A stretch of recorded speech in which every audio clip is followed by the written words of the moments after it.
You have found my treasure.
Hello, hello. Oh no, I'm late. Did the bomb explode? I don't know why I did that silly timer. Hi there, Bern. How you doing? I was talking to Mom for a little bit before I started. She freaking lost her keychain somehow between now and 3 days ago. So that's a long period of time to try to freaking figure out where the keys are. And had her house keys on it, but I'm not too worried about that. We can just copy John's house keys, or my house keys. But it also had her car key, her freaking 2006 PT Cruiser, and she's got a spare key that works. But there was one time she got stuck at the laundromat a few months ago because the one key, her main key on the keychain that she was always using, when she tried to use it, the car basically locked her out. There's something called an immobilizer switch or something like that. There's like a red button that pops up on the dashboard, and then the key doesn't work anymore. And the only way I was able to fix that was to go back to the house. Thankfully, this was only a block away, and get the spare key and come back and unlock the car, even though it was already unlocked. But unlock it with the spare key, and that reset the immobilizer, and then both keys worked again. But if that happens again, since she just lost her keys, she's going to be screwed because there's only one key. And the one key we have is also bent. So yeah, hopefully she's going to go around to different stores that she thinks she was at over the weekend, Black Friday, and see if anybody found her keys and turned them in. She thinks she might have just dropped them somewhere because, I don't know, I still don't think she dropped them like that because I know she's got bad wrists with her carpal tunnel, so she drops things easily, but these keys, you know, she's got a few different keys, and then she's got all sorts of other little keychains and crap dangling off the thing. That's why her ignition switch is going bad. You get all that weight hanging off the key, it's bad. But anyway, if she dropped them, surely she would have heard the clank. Because they make a lot of noise and they jingle and clank and stuff, so I don't know. I'm hoping they're still somehow around the house and we can't find them. But I find it hard to believe that she dropped them somewhere because they're very noisy. I think she would have heard them and picked them up. But we'll see.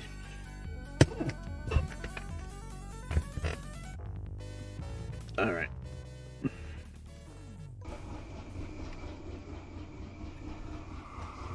So, I'm not going to spend too long showing off the train because, oops, I just started all the jobs.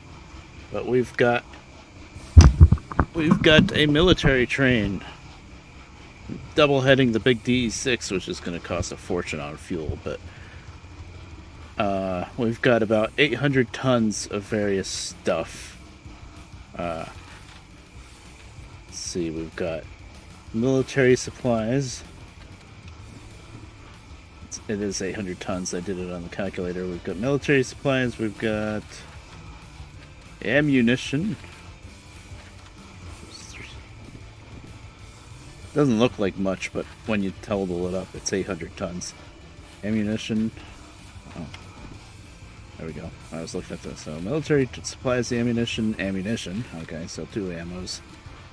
And this one is what I just got military 3 for, the last license in the game.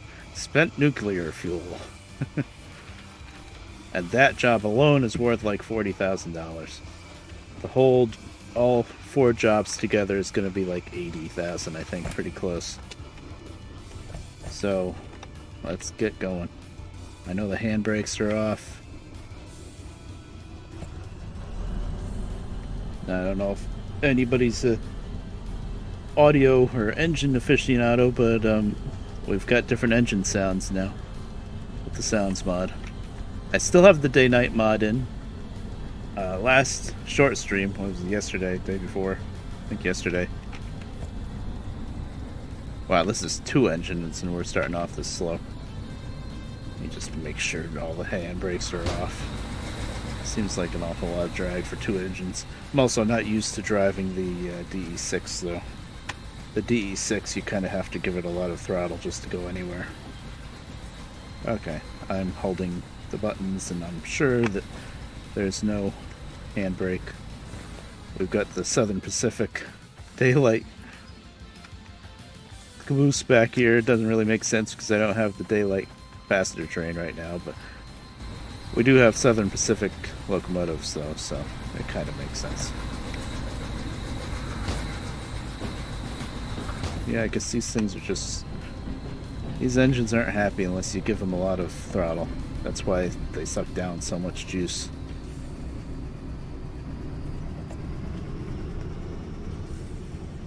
I think I'd have better acceleration than this with two of them.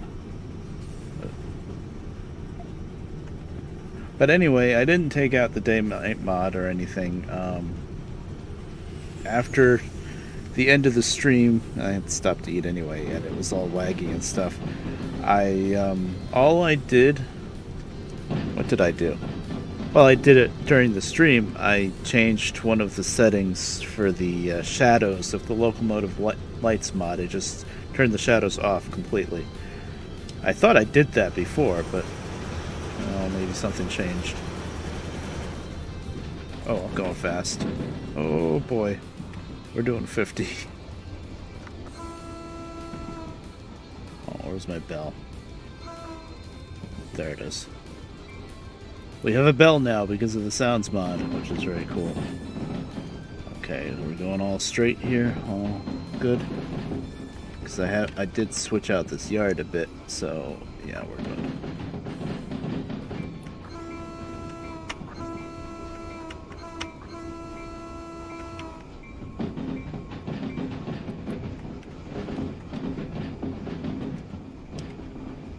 Glad I didn't derail on that curve back there. That would have been silly.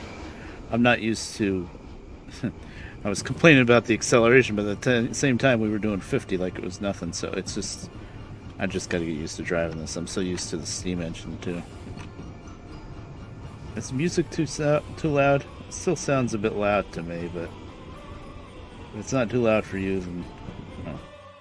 It's pretty loud to me. Hold on. That's Dark Souls music. It's fine? Okay.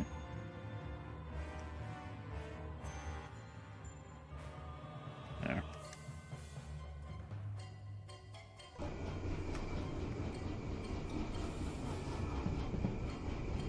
So we're getting ourselves out of the harbor. Oh, and the other problem that also might have been causing the lag was, I don't remember, but when I turned in those passenger trains, the one train, the booklet, didn't go through the machine. It didn't work, and it gave me some kind of error, like that the booklet was deleted or something.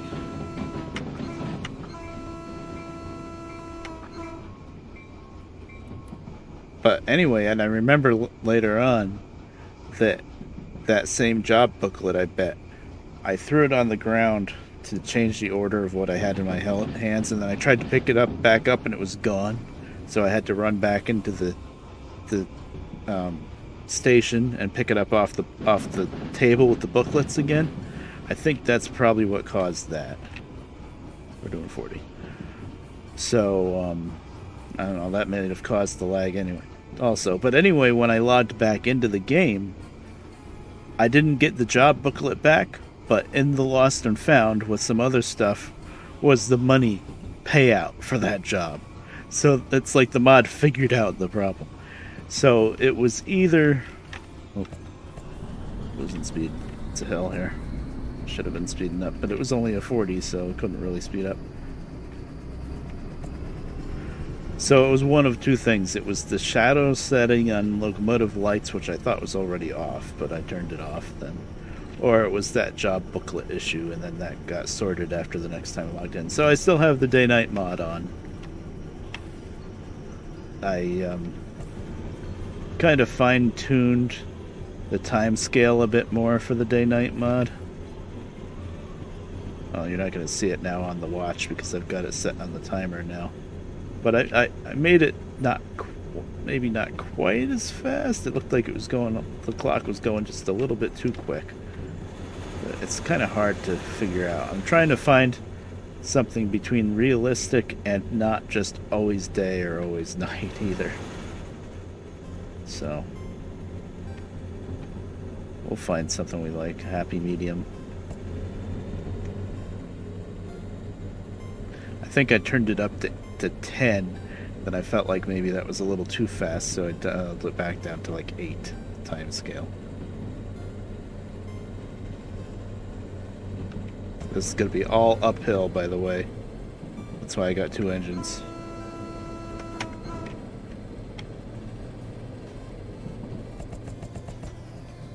Huh. And I thought 2 DE6s was going to be overkill. I just had to go full throttle to get to 60. And this isn't even the steep part of the hill. This is uphill, but it's not the really steep part.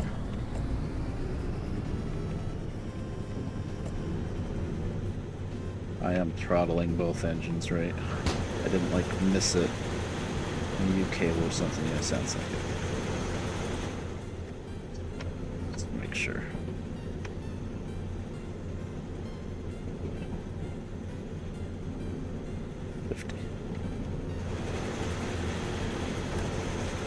Don't mind me walking through the walls. I missed that speed limit sign. I think it's always pretty much 60 all the way up here, though. I don't go this way as much. I usually go the other way out of the harbor. But this is the way pretty much just to get to the mines or the military base. 7.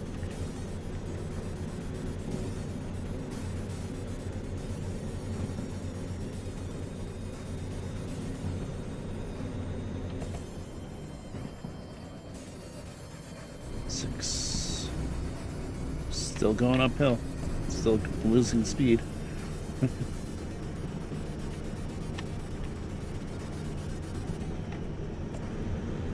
What you really want to do is try to get up to speed and then drop your throttle. That's the best way, most efficient way to run a train and not burn through so much fuel. But it looks like as soon as I drop throttle, I lose speed. Still climbing.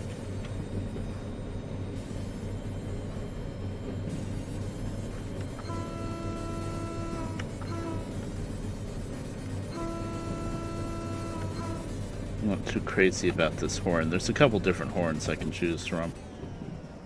I usually just it gets randomized with each different locomotive, so I was just gonna leave it whatever it was, but this one's a little too high pitched for me. 6. Oh, level. I'm gonna finally stop climbing. Not yet, though. Eventually.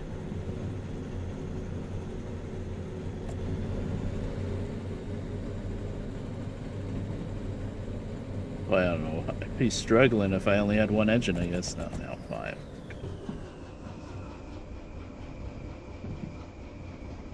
I actually have to touch the brakes. Finally got up to 60 and the speed limit goes down to 50. That's typical. Let's try just the independent brakes. I've got 2 engines. Yeah, okay, that's a good way to fine-tune it, so that you don't take out too much air and then you're fighting against the brakes, which is usually what I'm doing. Okay, now back up to 70 once the whole train gets past that point.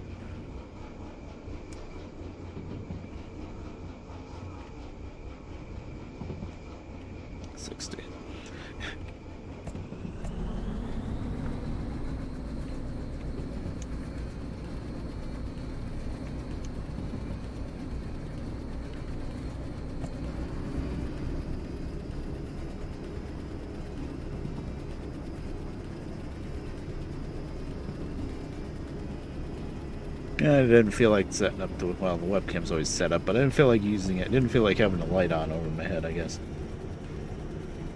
It's no big deal. You guys have seen me enough.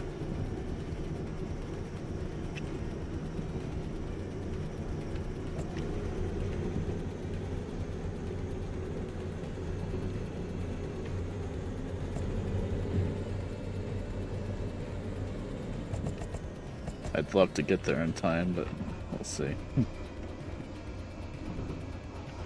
think we're doing all right so far.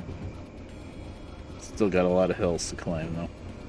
Gotta climb a pretty good hill just to get up and over to goods factory. Actually, that one's not too bad.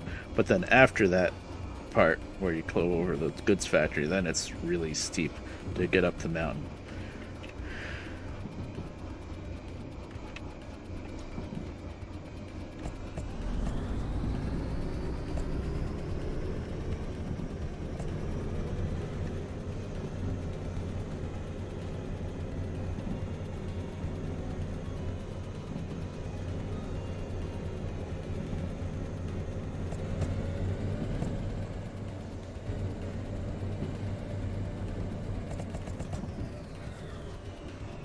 Good enough. Probably about to go, yep, right back down to 60.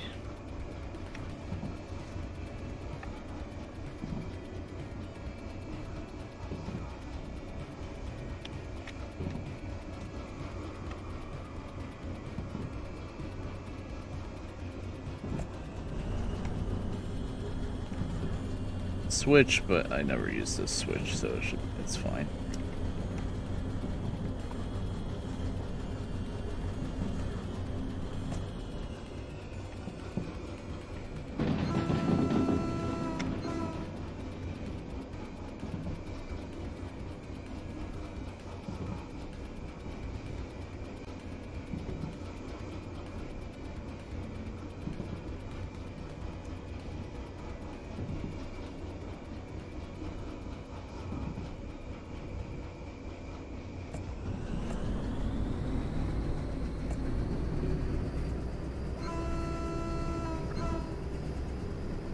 Just in case anybody's in the tunnel.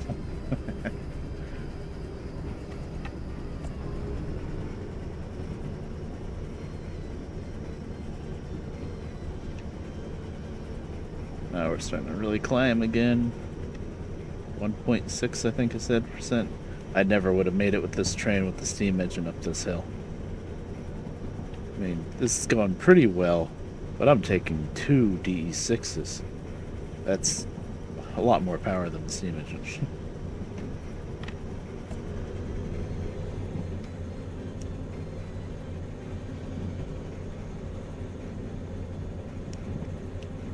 How much throttle I'm giving it just to stay at 60.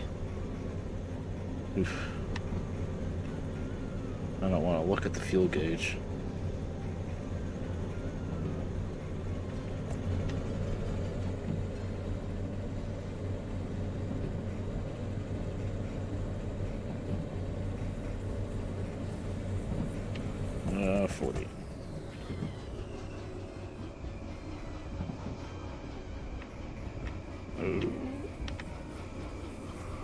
I was hoping that the hill... Oh, jeez. I didn't think that was going to happen.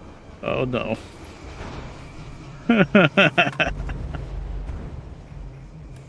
Oops. Oh, wow. The rest of the... Did the rest... Okay. The whole train's exploding. See, I had a feeling I was going to blow up this train. I didn't say anything. But I had a feeling. Just simply because I just got the military 3 license. The last license in the game. I said, you know what? I'm going to screw up and blow up the train somehow. I just did. I did not. I was so slow to see that 4. I knew I was climbing. I said, okay, I'll just drop throttle. We'll slow down enough. No. I don't remember this curve, but I don't usually go up this line. So all the cars blew up. They all blew up at once, too, which is pretty crazy. What happens with these? The nuclear cars. Not much, apparently. Interesting. So everything derailed, too?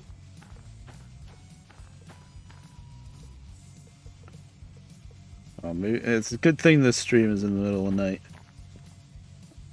I never hear the end of it from the regulars. Yep, that's off. I have to set some handbrakes. You gonna stay?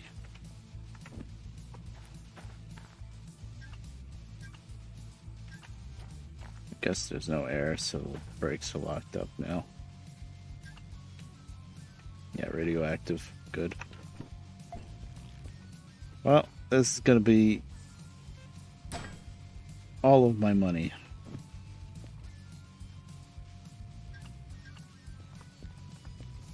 close all the angle cocks. As long as I'm sure the cars don't have air.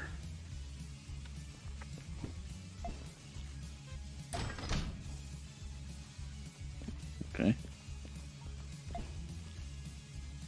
At least we're running diesels. We can... Oh. Now they're going to start doing that nonsense, huh?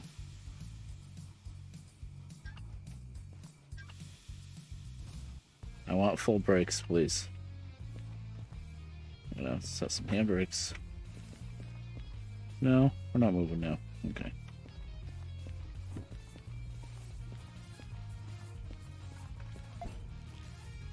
When I first derailed just now, I was like, okay, maybe just the engine came off and hit the wall. Okay, just the engine damage. And then I looked back and saw everything on fire, and I was like, that's not so good. Actually, I have to put these together.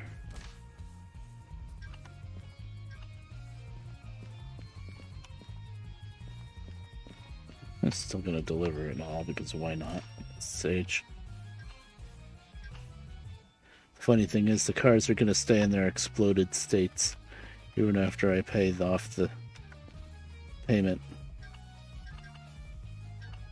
Not how there's air in these cars, but okay.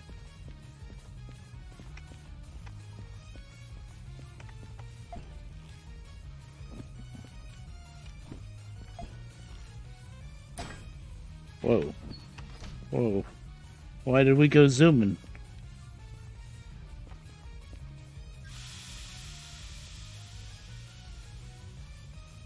I was expecting it to roll towards me. That's the way the hill goes, and not that fast either. Oh, of course.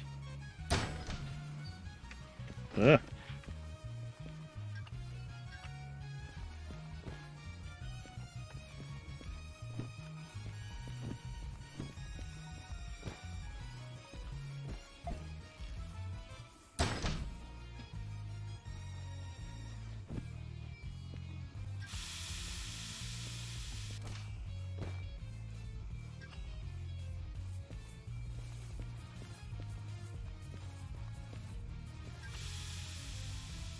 Stop rolling.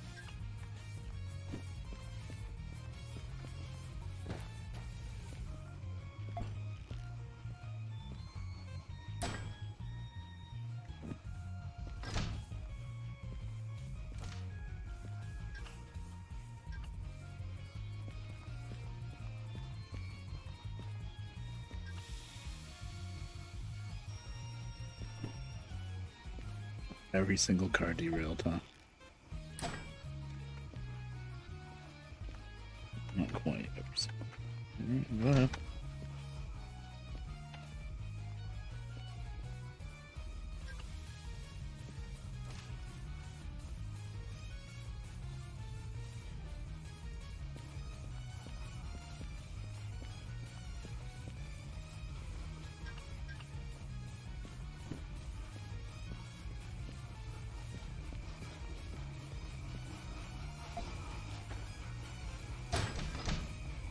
I guess the lead engine is completely toast now.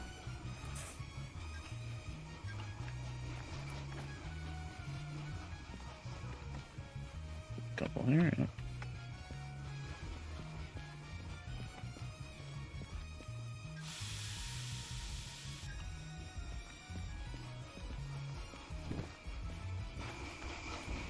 Wow, this engine stayed on. This engine is falling into the world. Let's see. This one matters which way it's facing. That one. Whoa! What? What was that?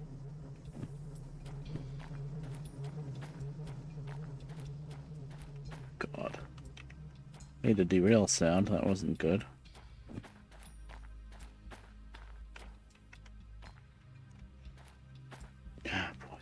See if this thing still runs. Vehicle 0%. No, it doesn't. I can guarantee it doesn't. No, just does not run at all.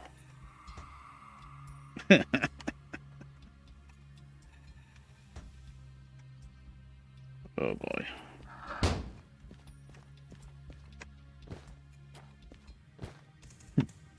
like how Burns' message is the last one and that fits perfectly fine with the situation. It's fine. Oh, that's what derail. Yeah, it's fine. What the hell? I've never seen stuff bounce around like that so much. That might be the coupler mod. No? Nothing happened.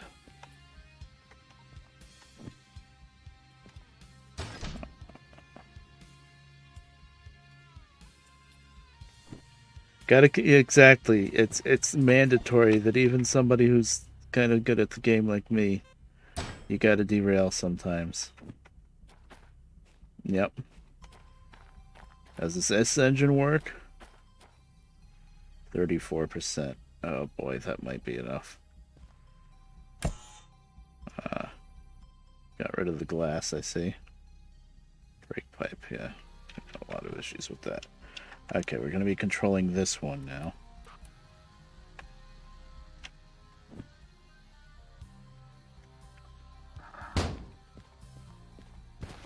It's open now. Not that.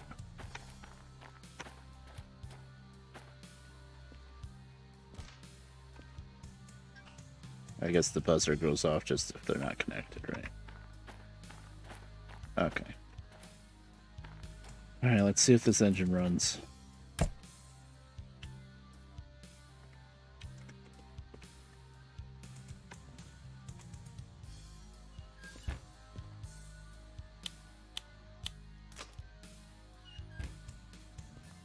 Wow, that curve never caught me before, and I've been playing this a long time.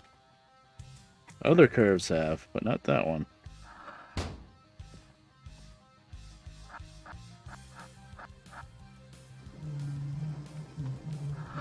It's cranking. Come on. Come on, baby, you gonna run? Chug, chug, chug, chug, chug. Come on.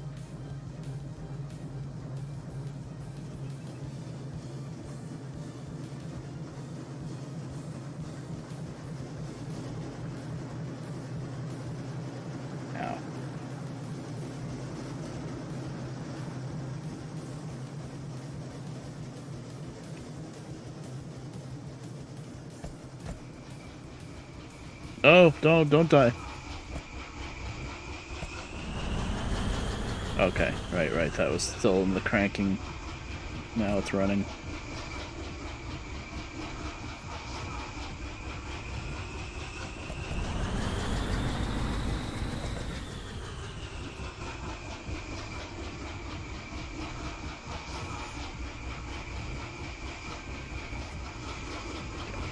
She's gonna run. Oh boy. First one ain't gonna run though. That's for sure.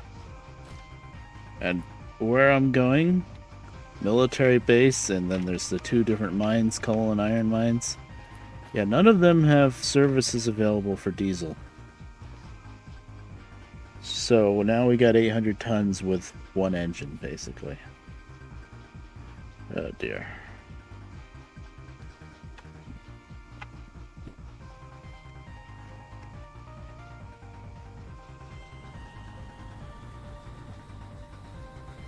Why aren't we moving?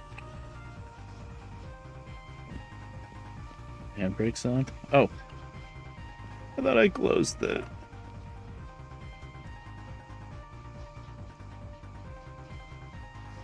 Just making sure no handbrakes are on.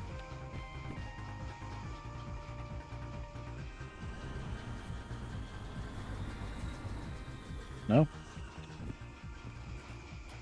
I want. I hear a buzzer. On. On. On. On. On. On. Okay. It's closed. Send open? Oh.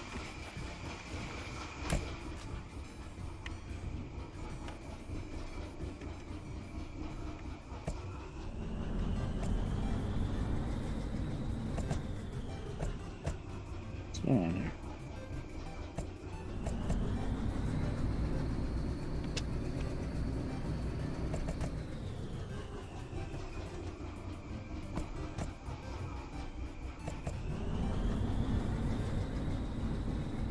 Some kind of shenanigans. Check your handbrakes one more time. Pretty sure I just did the command to undo them all, though. Oh, that's off. Something funky's going on here.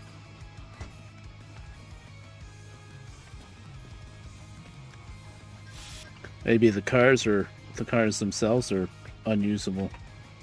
I've been able to drag them around when they were pretty much dead before, but...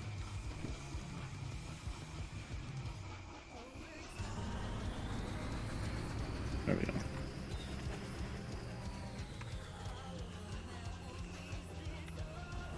Is it that much of a hill?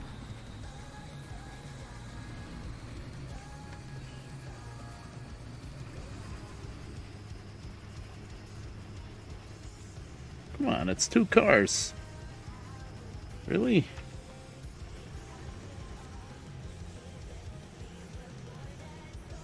Oh boy.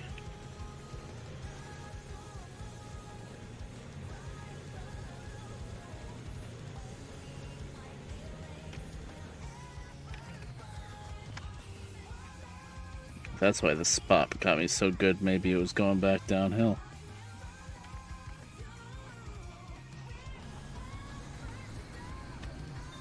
Okay, she'll move that way.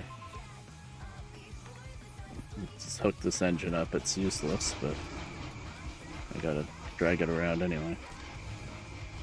Oh. Really?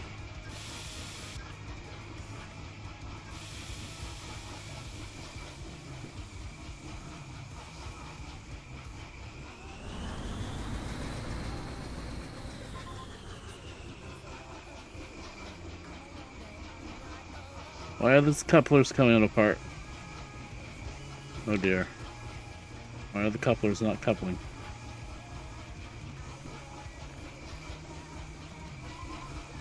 Well, couple that way. Okay. Now it's together. Usually the knuckles are kind of automatic, but we've got issues. We're on a curve, we're on a hill. Yeah. Now.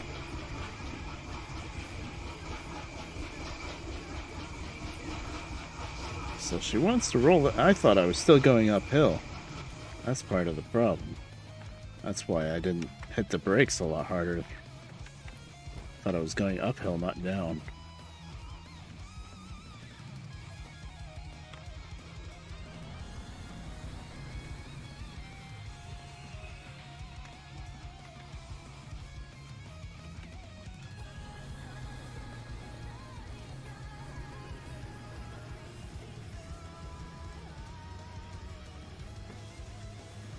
Oh boy.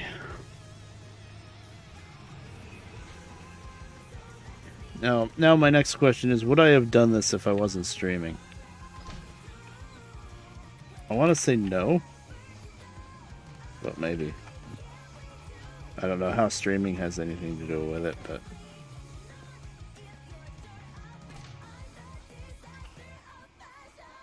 Okay, that's hooked up.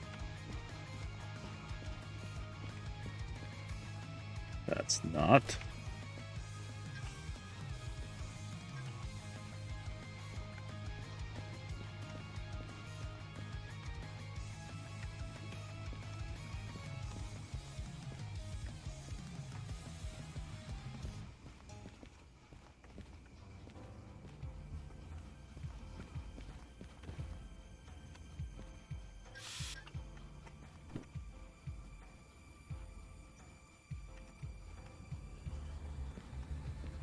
Now we're moving.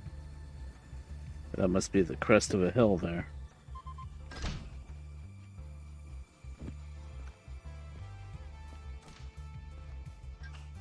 Makes sense, just before the tunnel, I guess.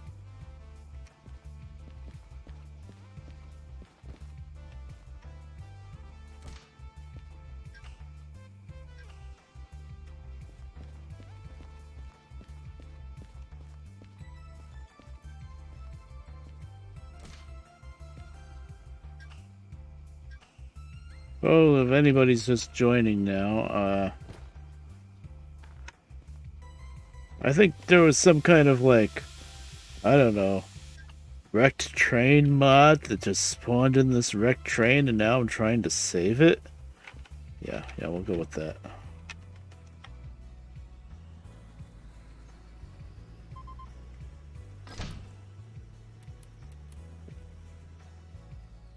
Is that coupled yet? Yeah. And now the air's together. Okay. That's good.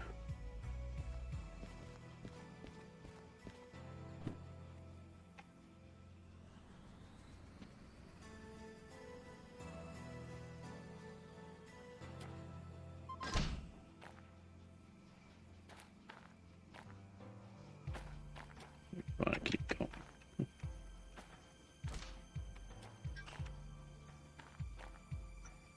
I don't want to pull the pin on the coupler by mistake.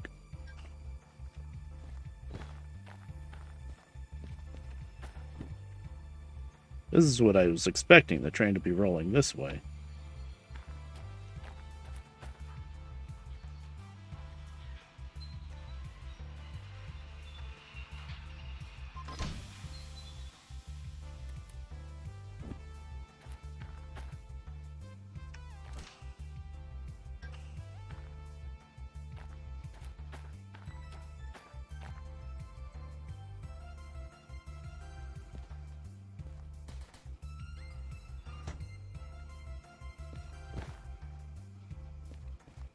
Okay.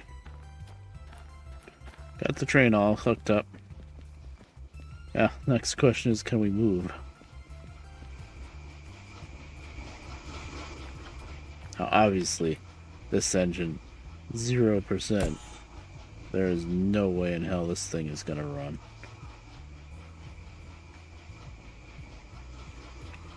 Brake valve even moving? Yeah. I'll try it just for hell of it, but there's no way it's gonna run.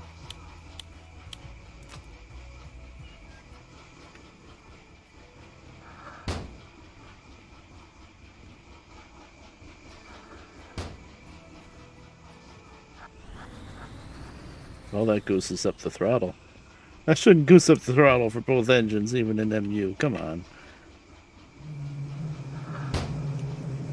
No way. I don't think so. No. Cranking doesn't mean running. Yeah, there's no exhaust.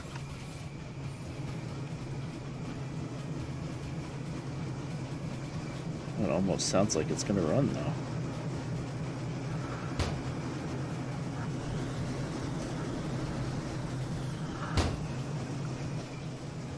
I think it's still in the shutdown thing. See, the thing is, the default sounds, the default sounds for starting up and shut down are almost instant, but the fancy sounds take a while.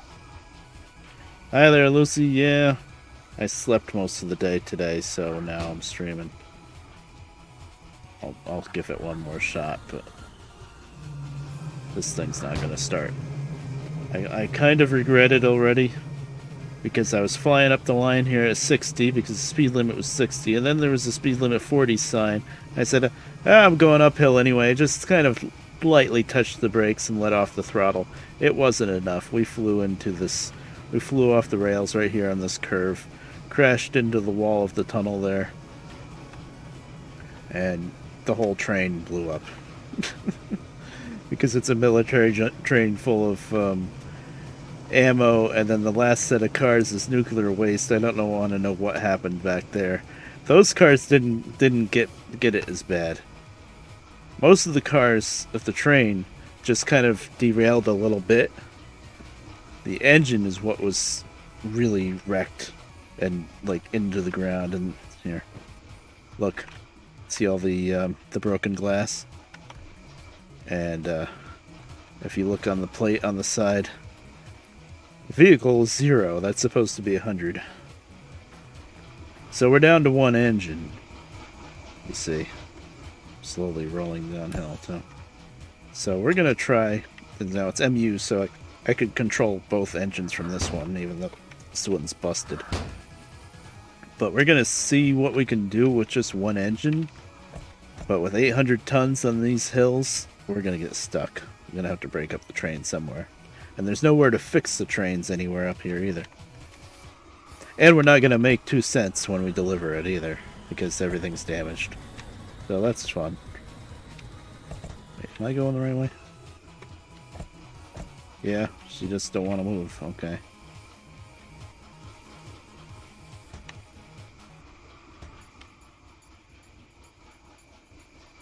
Well, I think we're stuck right here. Never gonna make it up this hill. Yeah, right here, just past here, I think is the crest of the hill, because at first I had the engine plus like 2 cars, and I was just trying to back up to the rest of the train. It was acting like it was way uphill trying to back up, so that must be like the top of the hill right there.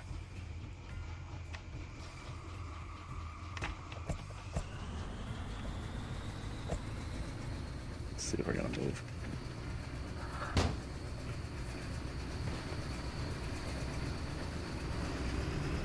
No, she's going backwards.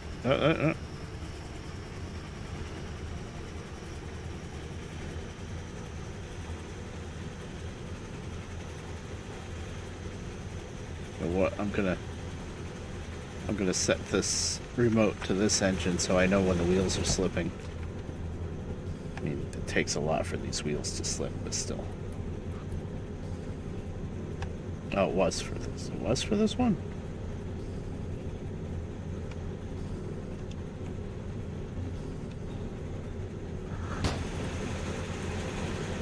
Whatever. Now what I'm gonna do is I'm gonna take this, put it there so I can see if the wheels are slipping. I'll still be able to control it with the controls in this. Now you can see all the broken glass.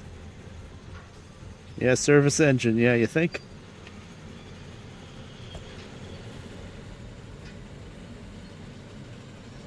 Oh boy, where are we? Oh, we didn't even cross over goods factory yet. The closest place we could go to is Oil Well North to fix up the engines. In order to do that, you gotta go up. You can't turn left at goods factory or crossing over that line. You have to go up to the next thing, turn left there. Oh god, then you'd have to go all the way around the freaking. Oh hey, we're at the time limit. Okay, we're doing 40. We'll keep going. This is a 40 zone. That's what got us in trouble in the first place. Guess now we're going down a little bit. But the gauges still work on this engine at least. They're all messed up. The glass is all broken, but they work.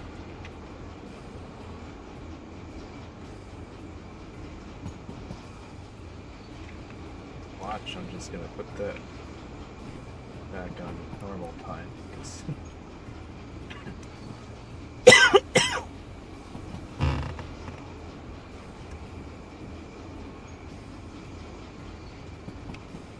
Now we're climbing.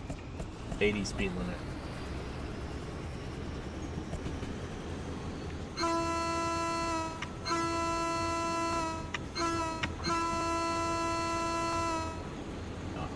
Doing a crossing. I just needed to blow the whistle once for the tunnel. You don't really have to.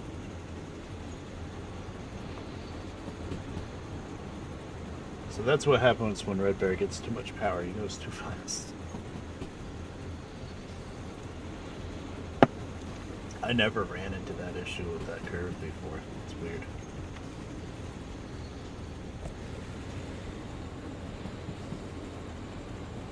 So now the one engine that still works is going to be running really hard. Oh good, the battery is dying on the remote because it's not getting any sun. Any spot where I can put it where it does get sun. Not here. Because we're driving from here.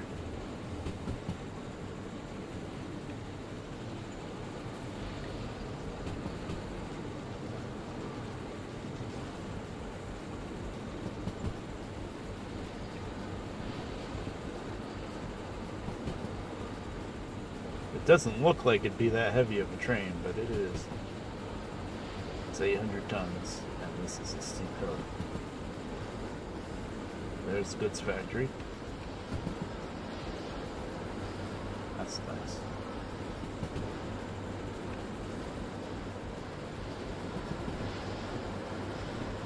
Super roller.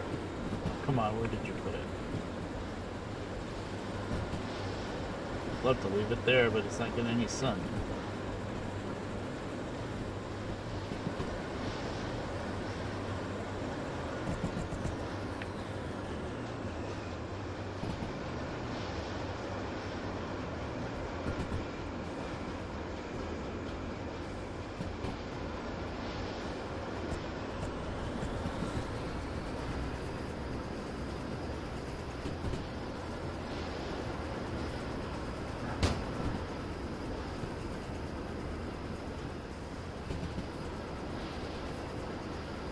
How are you doing, Lucy?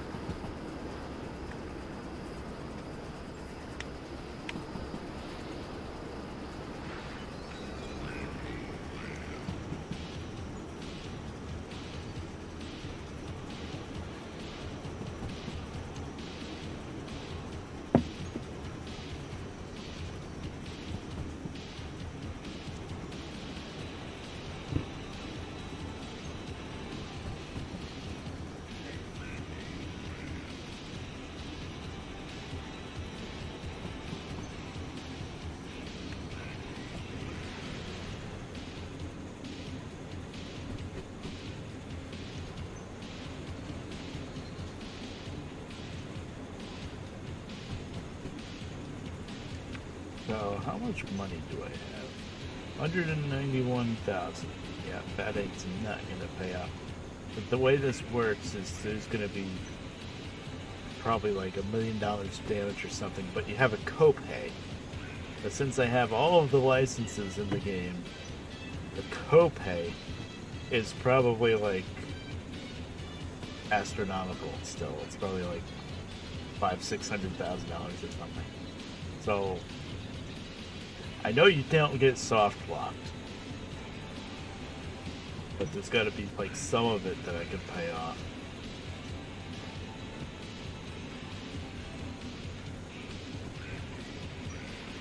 So I can check with the caboose. But let's see how far up the damn hill we can make it.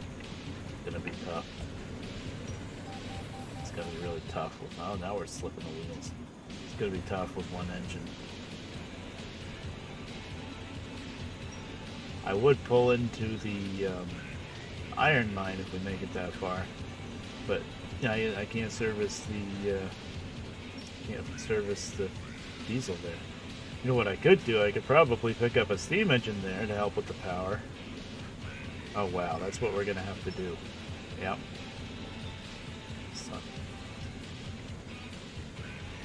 That's what we're gonna have to do.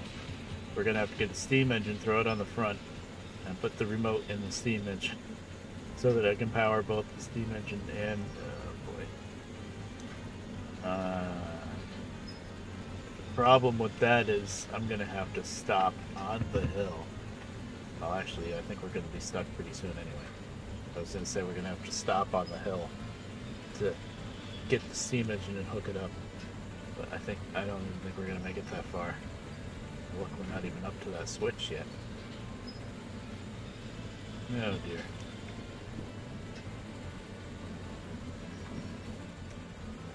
But I want to at least still deliver this. I think usually when people derail bad, they just leave the cars where they derailed and then they go to the machine and pay off the copay or whatever, and then the cars get despawned basically. But if I can still delivering them, even though they're completely wrecked, I think I still get my payout for delivering them. But then I just get all the damages, it just wipes it out. But if I could get the payout, that'd be another 80,000. So that would put me at like 280 almost towards the copay. We'll see.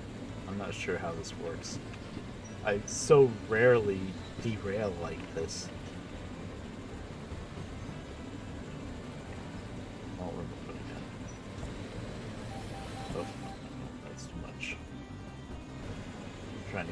speed where I can get it. Let's get some sand and see if we can really get some speed.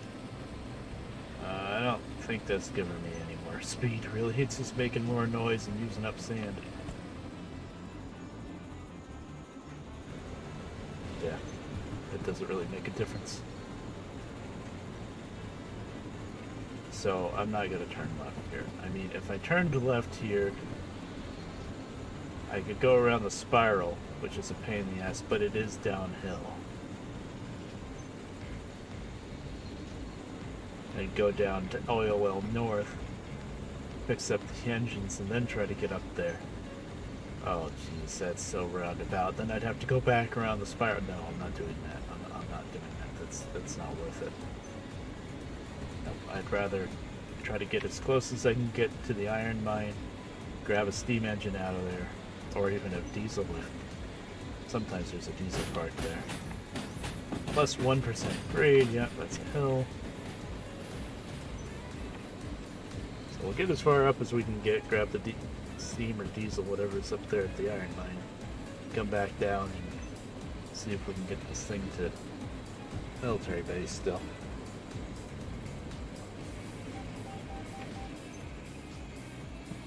There's no point in throttling up that high anyway, it's not giving me any more speed. It's just burning more fuel. This thing's gonna get very low on fuel too, because it's doing the work of two engines, or at least trying to. Hey, there's a little bit of speed.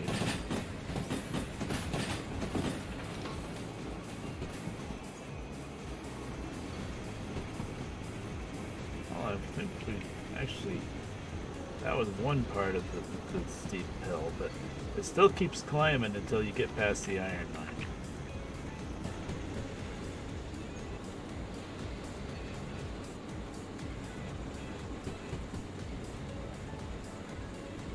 See the hill.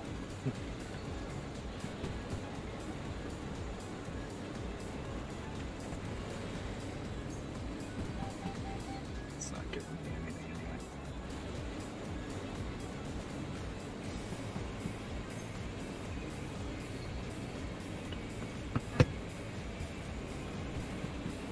Now, usually one DE6, that's what these big diesels are called. Usually one is good for about 1,400 tons, but that's the rating on flat track. Once you start dealing with hills, it's a different story. That, and I think the weight of the military jobs, I think the weights are kind of off. I have a feeling. It always feels like they're a lot heavier than they say they are. And it's not just because of this hill. Notice it switching them around on the flat military base too. Like it's almost like they're giving you the weights of the empties instead of the loads. I don't think it's off that much though. I don't know. I couldn't tell you. It just seems wrong. They wanted extra difficulty with the military jobs, so they made the cars heavier than they're supposed to be. Okay, there's the turnoff for coal mine. We're gonna make it, I think. I thought we were gonna stall out and I was gonna have to run up and grab a steam engine or something, but I think we're gonna make it with this. Maybe. Just have to drop the throttle down another notch to keep the wheels from spinning, but we're still moving. There's the coal mine turnoff, and then just up there is the iron mine turnoff. And once we're past the iron mine turnoff, then we'll go downhill instead of up. Then we'll be set. So we just need to make it from here to just up there. I like to put the sand on and the throttle on. Just to try to keep this 23 miles an hour. I really don't want to get stuck.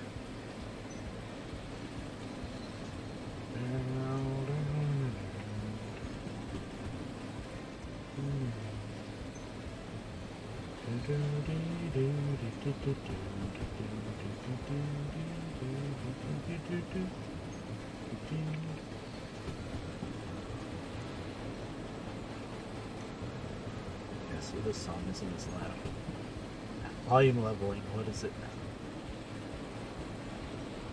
There's the iron one, okay. Turn off the sand, drop the throttle a little bit, we're still doing 30. Alright. So you can make it with one engine up here, with 800 tons, that's good to know. It struggles a lot. See, with two engines it wasn't struggling, which I guess was the problem with me over speeding on that curve. Oh, let's switch.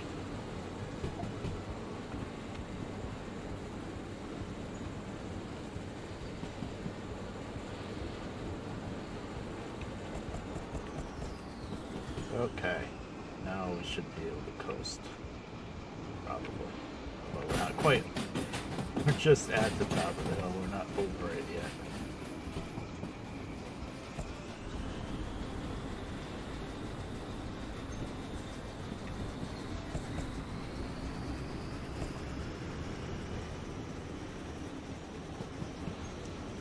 Yeah, it would have been a steam engine.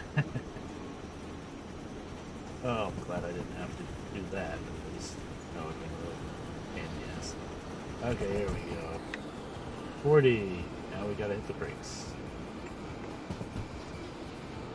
All that working to get up the hill, and now all of a sudden you gotta hit the brakes.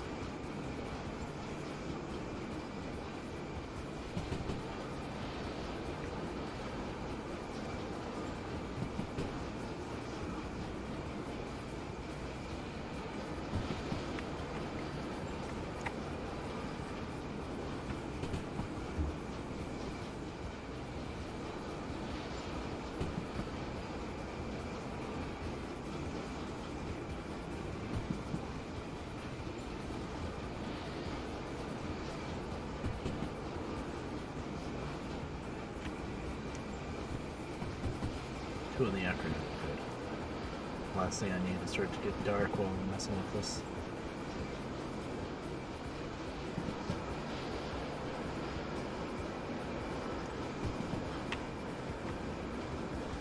Pick up some speed. We don't need to derail again.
I love that bell. so long this game hasn't had a bell, and it still doesn't officially have a bell, but that's a sound mod for that's it in.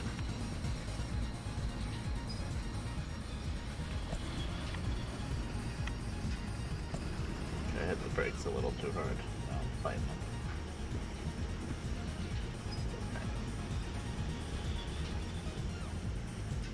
There's a steep downhill coming into this yard. That's why I hit the brakes so much.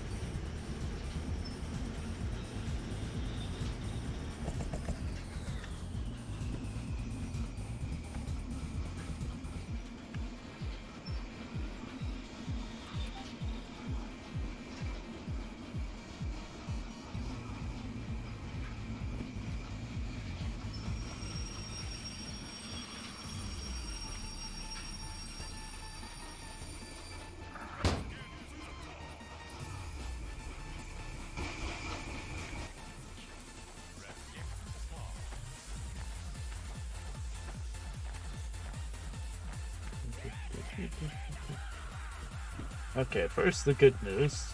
We did deliver these, so we're not getting any speedy bonuses, obviously, but 13.5 plus 12.8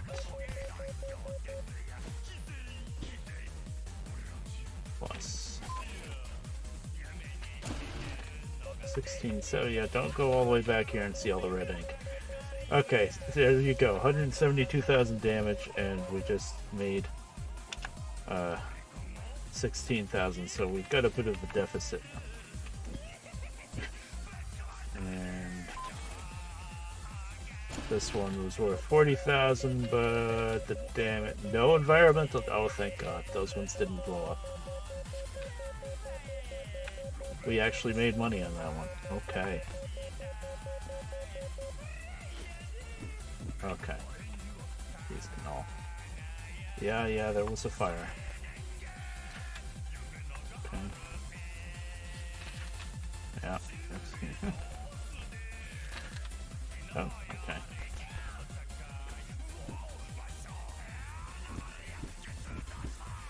So we have $275,000. Woohoo! Okay, good. I can pay my fees here. Insurance only needs you to pay $630,000 to clear all the fees. Only $630,000. What I have to do, I guess, is obviously,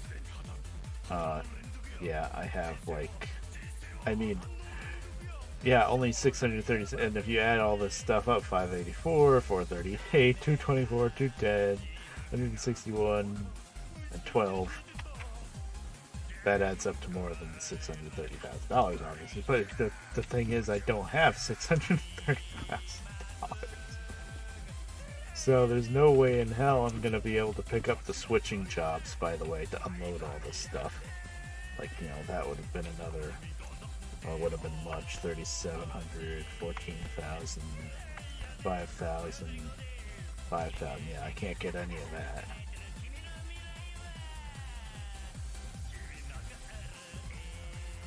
Why does OBS look so weird? There we go. That's better. Why it did that.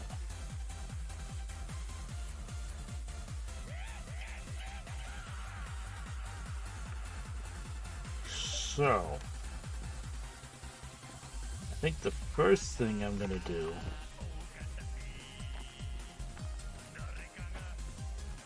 there's no point in doing anything with these cars here. It's just no point. I think what I'm gonna do is run the two engines around, grab the caboose, and leave. And go to the closest place I can service the engines, because that's something that I can save some money on. That would be either food factory, oil well. Oil well, I guess.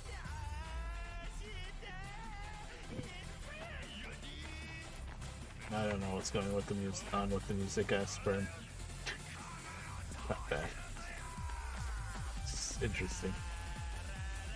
I think it's sort of a video game too, which is doubly interesting.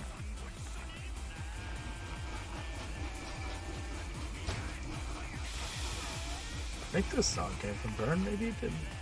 Might have been Lambda, actually. Might have had it for a while. Kind of remember it.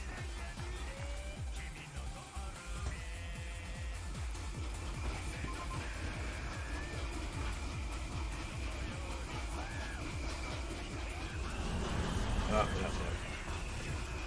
Right, I'm controlling the one that's running.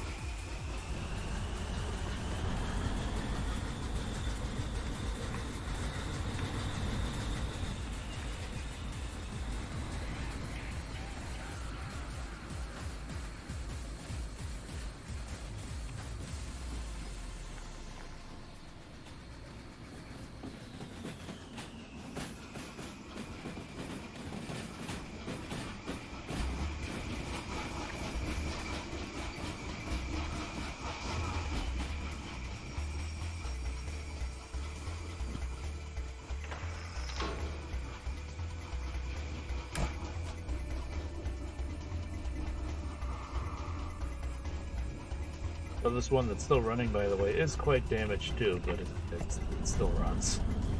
I think the window's not broken out, right? Yeah, that's the difference of whether or not it's going to run. And we're just under half fuel, yep, called that.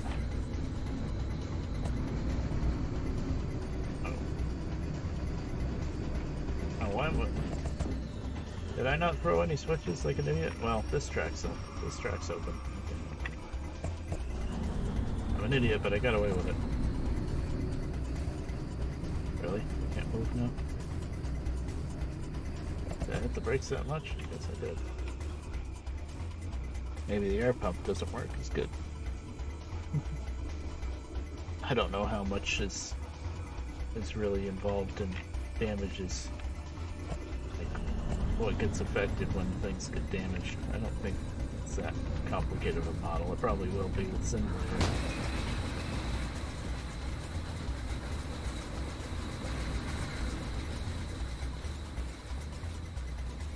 I was looking at the paint because I didn't notice those black notches in the red. But I guess they were always there.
But now I guess we're just a tourist gonna drive around so we can find a place to fix the engines.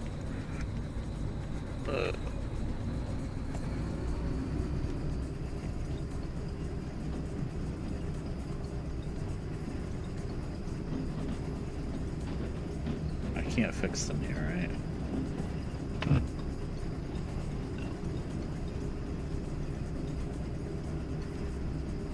Food factory, no one. I'd have to go backwards. Never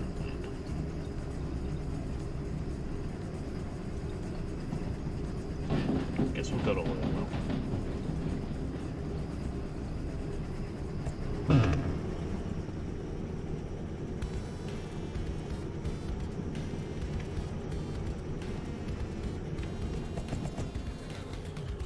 Not in any rush either.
Oh, I don't need to worry about that. I'm in the engine.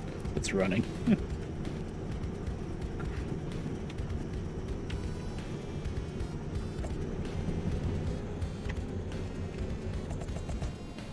It's gonna be a 40 soon anyway. Oh, it was done. Okay. Yep.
Or we could just run all the way down, back down to the harbor. Really? Nah, I'm not gonna. Oh, thought of the oil well. Just thinking of the amount of time wasting fuel. It's either go this way and around the spiral and down the oil well, or this way all the way back down to harbor. Yeah, that's longer. Okay.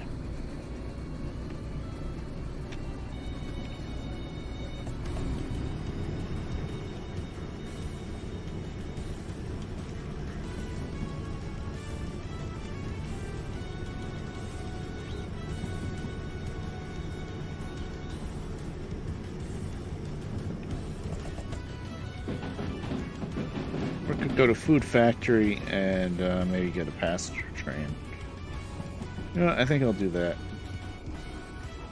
I was gonna go to oil well because I usually don't do much with oil well, but I guess that's part of the reason, the option of getting passenger trains.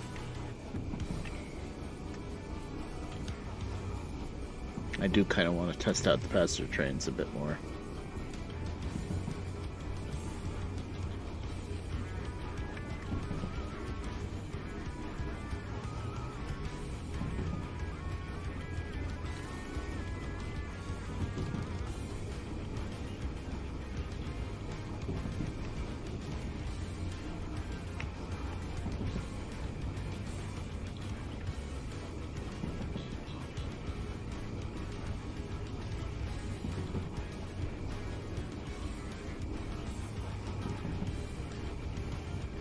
Nice little Sunday drive.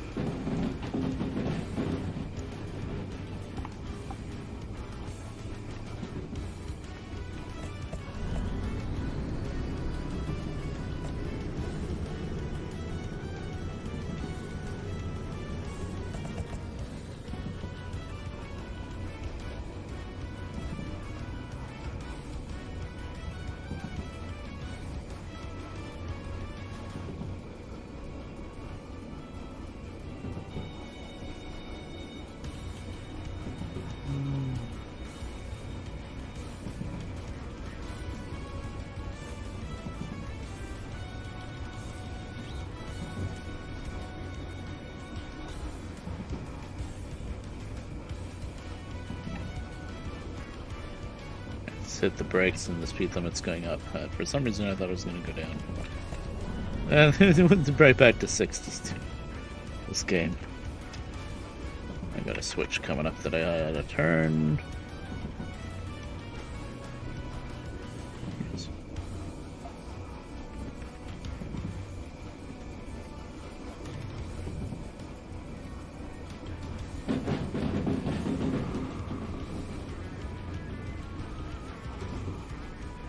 Ooh, let's go around the spiral.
And we're going to a quarter tank of fuel. Oh boy.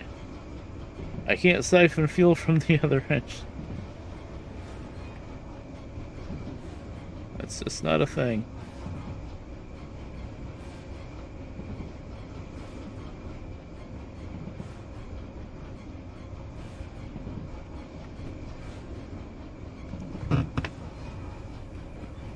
That's where we're going to come out of the spiral. Pretty neat, really.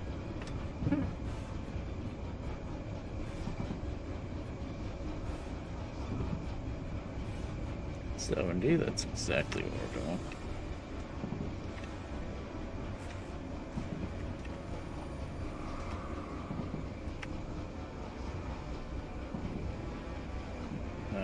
I predicted that.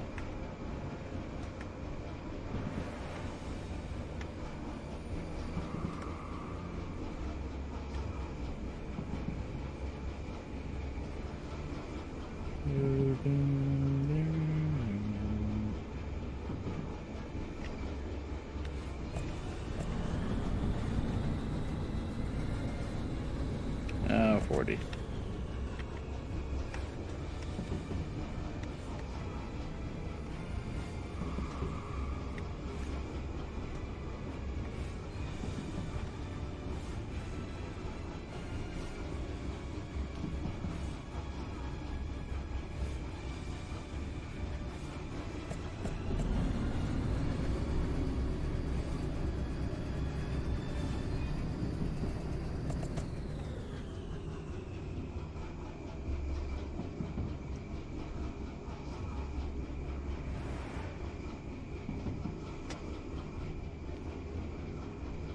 Look, there's the next.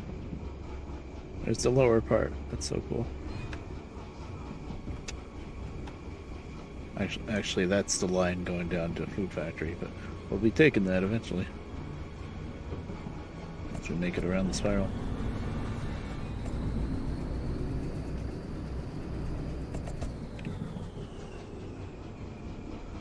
That texture. They're gonna fix that eventually.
Yeah.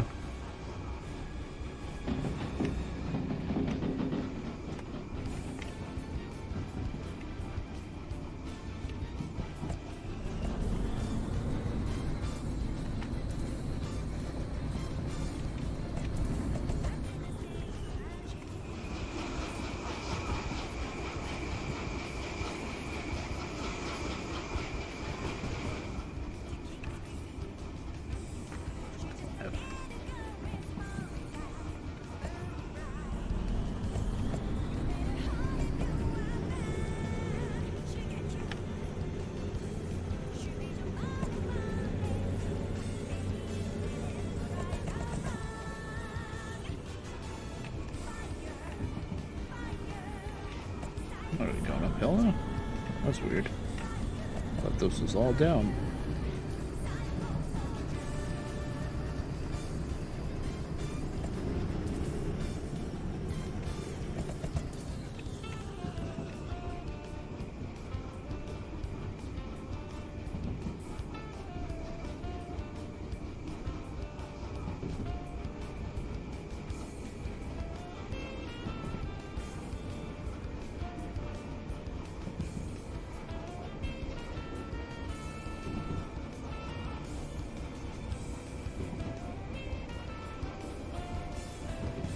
Four.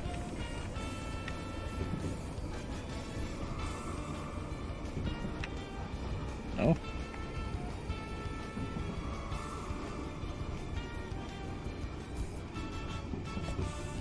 I learned my lesson.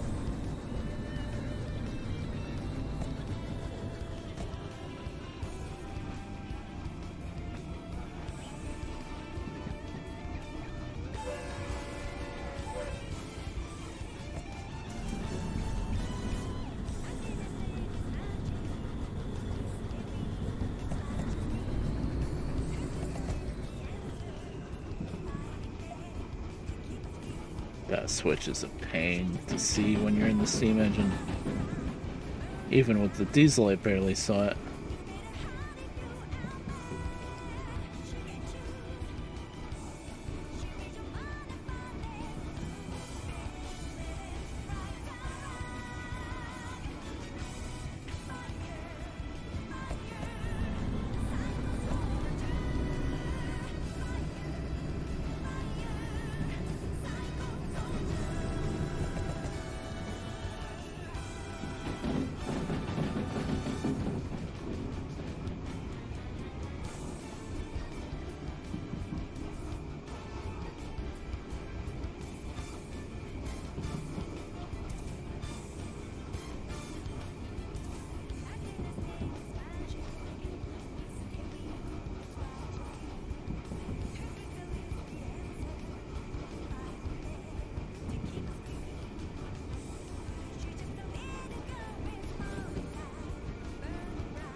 nice song.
And we're at the food factory.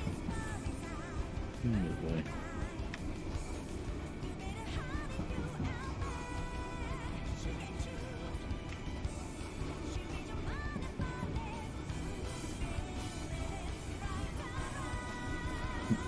My first train that I run after finally getting all of the licenses, and it's a disaster. I love it.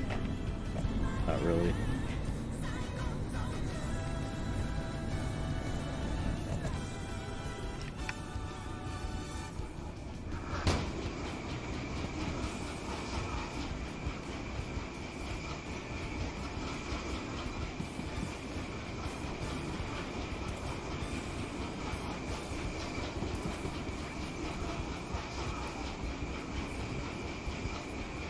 A little fast here.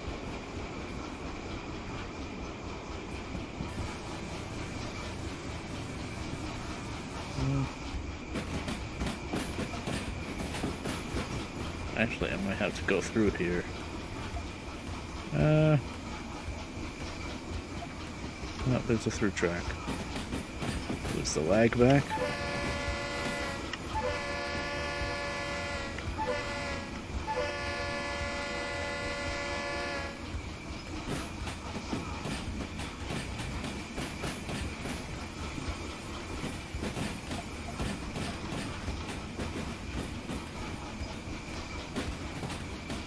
It's getting a little laggy.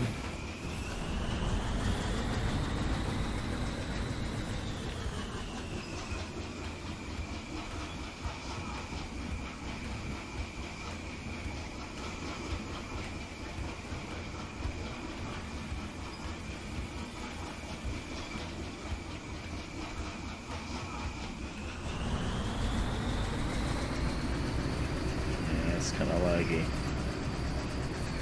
I think I'm gonna take off day-night and see if it's still just as laggy.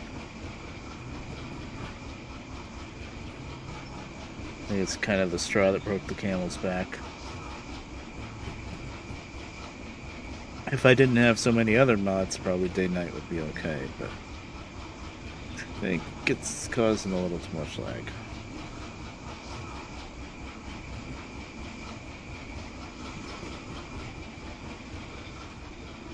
Didn't notice until the food factory there's a lot of cars in the yard, and then there's the passenger yard with all that, so this is probably this and harbor.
This is gonna be fun to watch. The numbers go up exponentially for fixing the engines. Especially the first one that I shove in there.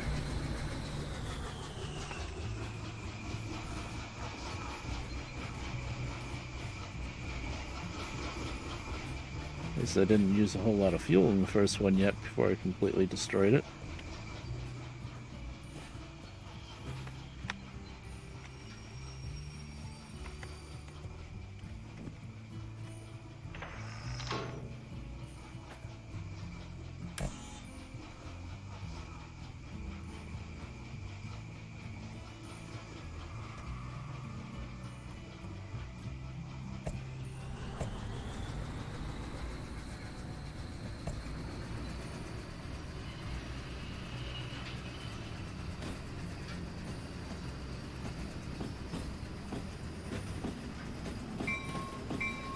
Ah, there's Scissors. Good morning.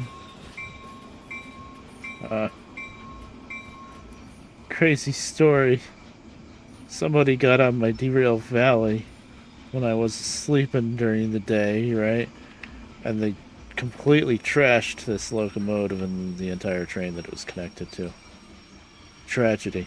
Such a tragedy. I think it was Green Bear. He doesn't know anything about trains. Oh, Lord.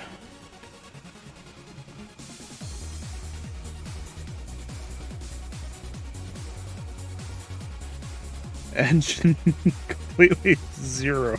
Oh, boy. I'm alright. This music is loud. Hold on. Having to turn the media player back and forth between volume level 1 and volume level 2, which I can only do with the Windows volume mixer. It is almost 1:30 in the morning for me. I went and slept most of the day, so now my schedule's all messed up. And I figured since I was playing this anyway, nobody that I knew was streaming, I figured I'd stream.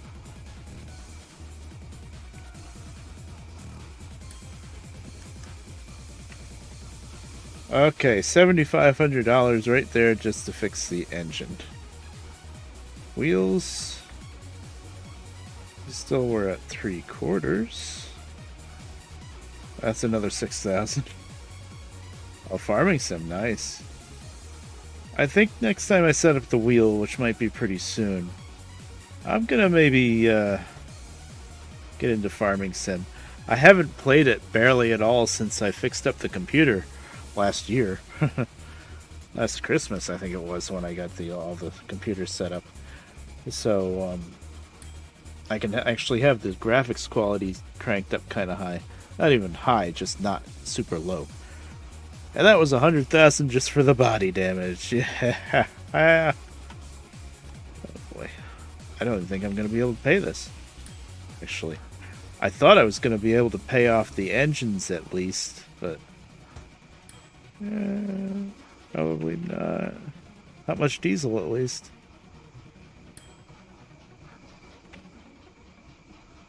Oh, 122,000? That's not enough. I can afford it. Okay, that was the really bad one. Okay, now she's all fixed up. Farming sim is fun. It's something that I play for a little while and then I kind of get tired of it, but... And I never play it enough to get the newer versions of the game. Like, I guess now it's up to 22. I still play 15. And there's still a lot of stuff in Farming Sim that I've never really done. I haven't really done much of anything in forestry, for example.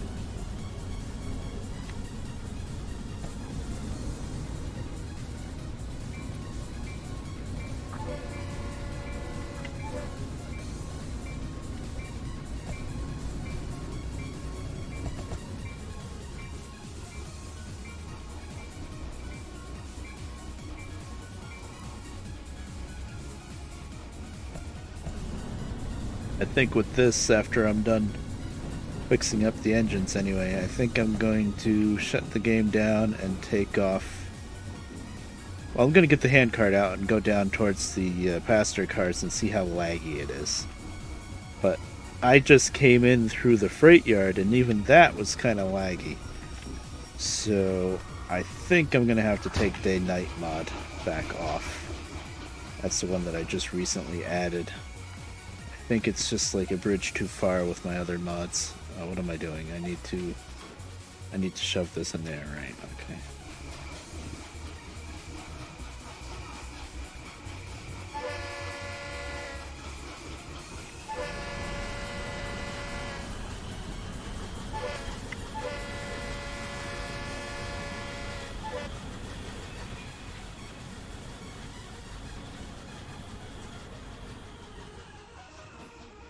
I like the Southern Pacific scheme. I didn't make this. I found it on...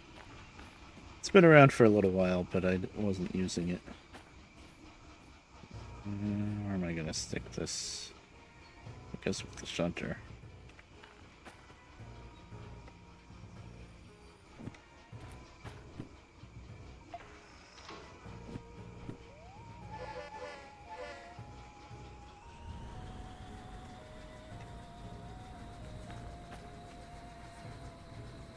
Oh, it's going forward. Didn't I throw? Rain.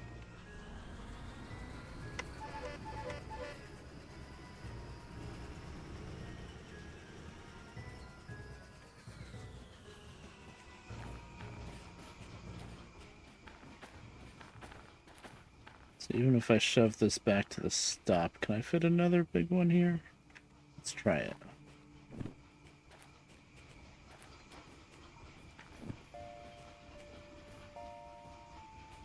I'd like to leave that.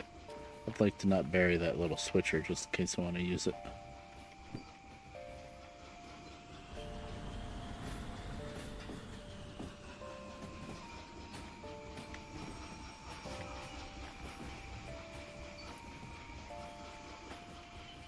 I think it's a little laggy here. Yeah.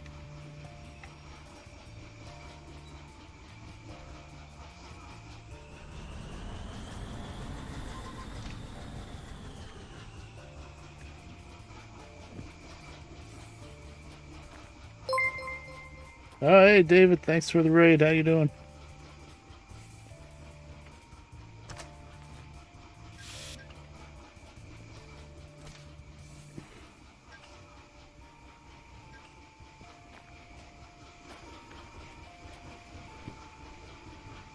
Apparently, I'm not too good with the D6. I'm not used to it. I had too much power. I had two engines climbing up to the military base a little while ago. And I completely trashed the whole train, basically. I hit a 40-mile-an-hour zone, still doing 60. Flew off the tracks into the wall next to the tunnel. And yeah, trying to recover. Let's just go right up to the bumper.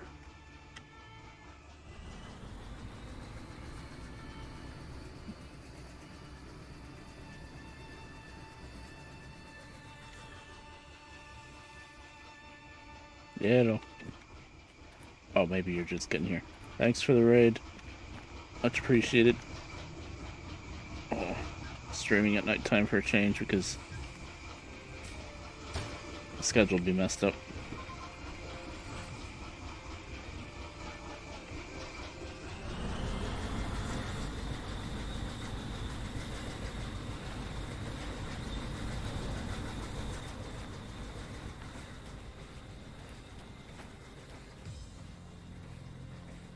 Oh, David, I think you said that you got this game not too long ago. Oh!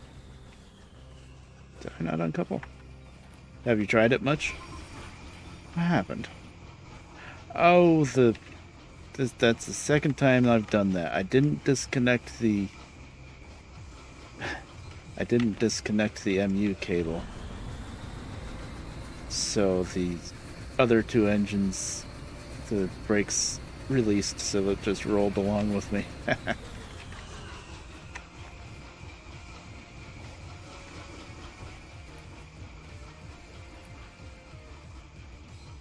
Oh, okay.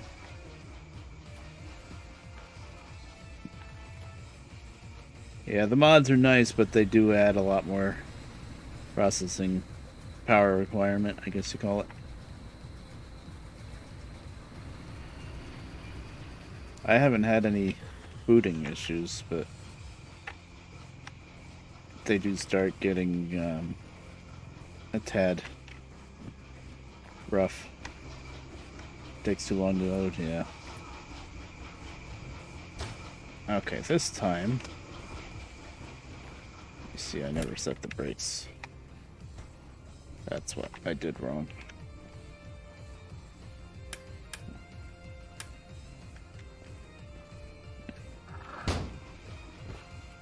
I think maybe if you just get like some skins and stuff, but the more skins you add, the more lag it adds. Like here in Food Factory, I'm about to take the handcart down by the passenger trains and do some inspection and see how bad the lag is. Oh, okay.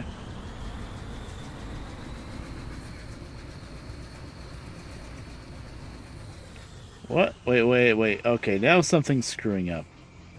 Why did you move? What?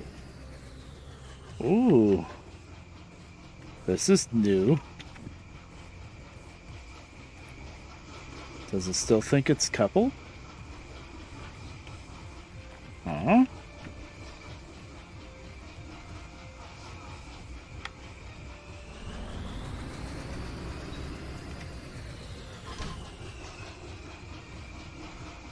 What if I uncouple with the remote here?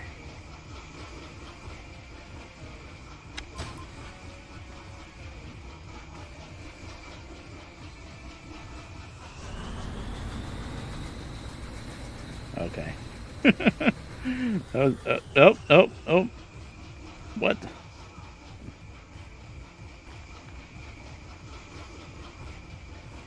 Yeah, I usually do that. I tried it with the remote that time. This is interesting. I just fixed this freaking engine too. Now if I damage it by fiddling around with the couplers, I'm gonna get mad. The mod doesn't work at all. Oh, okay. Well, I'll do it manually this time. It kind of works with the remote, but not really. Okay. I thought it was kind of by design that it that it wouldn't couple the air to make you have to do it yourself. Okay, that's undone. Interesting. I love the knuckle couplers, though. Oh, wow.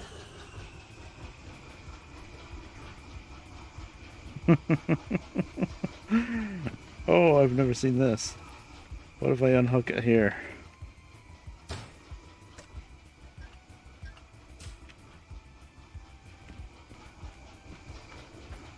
Yeah, I'm thinking that too. Oh boy.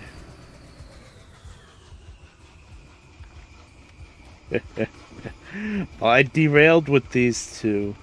This one was leading, and this is the one that took a header into the mountain at 60 miles an hour. And I re-railed it. I hooked it up.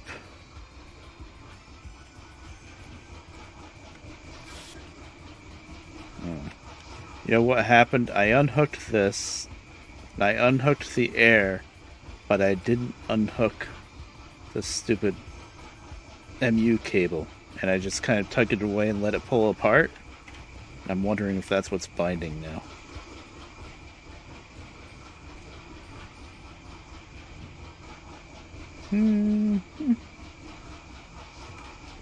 For now, what I'll do... Maybe it's got something to do with where it is. I'll hook it back up.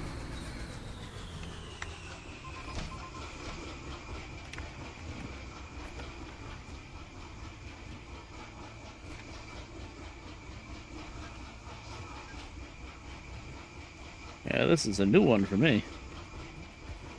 This coupler mod really hasn't given me any issues yet.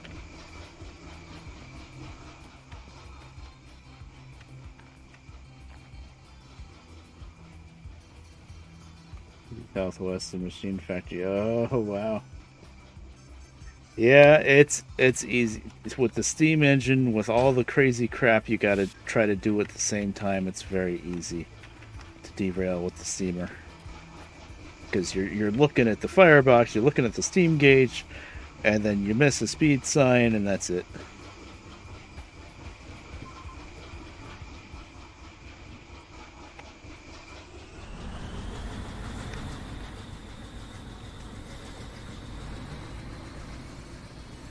Are we gonna rubber band with that one? No. Okay.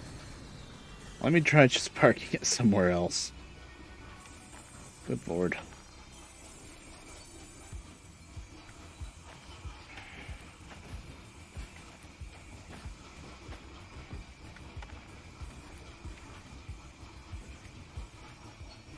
That'll do it. That's the other thing with the steam edge. You can go really fast, and it. City Southwest and Machine Factory. Yeah, you were coming down the hill from Machine Factory, probably. Yeah. That's a speedway for just a little short section, and then it'll catch you.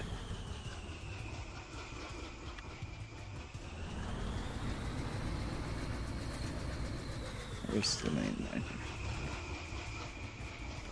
I want to try uncoupling with this again. Maybe I just can't couple that many DE6s together.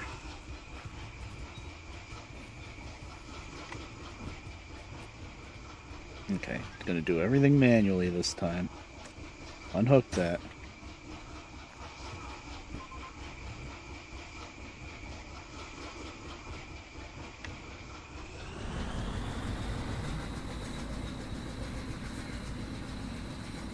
Oh, you gotta be okay. You're like a Ferrari.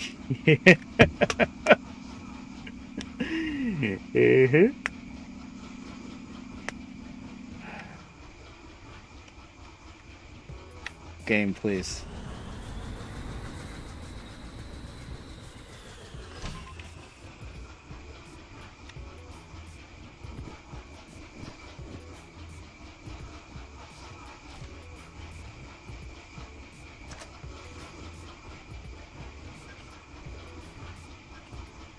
I was hoping maybe if I get away from that one. Alright, I'm gonna exit the game and come back. This is gonna take a little while, but... Are there any errors popping up? No. Breaking hose connection due to separation. Okay, that should be how that works. Of course, this is food factory, so there's no Y right here. I can't, like, turn the set around. See, the next thing I have to do is fuel up that engine. It's actually almost out of fuel. I'm gonna exit.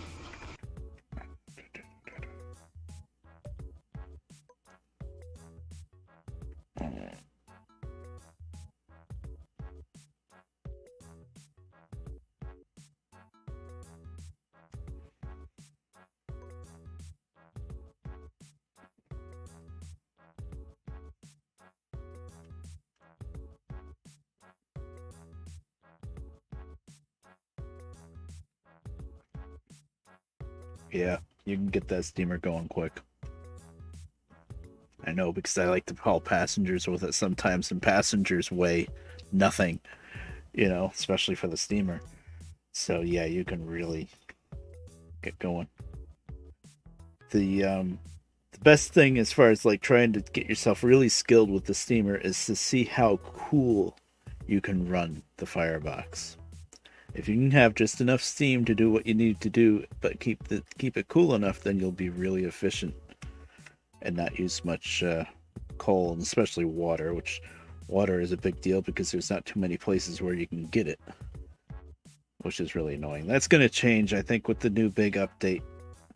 They're adding a little tank engine. I've talked about this before, so I think I'm guessing once they add that little tank engine, that's like a switcher engine, they're probably going to add fuel, coal and water to at least all the major cities, I would think.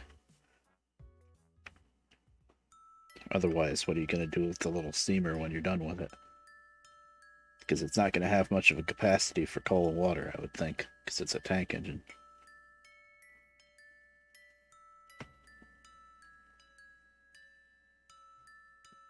Local pardon. Answer day night. Oh, you've been playing with day night?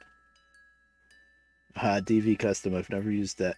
Hold the door. That one I've heard. I've never used it, but hold the door supposedly adds a lot of lag. That's why I never tried it. Local lights. That shouldn't do too much. Redwork TV time. That's a really good one. And I've never tried remote dispatch either. That's so you can like set the switches ahead of time, I think.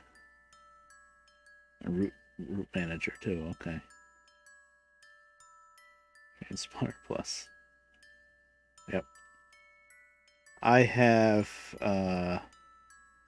day night, local lights, DV time, the little night light mod, skin manager, and I have the one that lets you reskin the cargo to what's that called? Cargo manager? Cargo skin? I don't blow the horns like that. You have to reset the bell for the sounds each time. Z-Box sounds and the couplers. What else do I have?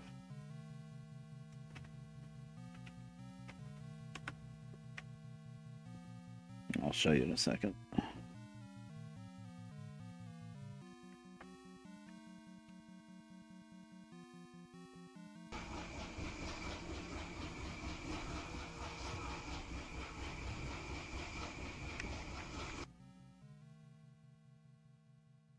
Oh, it does run a small local server. Yeah, I think I saw somebody talking about that. Set up your road before you have... That's nice. Yeah, every once in a while I miss a switch and it sucks. The last time I missed a switch, I was running with the steam engine. I was hauling like 900 tons or so of coal from the coal mine. Don't ask me how I got out of the coal mine with that much. I think it was 800. It couldn't have been much more than 800 out of the coal mine, but I made it out of there. But on the downhill, when you're going around that spiral, and then there's the turn for Food Factory. You know, Food Factory straight, and you got to turn left to go down towards the steel mill, which is where I needed to go. Well, that switch to turn left is on the left side, and when you're running on the steamer on the right with the boiler in front of you, you can't see that freaking switch. So I missed it, and I started heading down towards Food Factory, which of course is a big hill. So I like stopped in the middle of the hill, put it in reverse, and then I tried to back 800 tons back up the hill, and oh boy, that was rough. I should have gone all the way down to Food Factory, spun the engine around, put it on the other end, and tried to, get a better running start. What happened? What? First off, that's ridiculous. Second off, that was very delayed. I need to do something with Stream Elements. It should not be doing that for that little bit of caps. Oh, I don't know. Stream Elements. I have Derail Valley is up, but what I've noticed is I let it be in the menu for a little while, just paused in the menu, and I watch the RAM usage, and it comes down just sitting in the menu for a little while. So I'm doing that just for a couple minutes, but that's ridiculous. Stream Elements, please. You should be back. It should have been only like 15 seconds, but still, that's ridiculous.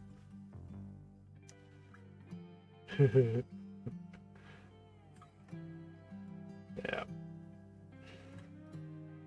I'm doing pretty good on RAM, but I don't like it once it starts getting up. My RAM usage right now is 27 gigabytes. Yeah, that's pretty high.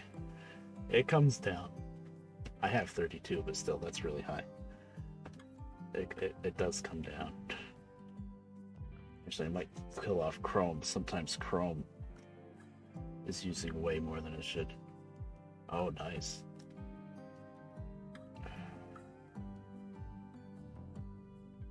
Please. Okay. Chatbot.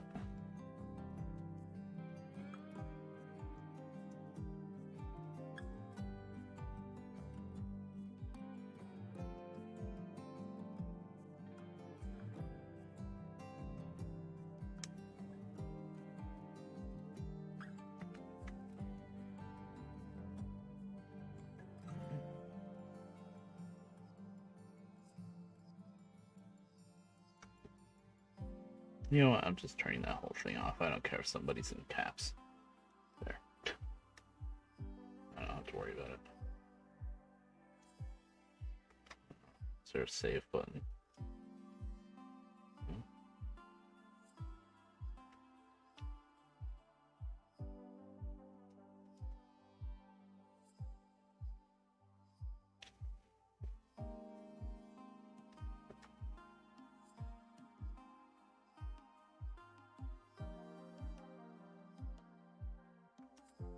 I guess that's saved. Find out.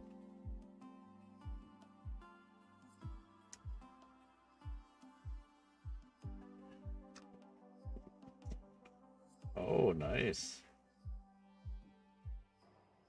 Very nice. I built this computer about a year ago or so. Well, mostly rebuilt it. I mean, the case is still from 2006, but cool.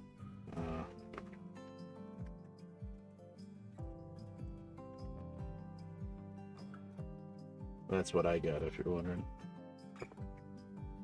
It's pretty good.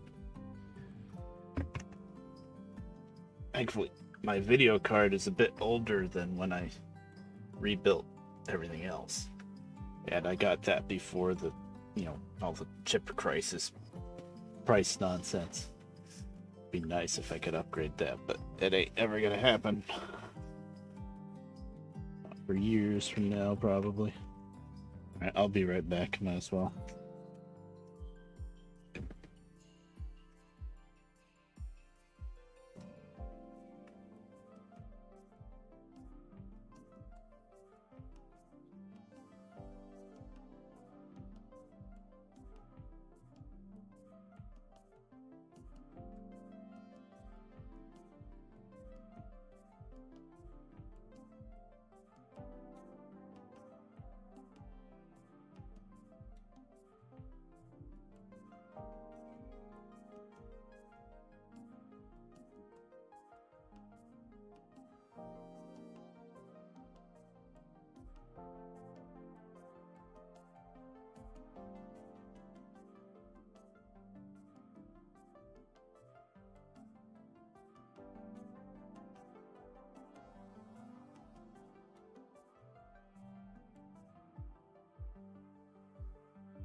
Alright, I'm back.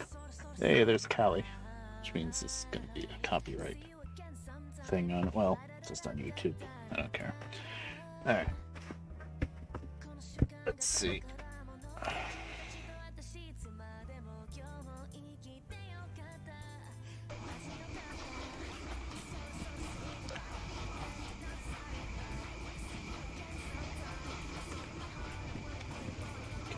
I'm gonna start up the controller just in case that had something to do with it.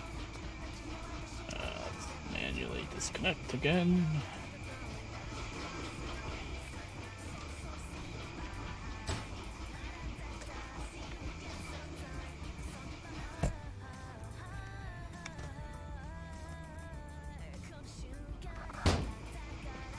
Try starting this one up and pulling away the other direction, maybe. Unhook that. It's okay. Everything's unhooked.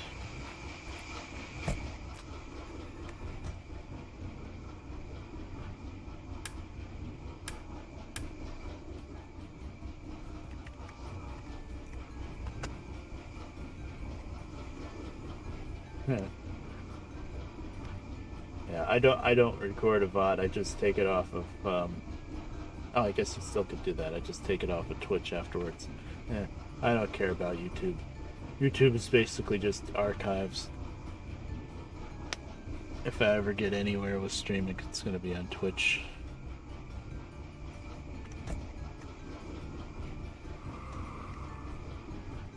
Let's see. Please let me disconnect this too.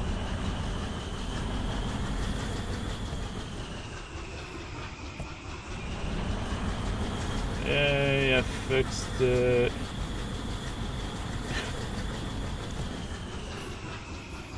Yeah. Actually, I have two YouTubes. My original YouTube that's all my older stuff, back when I tried to make LPs and stuff like that. And then I have the archive one just for dumping the live streams on.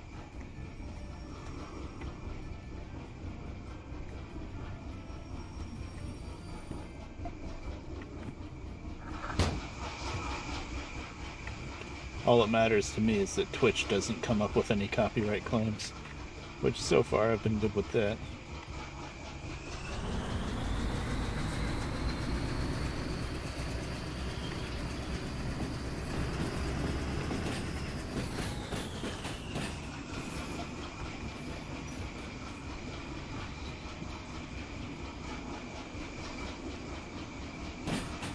Oh, you got all the Aussie stuff, I bet. Cool.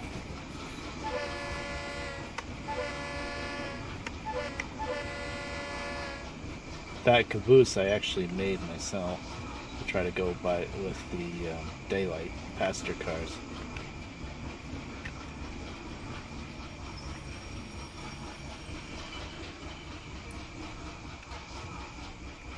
Here, finally, shut this freaking thing down.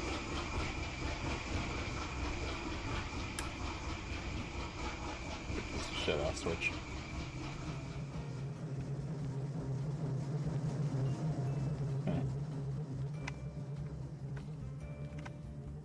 Oh, that's a lot of fuel.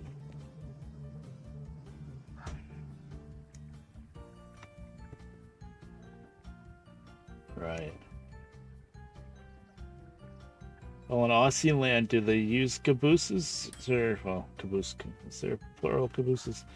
Or do they use, I think what's the British and European stuff, brake vans, which is a bit different.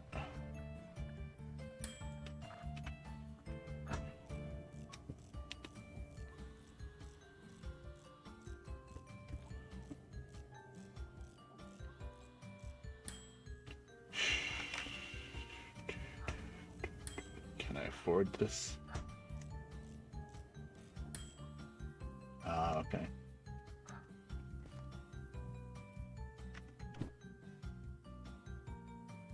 For that. Okay, there's the rest of my money, basically.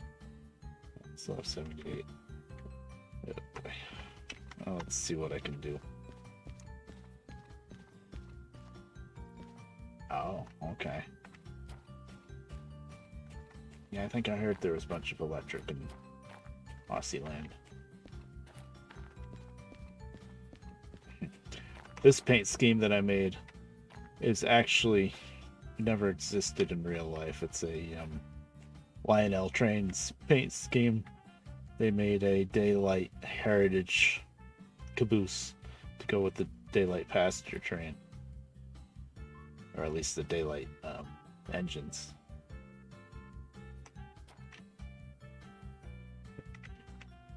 And you can't put writing on the side of the caboose because it gets mirror imaged on the other side. But the Lionel version, right in this section, it says UP Union Pacific and a number, because I guess it's supposed to be a heritage unit thing.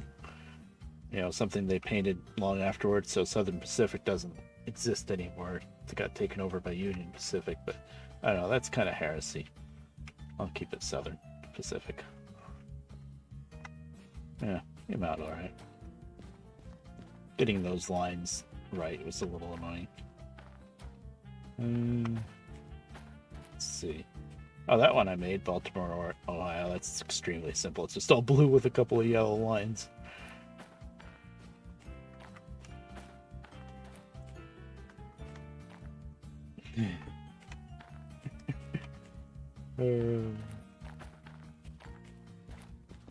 Let's see what I can pay off. Now, I know you can't get soft lock because you have too many fees. So they have to let you do something, I think. I don't know, though. I usually never derail, so... Might as well pay off the little ones, I guess. Oh, now the copay is only going to cost me $433,000. Well, guess what I have? 72,000. Oh, 40K, yeah.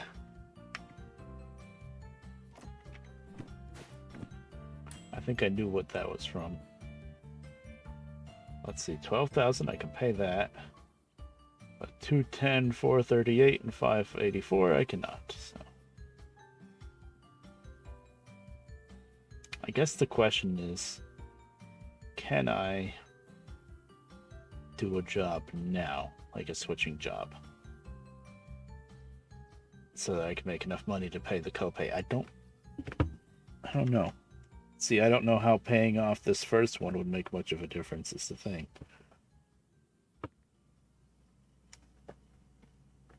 But because if I can get up to the 432,000 to pay off the copay, then that would clear everything.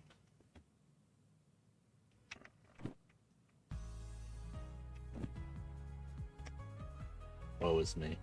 Okay, we'll play with that in a second. I want to get the hand cart out real quick.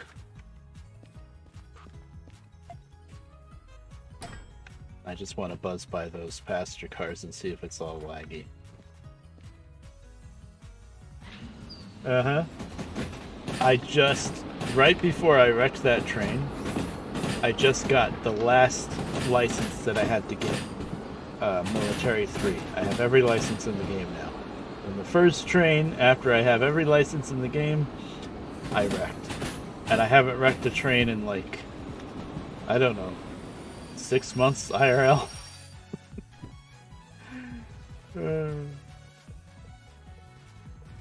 And the last time I wrecked a train, well, I think the last time I wrecked a train was when I was first starting off on stream.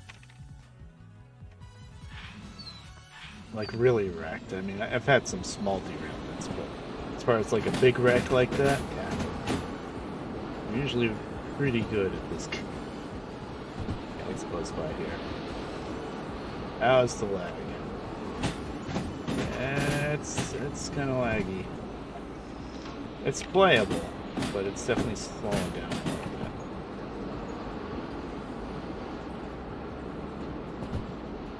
No child. That's too bad. It's okay. Now, one thing with locomotive lights, make sure to turn, I think it's the shadows, it's called shadows, turn them off completely. Because, at least with day-night mod, if the shadows are on, then when I buzzed by those passenger cars at the harbor, everything was a slideshow. It slowed down that much. But this is playable. It's a tad laggy, but it's not too bad. Oh yeah? Cool.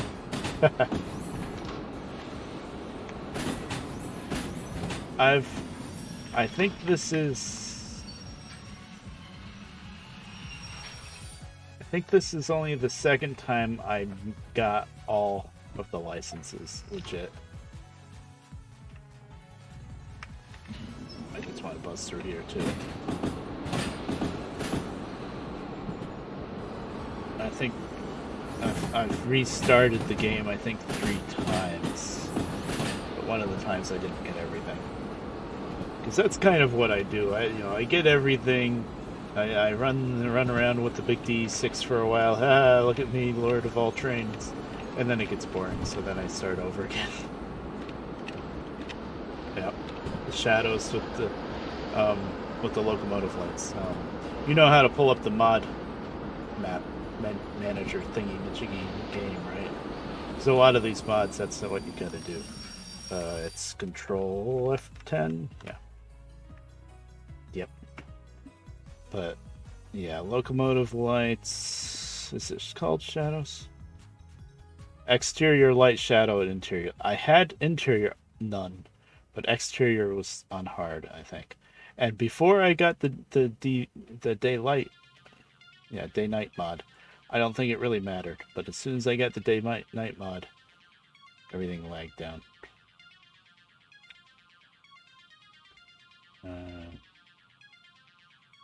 Lean toggle is very useful if you're trying to lean out. You don't want to have to hold the button. Tender double capacity for the steam engine, which I don't feel like that's much of a cheat because they should supply water towers at least at all the major cities. It's really ridiculous that you can only get it at what? Steel mill, iron and coal mines, and harbor. That's pretty much it. That's silly. Couplers, sounds. This just makes the game use all 3 types of gondolas instead of just one. Expanded station range. That's good around the steel mill. It's very easy with the steel mill if you don't have this mod to go out just a little bit too far and then all the freaking jobs reset. Oh, that used to piss me off, and then I found that. Actually, I used to use persistent jobs mod for that problem. And then I found this expanded station range, which fixes that problem without doing the other stuff that persistent jobs does. The gauges, just to make those look nicer. I didn't touch anything, I only moved them. Nightlight. This is just so people can look on my Discord and see what job I'm hauling. Decorator, so the stations look different. Cargo swap, that's like the skin manager, but for the containers, and I think I have a different skin for the tractors.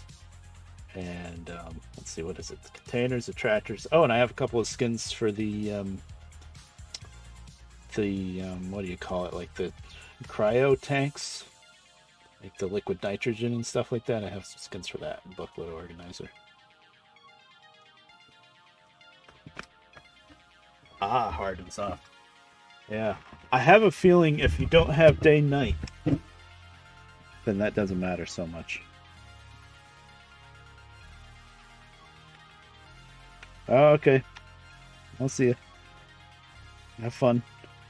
Well, I don't like asparagus either. Can't blame them.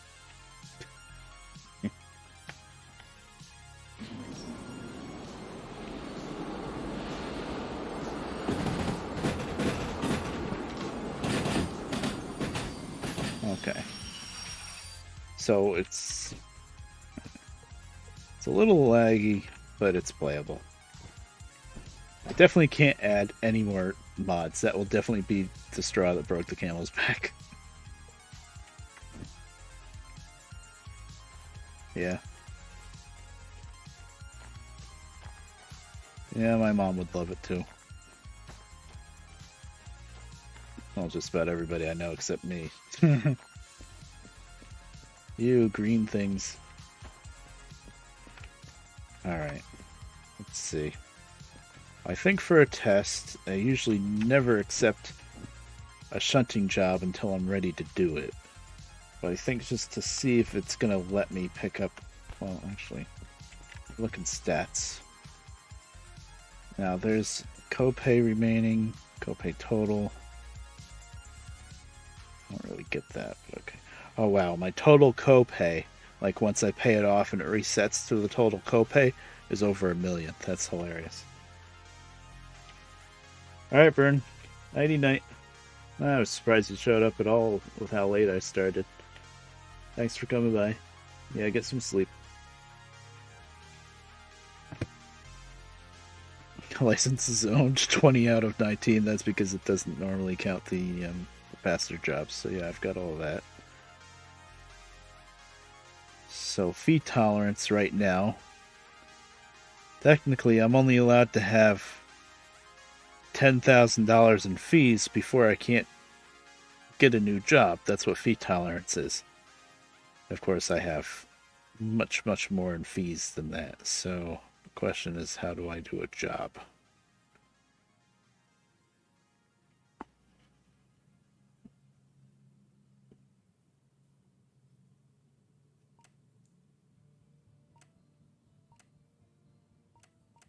Because I can't pay off the fees. I can pay this little one off.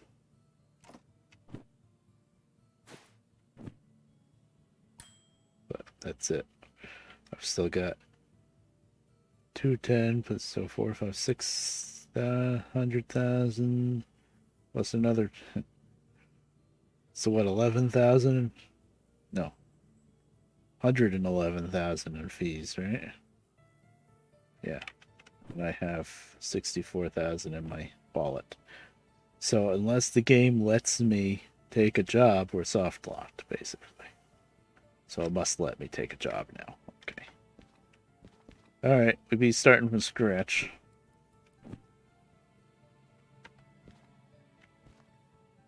Usually these little pissant switching jobs I don't bother with, but I might have to. Ooh, 812 tons. That's going to be the big diesel. Let's see if it lets us do that. God, it's only worth 3,700. But it'll put it together a train to go to steel mill with. Or I can just take something leading out of here. 9,000 harbor, 13. What about the passenger?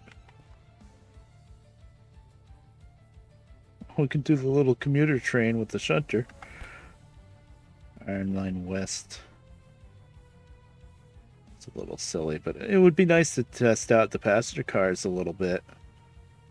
I think the coupler mod, knock on wood, I think the coupler mod helps out a lot with the passenger cars. It makes them not as buggy, as prone to derailment, I should say. Not really buggy, but that's just stock game, those passenger cars. But stock game, you're not supposed to be able to get the passenger cars unless you spawn them in, is the thing. They're not really supposed to be used yet. But they are with the passenger mod. Goods factory, that's a short run. Can I combine two different commuters? Coal mine, no. It's either coal mine. You know what? Let's try that for something completely different. We'll do little commuter runs. Or so I'm going to hook up the train, try to start it, and then it's going to tell me I can't start a job. But there's got to be something I can do to get out of this situation.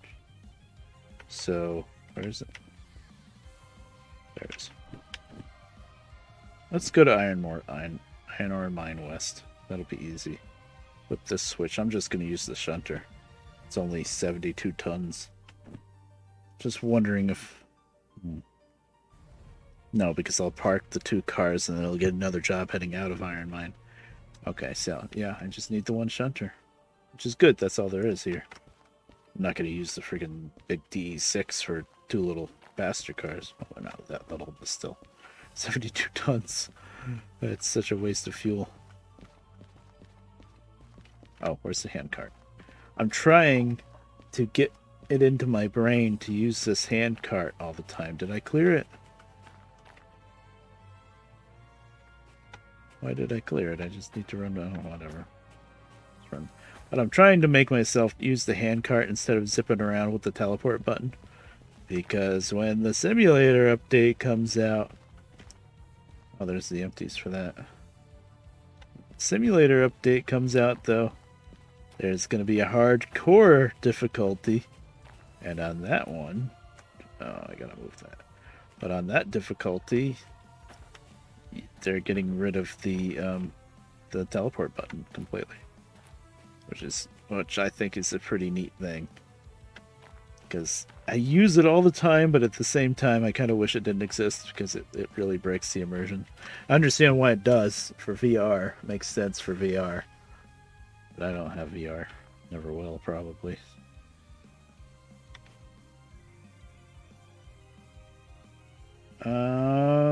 Where?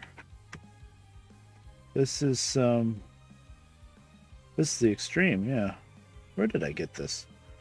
Why does the title say Final Fantasy XIV? What is that, 14? This song is from Final Fantasy VIII.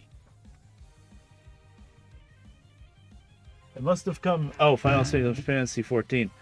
It came from Burn. Yep, she gave me a bunch of that stuff. Because she's been playing Final Fantasy 14. Oh, I wouldn't parked that. Oh, right, I parked this. I was just happy to get uncoupled from it. And then I parked that and serviced it. Okay. Now I gotta start this thing up. Let's hope nothing breaks. Well, you know what? Since I have to run this thing anyway, let's see if I can do that that big switching job with the gondolas, even if I don't take that job afterwards. Switch it out, since I have to start this thing up anyway.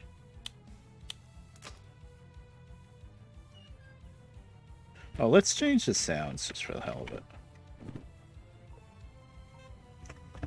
Let's see, horn hit.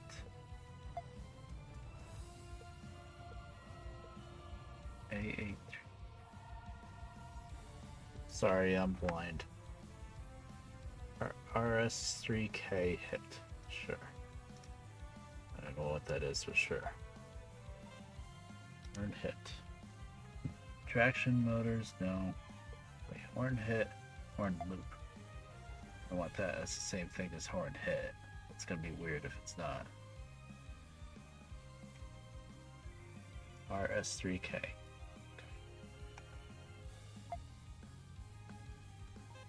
So horn. Bell was on eBay. I'll go you vote. I think they all sound pretty much the same. Bell. Horn hit. Traction motors. There's nothing for traction motors. Engine shutdown. Oh, I gotta do. Yeah. Let's go Alco for the engines.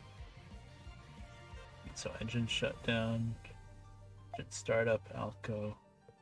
It was on EMD. Oh, okay.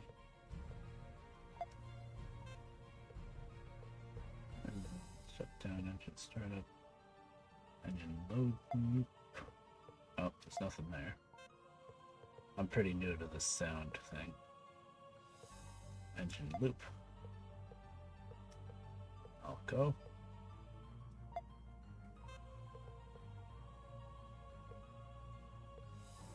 Shutdown, startup, load, loop.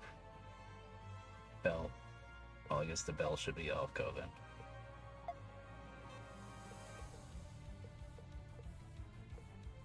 whistle, that's steam engine. Back to horn. Okay.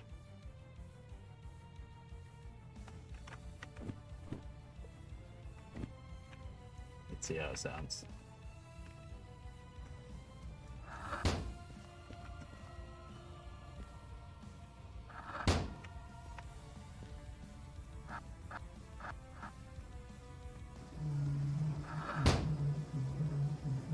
That sounds pretty similar to the way the EMD started up.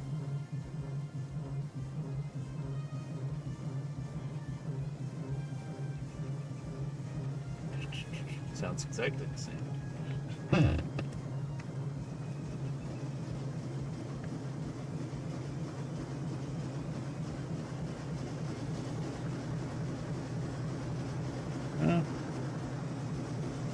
Now it sounds different.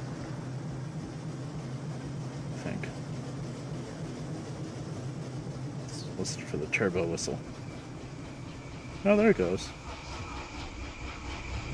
That's what it was on before. I see. I kind of thought it was already on Elko, actually. So, neutral. Let's just listen to the engine.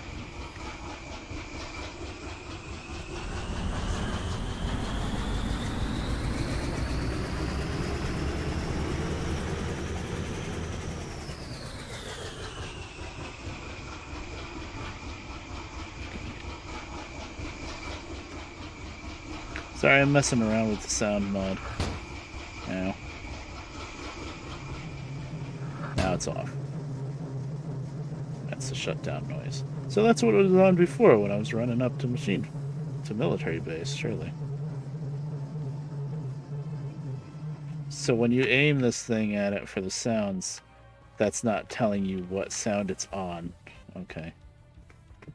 Oh, hold on. Let me check the horn real quick. Oh.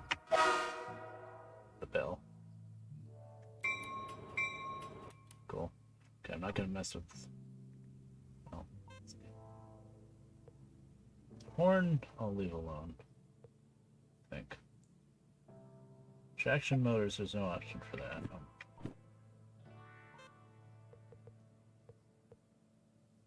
So, engine shut down. Let's try EMD then. Since it was on Elko before, I guess.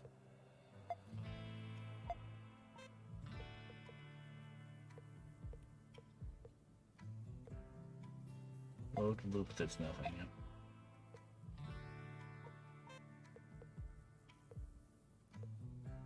Load loop.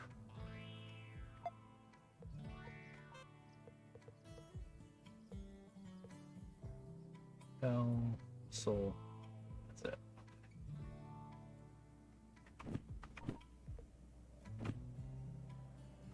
Let's see if it sounds different now. Still all set.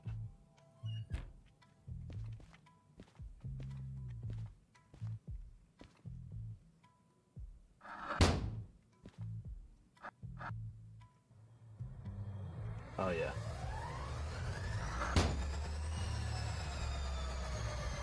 That's EMD. Okay. That makes much more sense. Yep, that sounds like my GP9 I used to run. Well, run on, I never ran the thing, but yeah.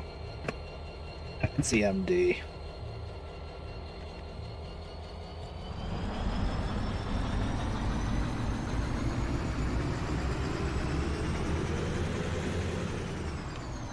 Okay.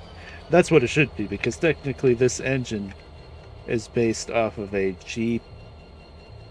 not GP, G16, which is an EMD locomotive that was made in America, but made exclusively to export to other countries. I don't think there's really any in America, but they're very common and popular in other countries.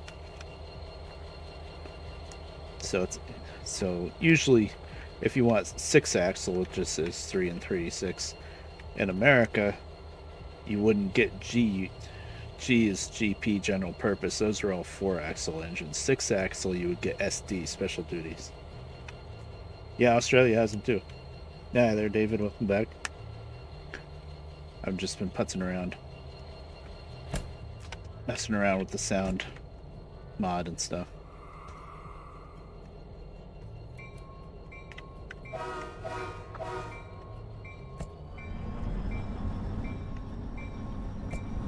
I think I have that right. G15, I think, is the model that this is really based off of.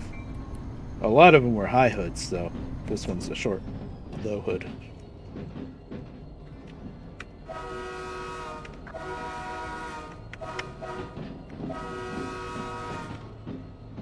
Well, that's a nice texture back there. I feel like I'm playing Minecraft all of a sudden with that corner. Oof. Nice. Oh, hi, Scissors. Welcome back.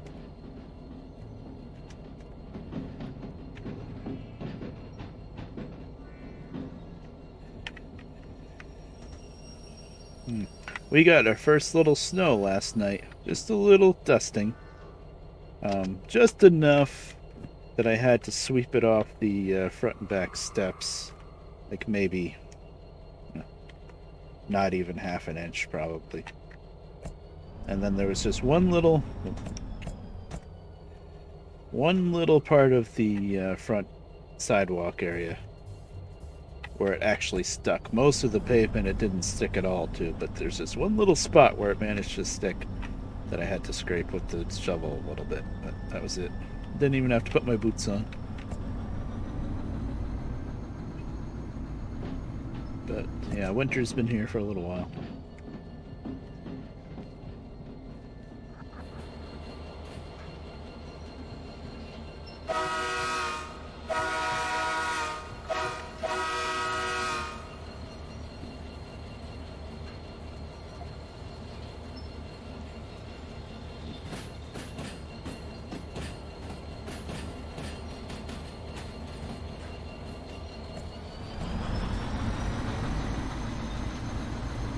Oh, I better get the caboose. It's gonna be in the way. Damn it. I forgot.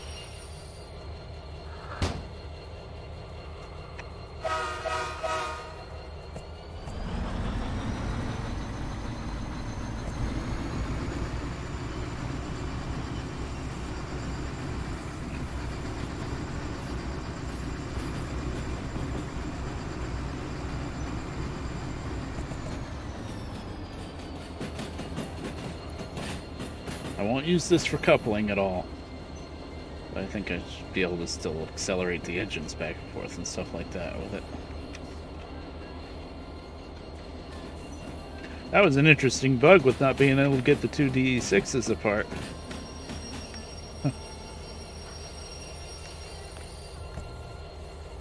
Oh, the big -9s. Those are GEs, right? Yeah. The biggest engines I've seen in person, because I don't live like on a big main line. The railroad in my town is a little short line called M&NJ. Used to work there a little bit. But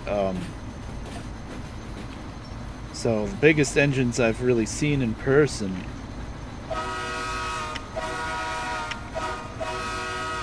was what Norfolk Southern would bring into town, because they would bring cars into Middletown, and then M&NJ would switch them around and bring them down to the one customer they have, the little industry gem pack.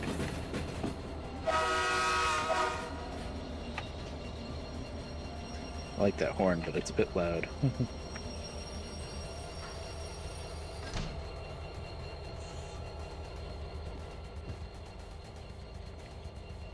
But anyway, Norfolk Southern would come in, and since it's pretty much a dead line branch off of the main line, they would come in with an engine on each end and only run one of the engines. They'd run the one engine to bring it in, and then move around to the other end to come back out. And they used two GP38s. GP30, yeah, 38-2, I think, technically.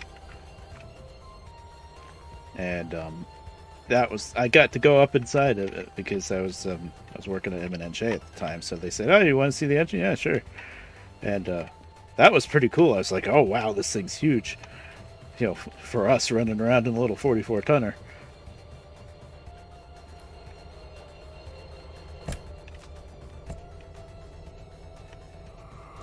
So that was pretty neat. And it had like here you had the door where you could go down the steps, and there was a bathroom in there, and I was like, oh my god, a locomotive with a bathroom. Oh. Of course, it makes sense if you're going to have engines that can run on the road for many miles and stuff. You're going to need a bathroom. Dash 940C. Yeah, okay, I've heard of those. That's cool. I think the popular ones with Norfolk Southern, as far as the big engines, are the oh, what are they called? They're not much to look at, but they definitely get the job done. AC such and such. I forget what the other ones are. I don't know modern locomotives much. Oh, coal and uranium, neat.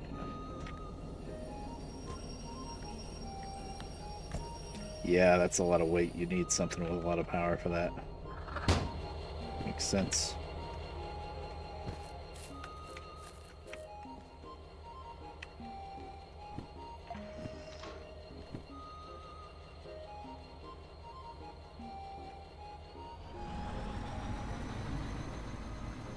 Oh, do I... Wait a minute. Is this going to be an unload? This is a load to... Yeah, this is a loading job, so... Let me just make sure that I don't need any cars off that stupid... There's one little spur track that you can only get to from the other end, so I don't want to work the train from this end and then find out that I gotta run around. I think all the cars are right here, though. It sure looks like it.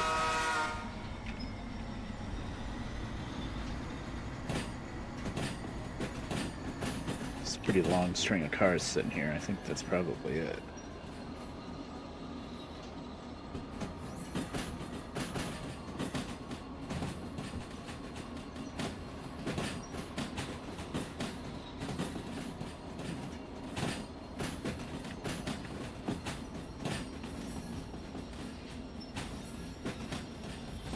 Oh, I thought I threw the switches right.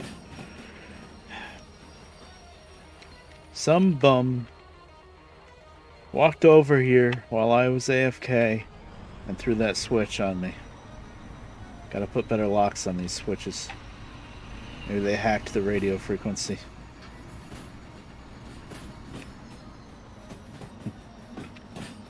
Of course, the switches we used on our short line, the one for Gem Pack had a real lock on it, I think, that you had to unlock with a key. Yeah, because I had the little key thing on my belt. But all the other switches, like in the yard and stuff, they just had like a metal pin that you would stick in the lock to keep it from flipping over while you run over it, basically. I don't think... Oh, the switch for the engine house had an actual lock. Yep. They both had the same key. I remember now.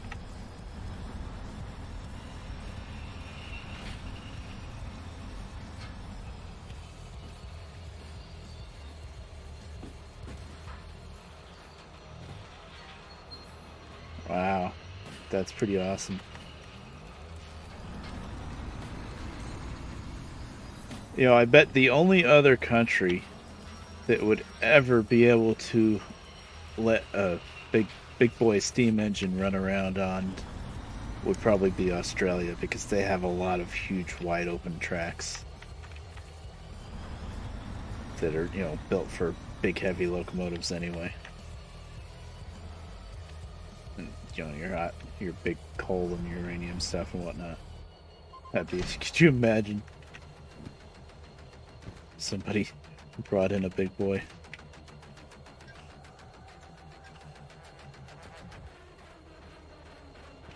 Okay, let's see. I gotta get the job sheet for this.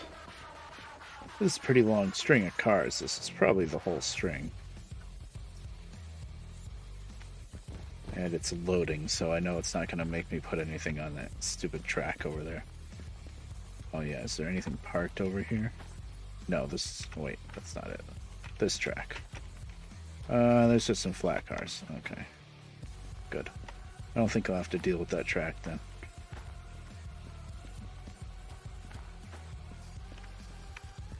That's the door.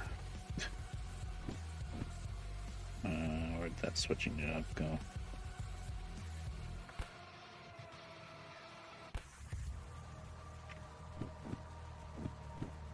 "8 minutes. Okay, that means that's the whole string. Alright. Well, we're hooked up to it now, aren't we? I did hook up the air. Did I hook up the air? It's just one of those things you do without thinking about it. Yeah, I think I did. Let's see if it lets me accept the job. Yes, it does. Okay, we are not soft locked. I was pretty sure we wouldn't be. Okay, D1L. And then park it on C3. Okay.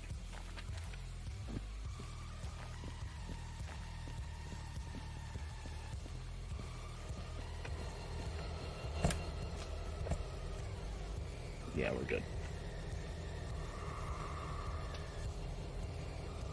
Try to be professional.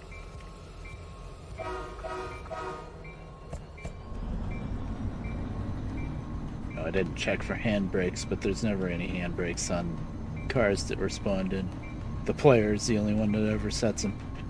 Actually, I think there might have been an option with the mod to have them spawn in with some handbrakes, but I turned that off. Basically, I want to be able to crank the handbrakes on myself, but I don't want to have handbrakes required to turn in a job, but I don't want the cars starting with them.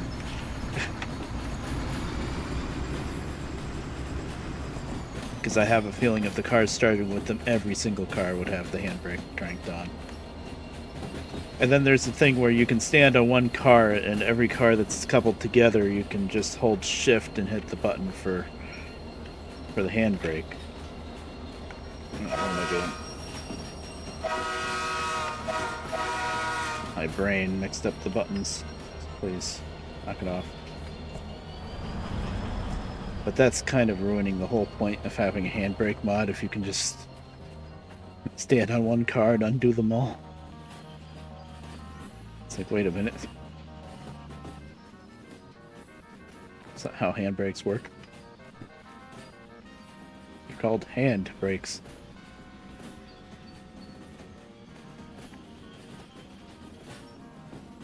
Now, most of these, there's only one, actually there's a couple of these gondola skins that I made.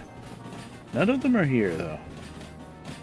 I made a black O&W one, which is very obvious because I didn't know how to make it dirty. So it's just like a clean, black, brand new car. Where am I going? Oh, no. I need to go back more. And then I made a gray L&E long, and that's Lehigh, New England, which is still dirty because I just reskinned the original gray car. And a green New York Central, which is also dirty because I reskinned the original. Basically, I just added the logos.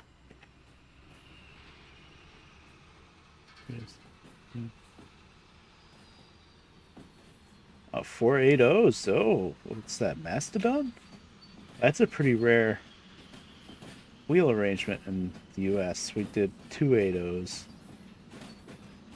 There were some Mastodons, but not a whole lot. And switched to diesel, then electric. Yeah, that makes sense.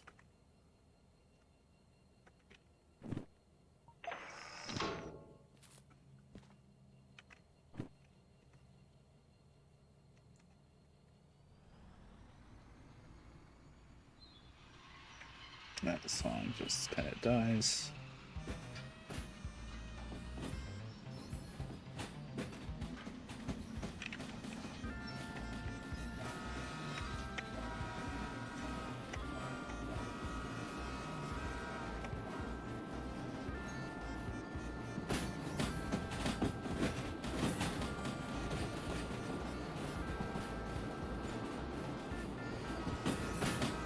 I'm glad I got the caboose out of the way. That would have been silly. Gonna have to get that engine out of the way.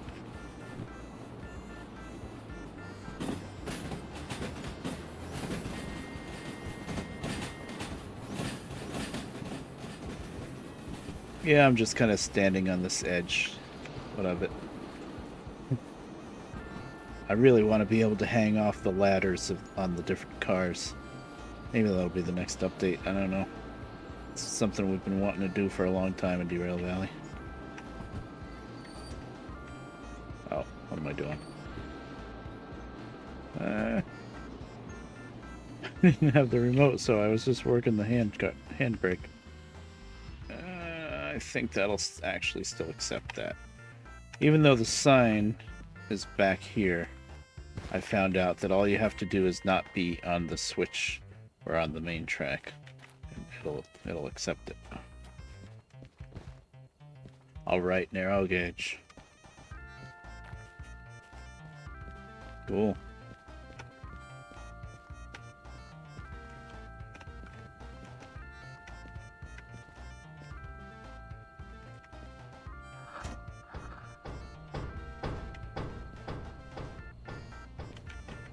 What track are we going to? Let's see, 3.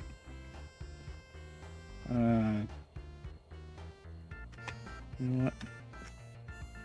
We'll go this way. Doesn't matter. It's a hill either way, too.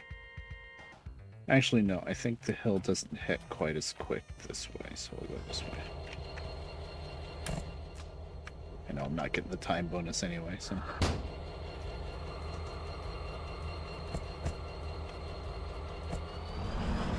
Wait, were the brakes on? Why were the brakes still on? Damn it. I gotta let the air pump up now. Oops. Definitely not getting the speedy bonus.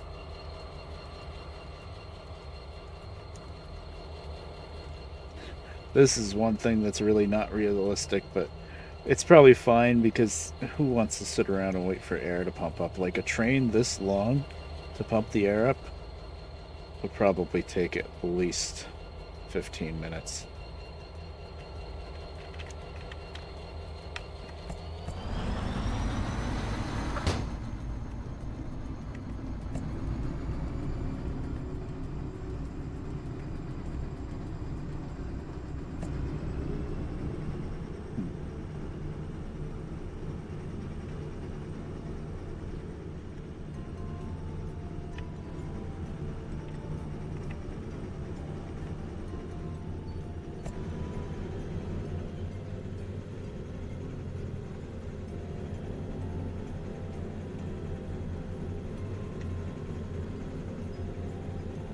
Pretty cool.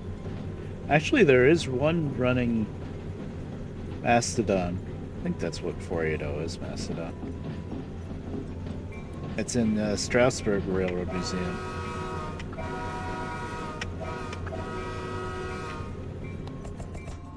That's probably the only one that's in operating condition.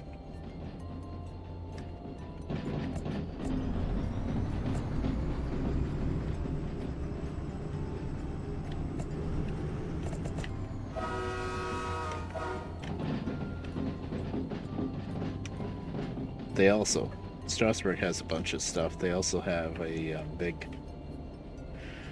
210-2, I think it is. I'm not sure if it's 210-2, 210-4. I know it's got 10 drivers, which is great for freight, but of course it probably doesn't go too fast.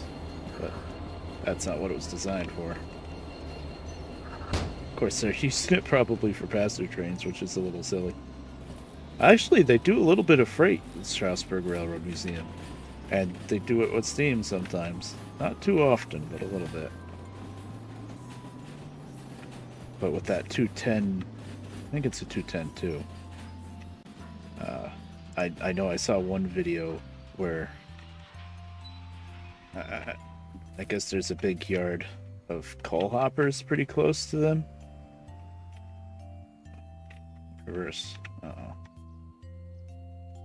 I didn't do this one right. Oh, she ain't moving. Really? She's not gonna move at all? How heavy is this? Yes, it is a lot. Well, see, the problem is I can't throw. Oh no! Don't tell me I have to go the other way. I know it's a hill. I gotta wait for the air.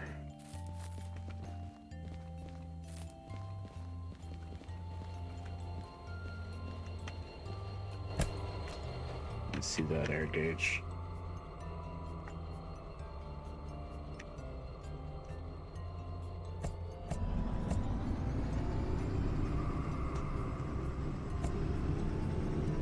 Boy, she is not moving. Wow.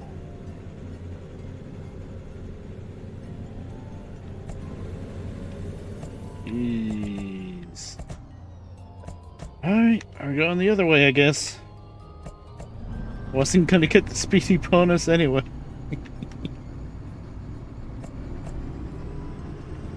I know that's a steep hill, but wow. Just completely stopped in my tracks.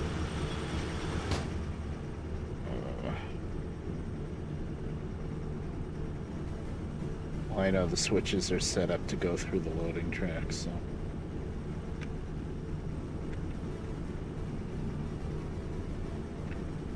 Oh, neat. Oh, that's nice.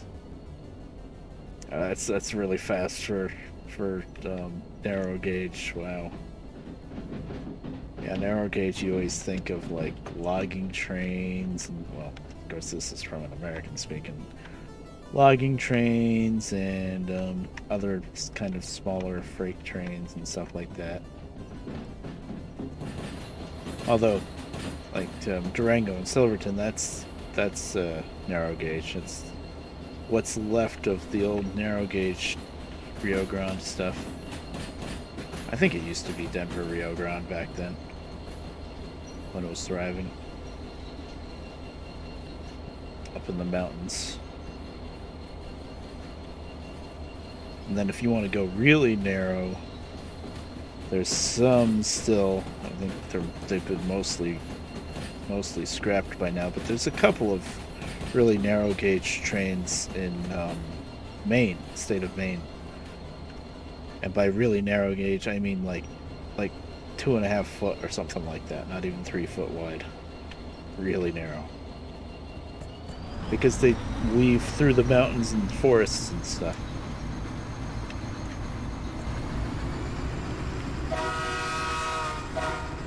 Bad, I haven't been blowing the horn or anything.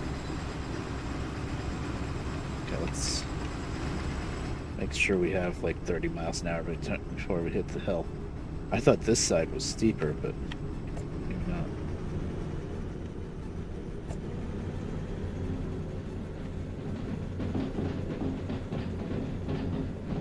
Now you can't go much more than 30 because that hill, that curve up there on the hill is a speed limit of 30.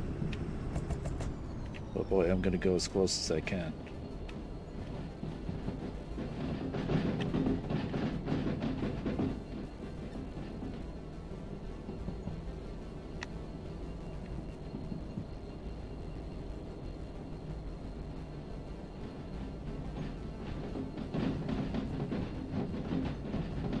The sugar canes. Okay, I think I've seen videos of sugarcane. I don't know if that was Australia, but I've seen like sugarcane railroads, and yeah, they have like the 2 foot super narrow gauge.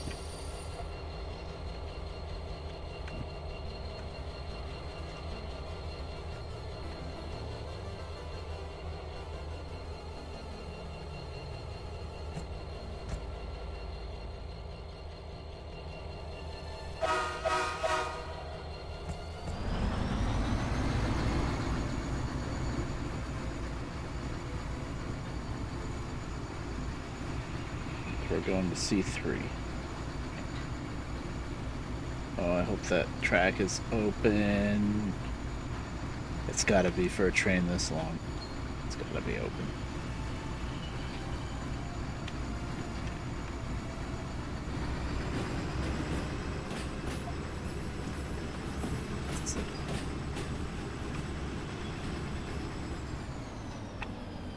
Oh, cool. No? No, you're telling me there's something else on? No, we're gonna have to shove it through. Too late now. I'm not gonna try to go back and go through the passenger yard. That was also too late. Wow. Game, please.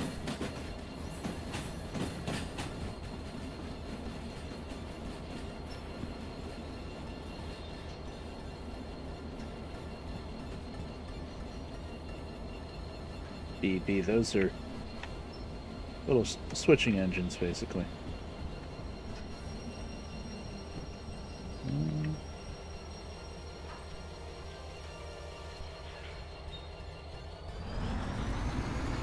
Of course not. At least I know we're not going to be stuck on a hill. Freaked out a little bit and hit the brakes a little too hard. Yep. With how much I've played this game, I still don't quite get the feel of the air brakes quite enough. I still go a little too cautious usually and bleed out too much air. You're right, yep. That's cool.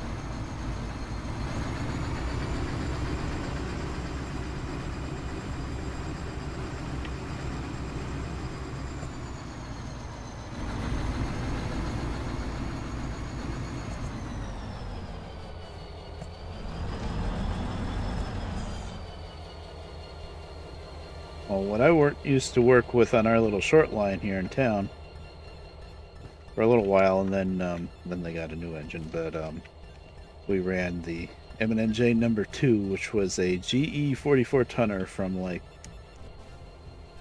I want to say 1948, 49, something like that. And I tell you, for how little that engine was, that thing had some decent power, decent guts to it, because it had 2 engines. I have an engine each end. No, go ahead. I don't think Stream Elements will do anything. I'm pretty sure it won't. Pretty sure I don't have that set up. I got rid of the caps lock thing because that was annoying me.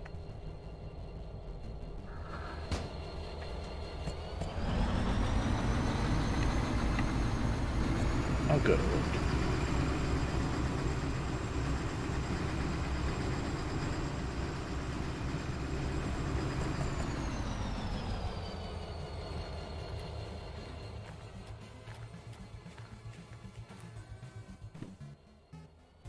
Yes, just stand in front of the train that you just goose the throttle up on.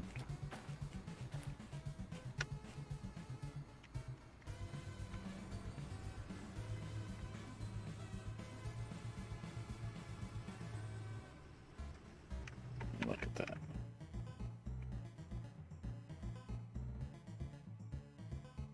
Oh, cool. That's kind of like a, alright.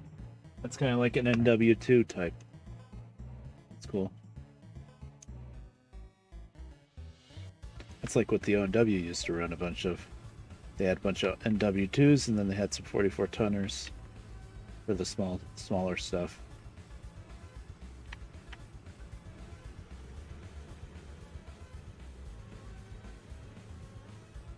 Our Alco version of that would be like an S1, S2, S3, that type thing. EMD would be NW2 or SW2 or higher numbers later on. Okay, let's see. That should be good, because technically there should have been enough of them for all of it. Not that we're getting a speedy bonus anyway. Locked that in when I went the other way and got stuck in the hill. Oh, wow, that barely fits. Oh, where's the sign for 3? There it is. Okay. Anywho. Give me my little bit of money. That was mostly to make sure that I could take jobs. Okay.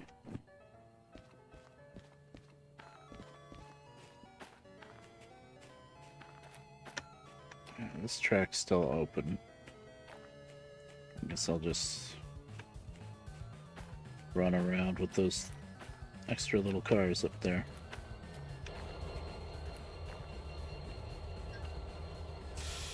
No, that's I want to keep the caboose theme. I think.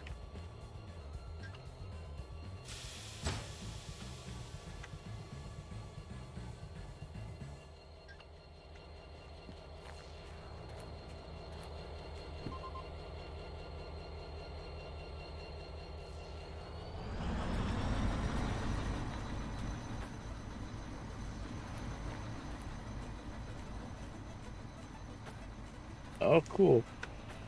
I love it when locomotives get named. Doesn't happen, well, in the US it doesn't happen much, but British, I think they do that all the time, and it makes sense. Aussie land too would do it.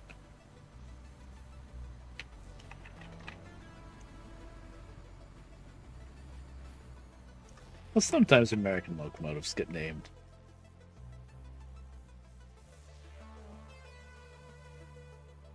Very cool. Yep.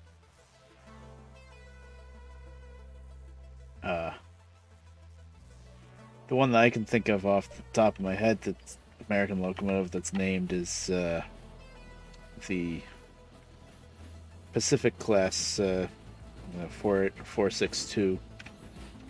It's been in Steamtown being rebuilt for like 10 years now, probably more than that. They were just starting to work on that back when I went to Steamtown with my grandma, and that was a long time ago. Boston and Maine. 2317, I think, is the number. Don't quote me on that. But the engine has a name of the Constitution, and it was a Boston. Probably was named by Boston people. I think there was a little thing in like the newspaper at the time to name the engine. So that was cool. Yeah, I have a shirt with that engine on it that I bought at Steamtown, I think. You know, the money goes towards the Historical Society working on it. I think it's kind of ripped now, but I still have it in a drawer, I think.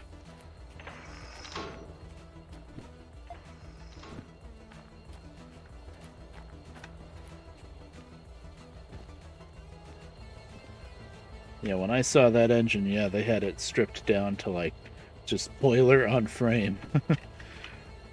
They were just starting to work on it. And I think now, finally, after all these years, they're pretty close to finishing it. Which is good, because right now the only running steam engine in Steamtown is the little Baldwin 060 shunter switcher. It's a nice little engine, but it's little. They can't really go too far with it, I guess. Although it does have a regular tender. It's not like a tank engine, but back when I went to Steamtown, that was like kind of the golden age for them.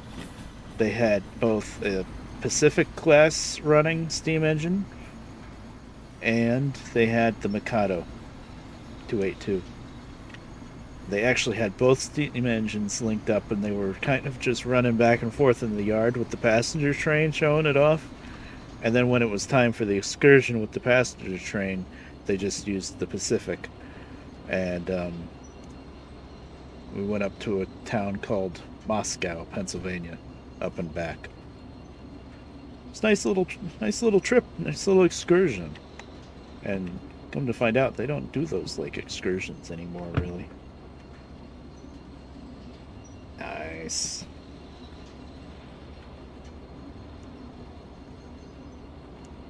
That's awesome.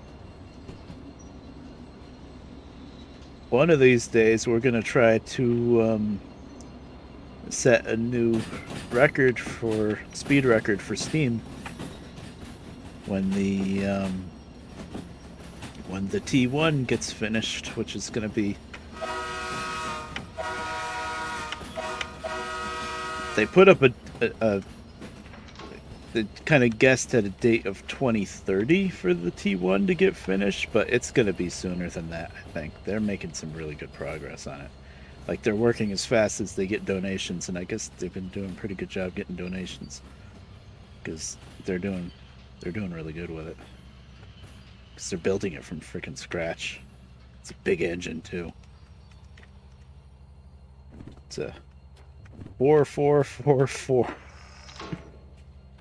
A lot of people kind of complain that they're doing such a wacky engine design, but it'll work out. Yep, 4444. Pennsylvania Railroad T1. It's a really cool, like, streamlined steam engine. It's got like a shark nose on the front. Yep. It's not articulated. It's a rigid frame, which means there's going to be some track that it can't run on. But it's, yeah, four pilot wheels, 4 drivers, 4 more drivers, 4 drivers. It's 4 trailing wheels. It's called a duplex.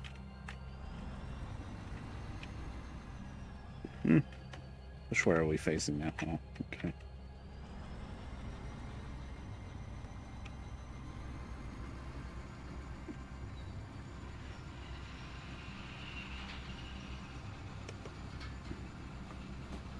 Actually, back in the day, Pennsylvania Railroad, the first one they made was a prototype. Yeah. The first one they made was a prototype. It was a 6446. That one was really wacky because now you've got too much weight not on the drive wheels. So, supposedly a lot of people think that engine broke the Mallard's record, but nobody recorded it. It's like the rumor of that. I don't know if I quite believe that, but it was it was really fast. But yeah, they had an issue with the wheels slipping because there wasn't enough weight on the drivers, and there were massive long locomotives like this. The one that they're building now, the 4444, the 6446, there was only one ever built. The 4444, Pennsylvania Railroad had a fleet of like 50 of those engines, something like that. Because Pennsylvania Railroad was huge. Yeah. Well, they didn't have to deal with much mountainous track, I think. Although they did have to go around Horseshoe Curve, which is pretty decent grade. All right, it's got to air up all those cars. Just wait a minute. But yeah, they were really fast.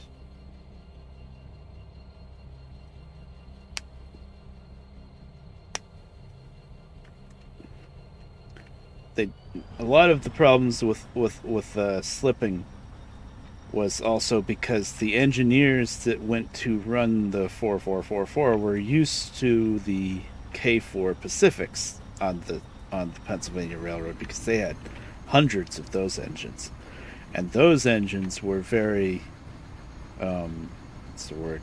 You could do just about anything. It was very hard to slip the wheels on those ones, so you could do just about anything with those engines. They were really good.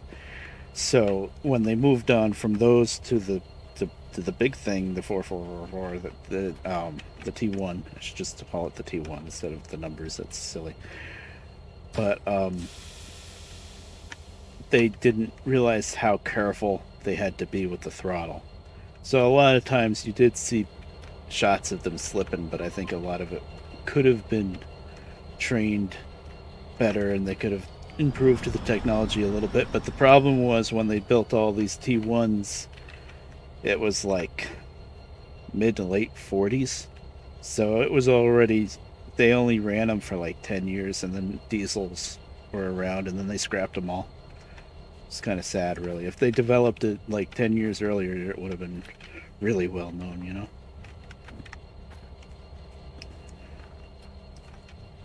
Okay.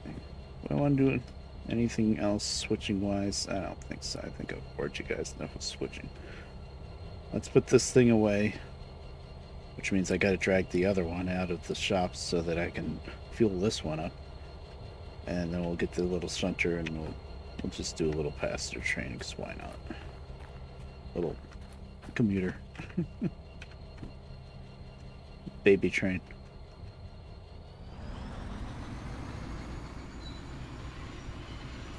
Yeah. Well, they didn't have to do much shunting with those T1s. Basically, they probably put the trains together with something else and then put the T1 in the front and go. It was specifically fast passenger trains. But what I knew they were big, these T1s, but the historical society, or whatever the trust is called, it's called the T1 Trust, the people that are actually rebuilding the engine, or building it from scratch, really. There's nothing to rebuild, it's all from scratch. They put up a comparison chart, and the T1, I think, is only like maybe 15 feet shorter, engine and tender together, than the big boy. That's how big they are, and it's like, holy crap.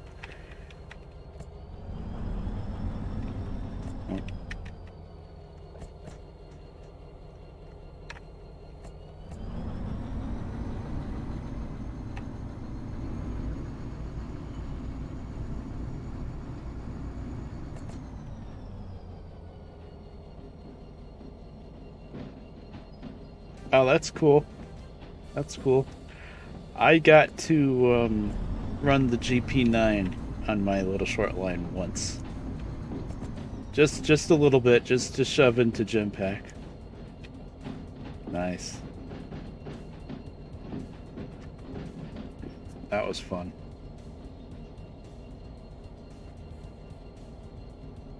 That was tricky too, because you got to do a lot of different things. You're starting from a stop, so you got to ring the bell, you got to toot the horn, you got to put the right power down without putting too much power. You're going up a hill, and then you got to blow the horn for the crossing, because there's a crossing right there. And then as soon as you go up the hill just a little bit over the crossing, it's downhill. You got to cut the power and even touch the brakes a little bit.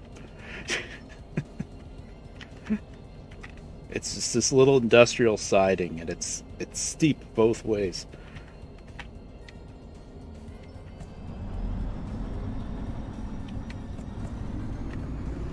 The only customer for little M&NJ. But now M&NJ is pretty big now, because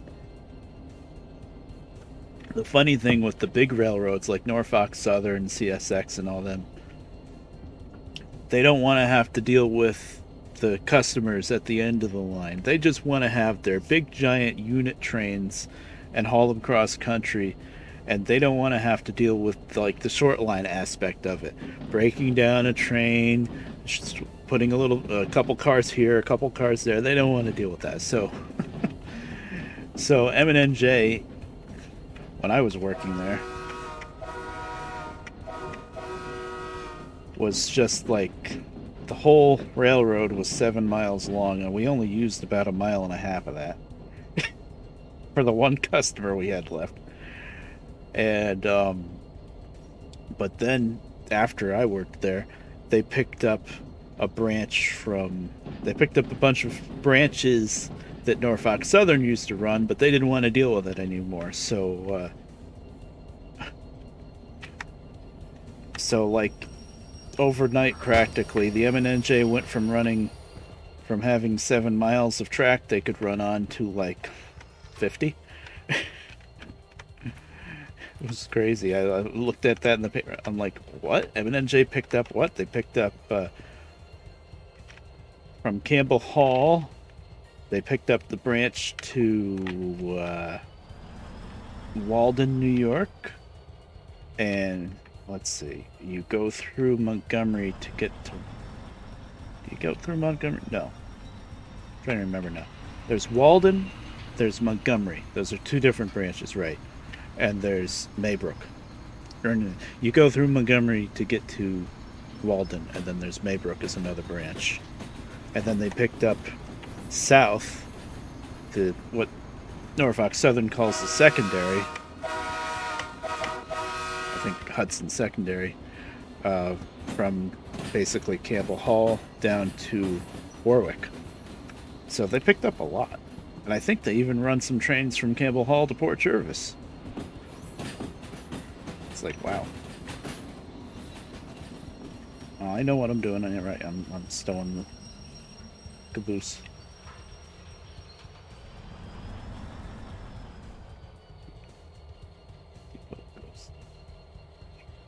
Oh, that's cool. Oh, that's awesome. Yeah, I got to drive a GP9 for like 10 minutes. Oh, yeah. Yeah, that's okay. I won't tell anybody.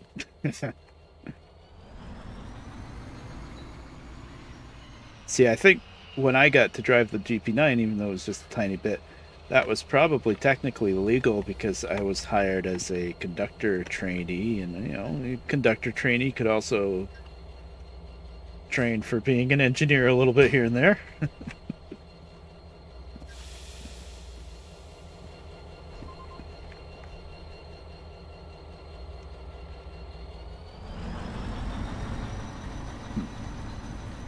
In retrospect, when I look back at it, he should have had me like run the engine a little bit like out of the Middletown yard or the DG yard.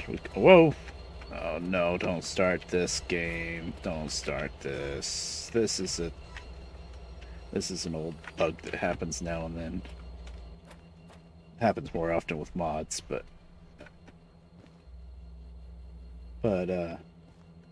yeah. I don't want to restart the game again.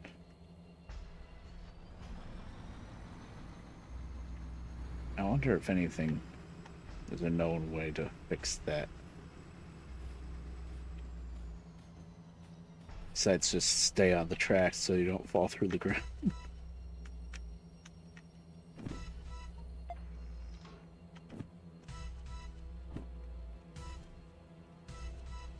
Oh, I'm gonna have to get over there to the depot. Not depot, whatever it is, the fueling shed.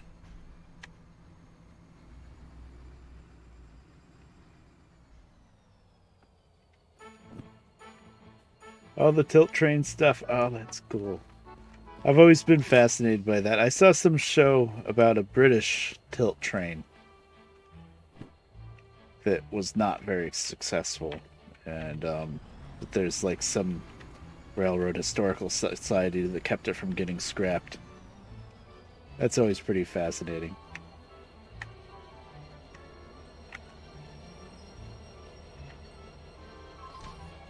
Oh, shoot. That's right. I was coupling. I forgot I was coupling up to another engine over there. Okay, don't fall. Don't fall.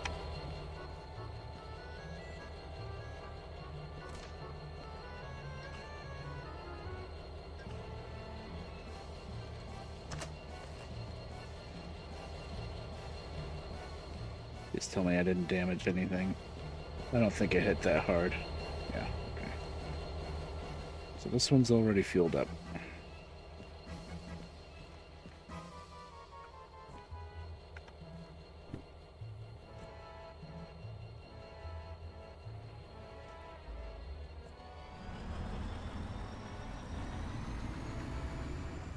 I really hope this doesn't glitch out again.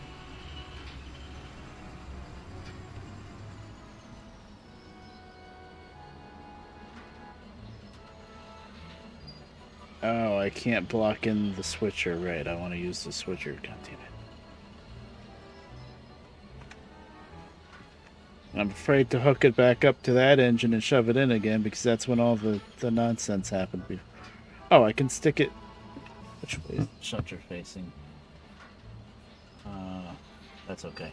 I'll stick it on the track to the turntable then. Mm-hmm.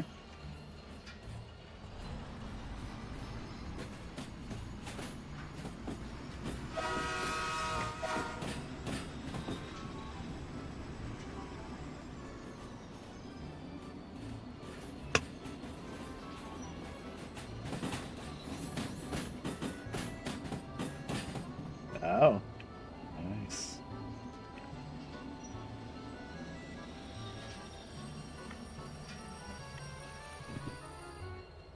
Bombardier. I think there's Amtrak trains here in the U.S. that are Bombardier, and the newest ones are some kind of French, maybe.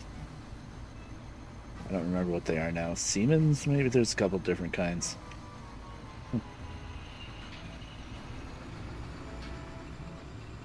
I don't know why EMD didn't come up with something Yeah. But they didn't, I guess.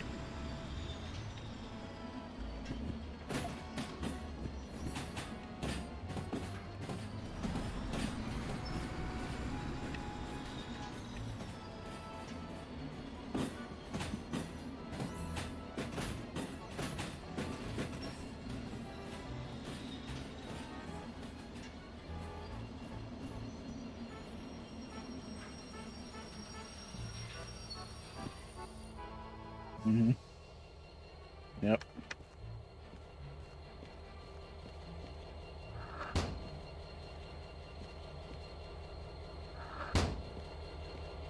Okay, let's see if I can get off the engine without falling in the ground. I think we're okay.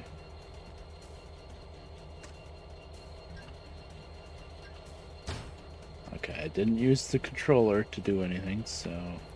Oh. I'm falling in the ground slowly. I could feel it.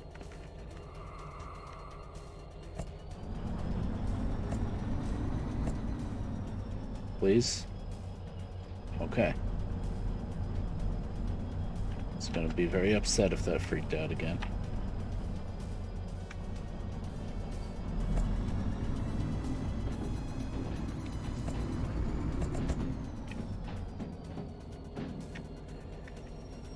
I need to go back. Ran.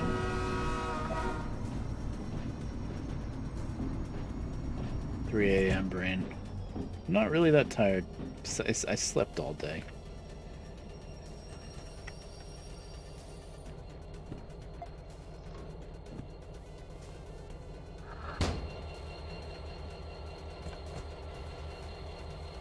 Oh man, maglev, awesome. Oh, that's not quite right.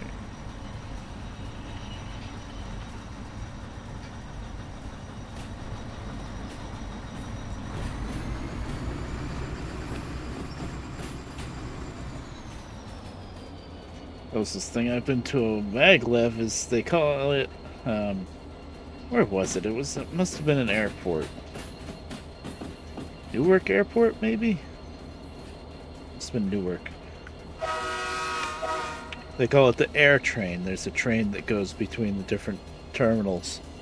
And that, I think, technically is like the same basic concept of maglev. But, it's kind of a floating thing.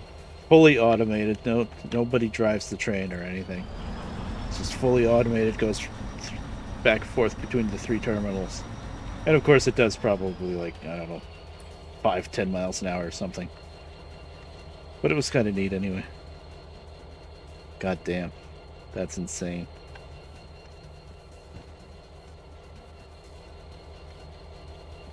Okay, done with this.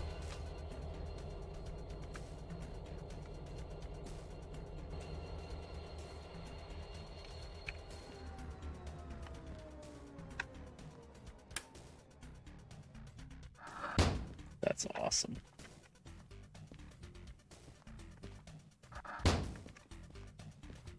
It was really weird sitting in the first car of this little automated train thing and nobody driving or anything. We're just standing around in it and we're like, wait, who's driving? Nope, it's just automated. Let's see. That was like 5-10 years ago now. And 200 miles an hour.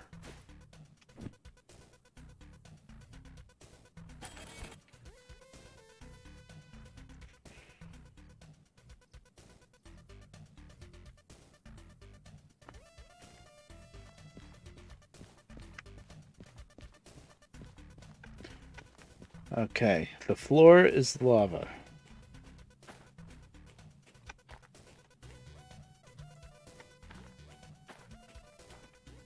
Which means anywhere that's not train tracks.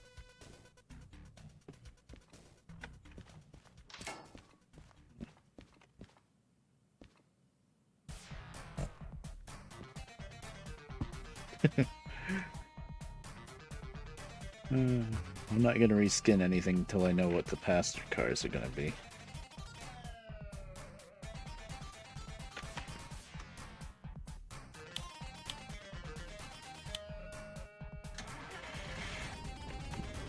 sounded like starting up a truck. Cool.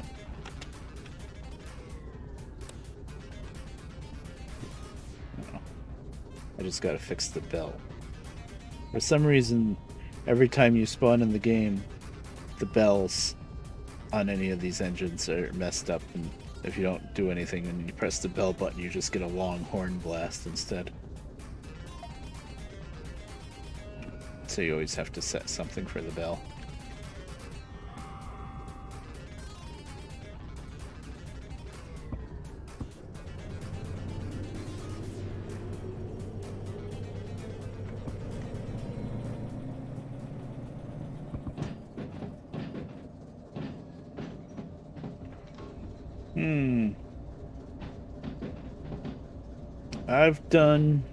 I've done more than a double header with DE2s. Although when you start using more than 2 DE2s, it gets a little silly fuel cost wise. Let's see, I'm trying to think. I think I know I've done 3. Have I done 4? I think 3 DE2s was as far as I went. Just resetting these so that right for next time. I'm trying to remember how many tons it was. I don't remember now. Because technically each DE2 can do 400 tons, but of course that's flat ground. So I want to say it was like 800 or 900 tons. It was probably actually 700 or 800 tons, but I knew I was going up a big hill, so I had to use 3 DE2s instead of 2. I'm trying to remember, it was probably I had to use 3 because I was climbing out of the harbor.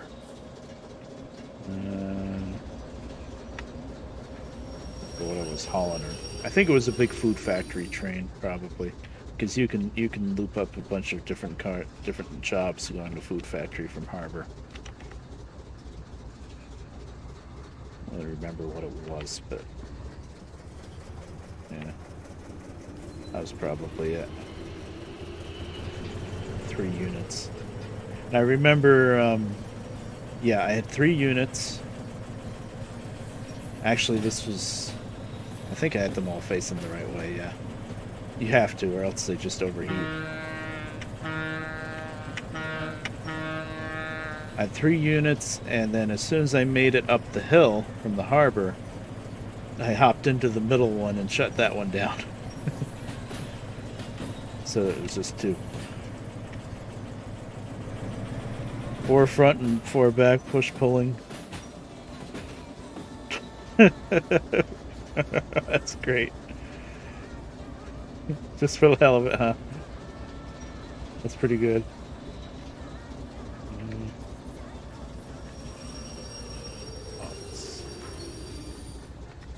I know I want this one, but let's figure out where this train PC-47, 2 cars, blue.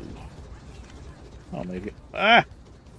That actually spooked me. I was hoping that wasn't going to happen again. I hate it when this happens. There's no real fix. Except try to teleport on something solid. Of course, I think using the teleport button too much is what causes it. I think I'm going to have to restart the game again.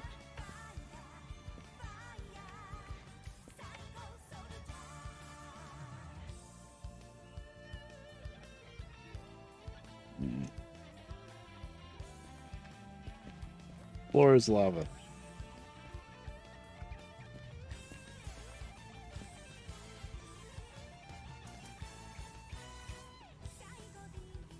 Right, yeah, you can use the transport. So 14. Yeah, I guess I should have asked how you got that many DE2s. Yeah, you need a mod for that. You can spawn in cars, you can't spawn in engines unless you have the mod. Oh, that was solid.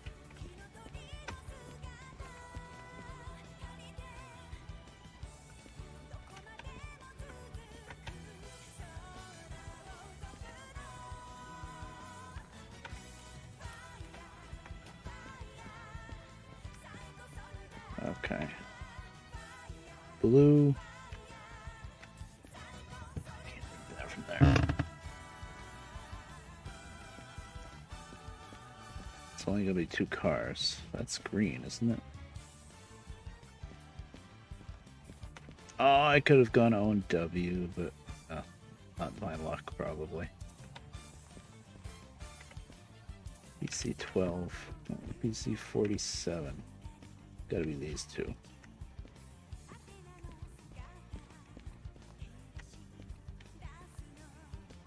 Yeah. Oh yeah, the green.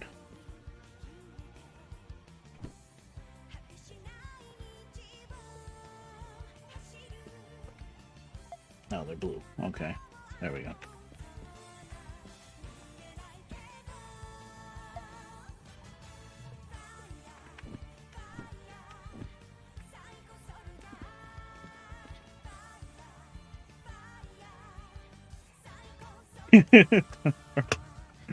Oh, that's pretty good.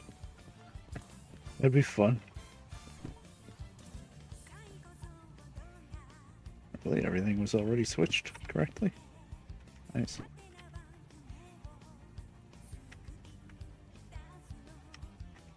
Wait, this is reverse going this way, right? Don't tell me I have to turn the engine around.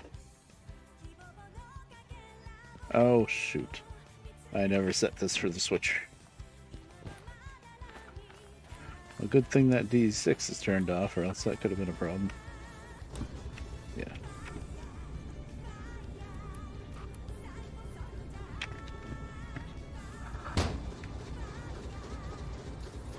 Yeah, that'd be pretty funny. Sometimes it's pretty rare that I do it because it's so much switching and working, but sometimes I like to just put together a massive train, like here in Food Factory, get a whole bunch of freight together, even if it doesn't go to the same place, and then just set up like an itinerary. Okay, we need to go here, then here, then here. It's a lot of work, though. The engines always the only engines you got to worry about that with the D2s. You always want them facing forward. Like they will always overheat if they're facing backwards. Of course, the real life things, that's not really a problem, but I think they just kind of added that to add some kind of difficulty. Don't fall. Thank you. Hoping if I just get out of here, the whole falling through the ground thing will solve itself.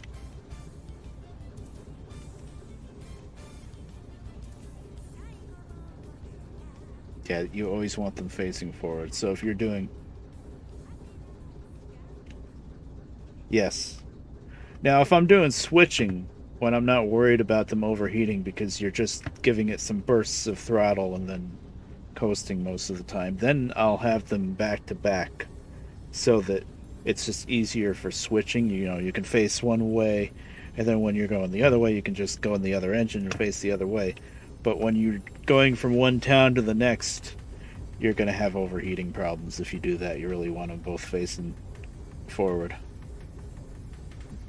Thankfully, almost every town either has a turntable or a loop where you can turn them. Yeah, putting two DE2s back to back for switching is really good. Oh, I gotta start the job. Right. Oh, I gotta get the caboose. Ah, crap. I gotta back this up onto that track for the caboose. Okay, I'll be careful. I did kind of want to test out these passenger cars a little bit more. See how easily they derail, so... I think, knock on wood, cross your fingers, all that, I think the Z couplers mod makes the passenger cars behave a little bit better.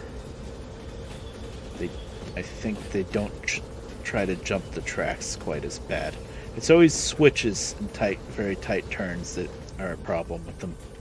Of course, you could get the the sliced passenger car mod that makes the passenger cars shorter, and then you don't have to worry about them derailing. But they don't look as good when they're shorter, and I don't know if the skins, how well the skins would work out on the shorter ones.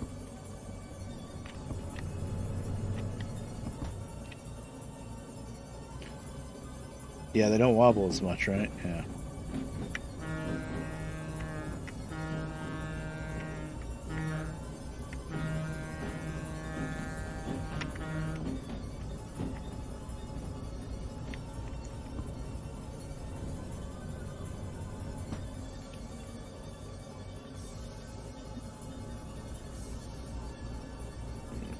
I need to stand at that switch. Please don't. I gotta go on just the right part of the ground. There.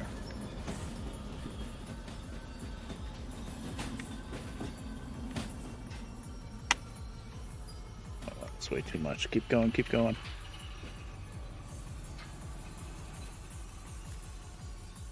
Boy, my character still wants to fall through the ground. It's usually, once you get out of it, you just walk around a little bit and it kind of fixes itself. This time, no. Oh, we're just falling. Where's the stupid caboose? Yeah, it's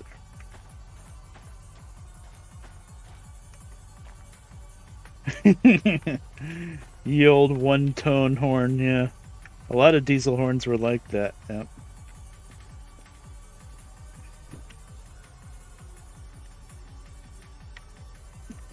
It's not quite as loud, at least. But yeah.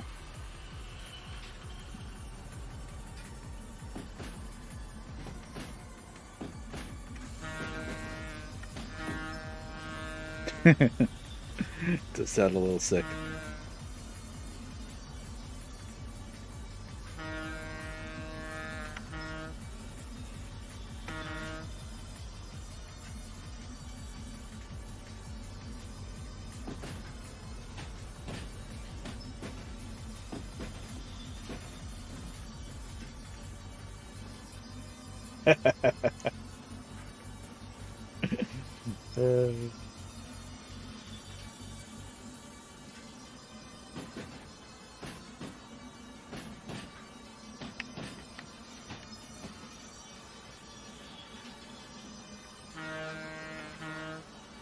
I don't know why I always blow the horn so much for the crossings. Nobody's ever here.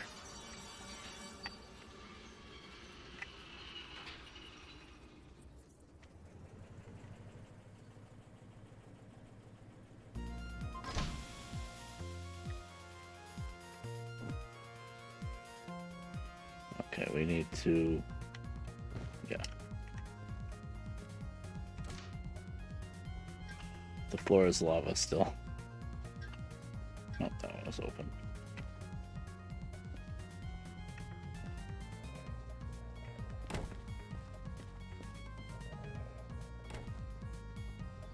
Hold up. I thought I left it on. I did not. Okay. Thankfully, any engines that you don't use for, I think, 2 hours, they disappear. They get despawned. So I can just leave that in the shed. It'll get despawned. My battery. Good.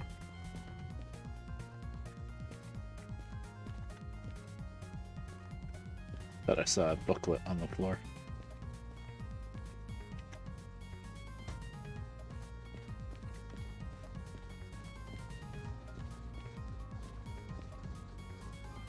Should have checked that before I moved the first. Oh, the tree! I love it.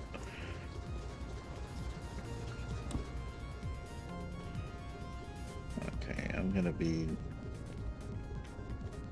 lazy, I believe.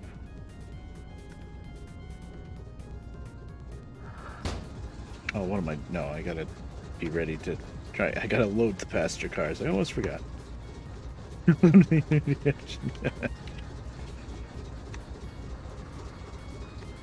wonder which horn this is.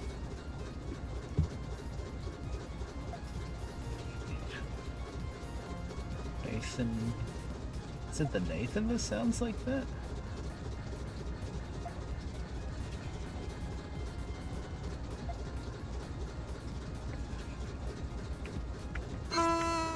that's the Nathan. That one doesn't sound great. A200, let's go back to that.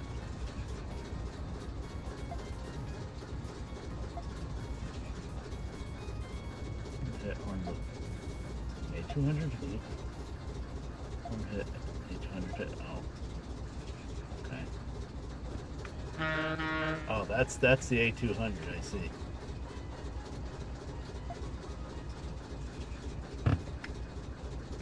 I am blind. RS3 L hit. Let's try that. I think that's what I was using on the big one.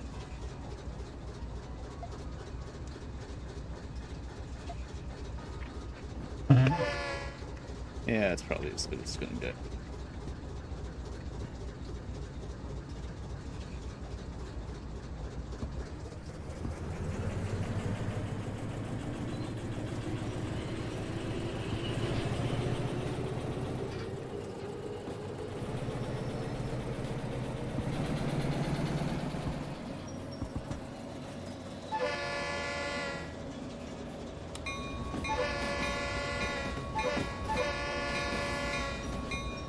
That sounds a little sickly too. I think it's not as bad though.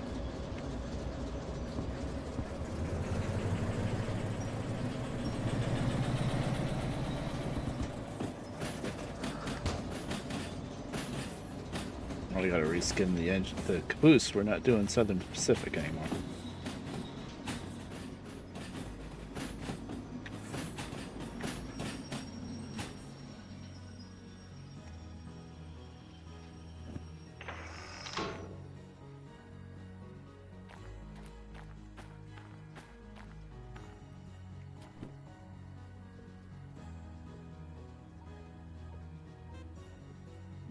We're doing B&O, right?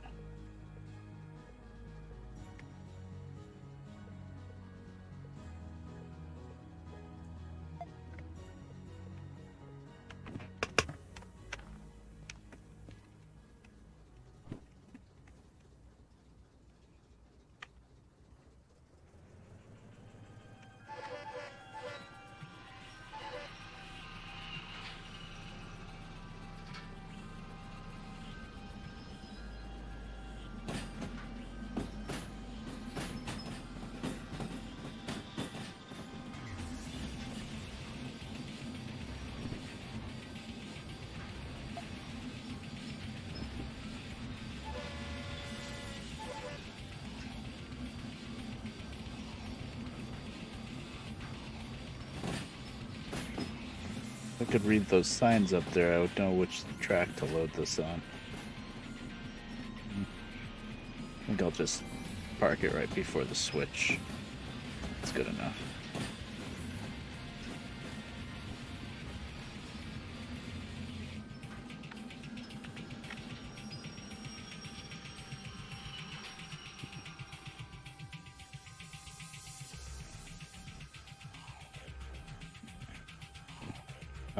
Because the floor is still lava.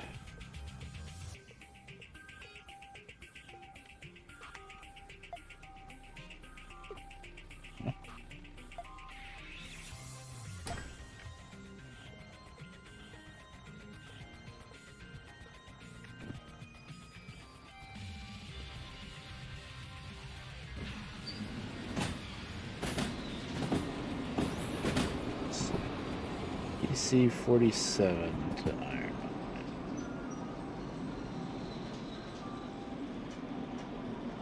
Royal Blue. Train C12 to CM. Okay, it's track 1. I love this passenger jobs mod. It's so cool.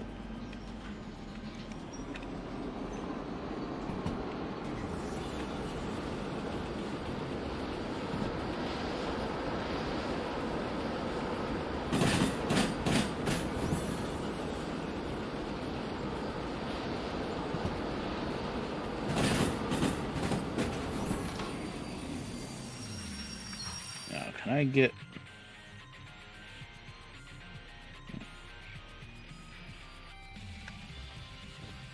Let's find out.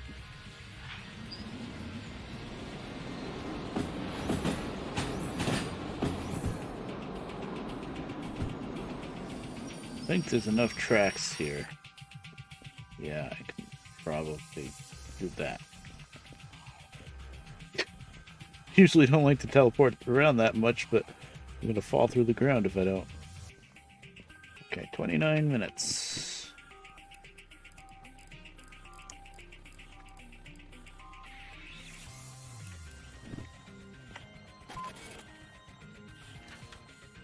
So loading track 1. Yep.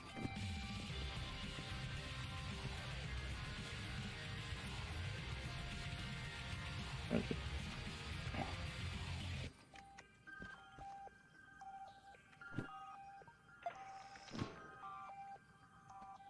What am I gonna do?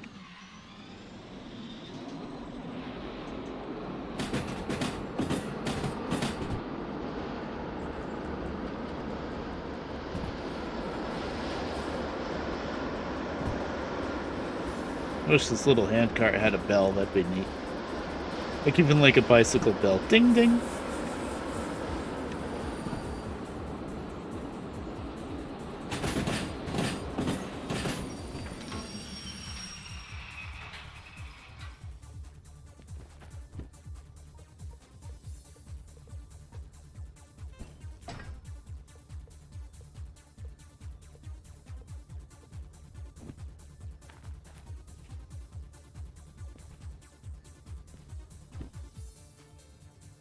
Yeah.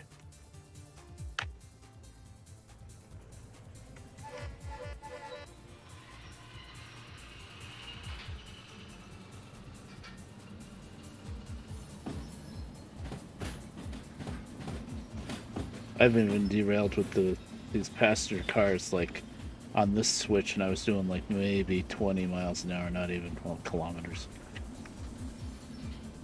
That was before I got the coupler mod. I think that does help a lot with it. It wasn't even really the intention of the mod, but I think it does help.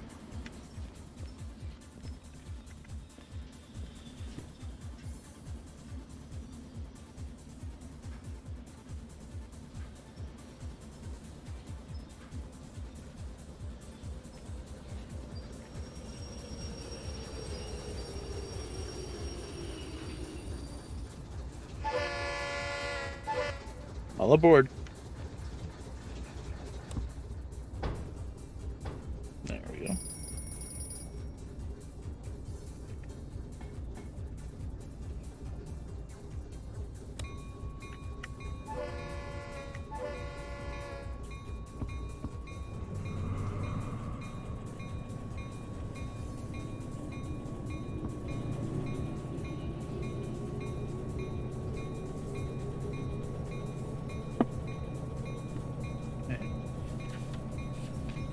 E7S on Iron West. West is all the way over, yeah.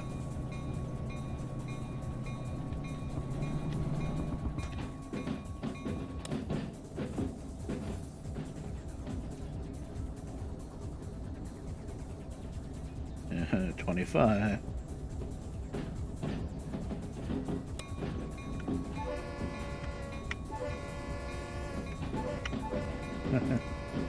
Just extra warning, you guys don't blow the whistles and horns nearly as much as we do in the US either. It's all about liability. In the US, with the bells, at least when I worked on the railroad, anytime you start moving a train that's stopped, you gotta ring the bell until you get going.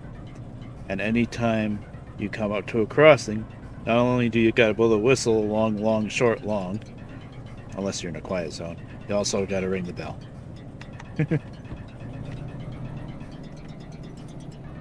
Oh boy, here's the hill. I don't remember this hill hitting quite as fast as it does. I thought it didn't start until like back here, but nope.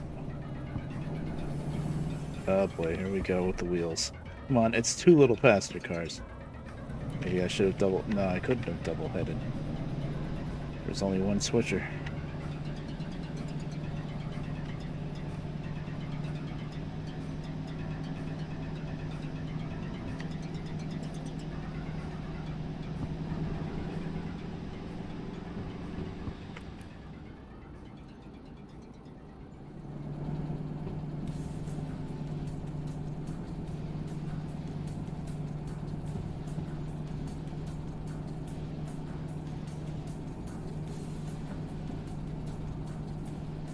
Whistle on approach to platform prior to leaving the station.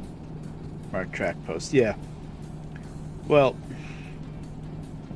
here in America, there used to be whistle posts in front of just about any crossing, road crossing.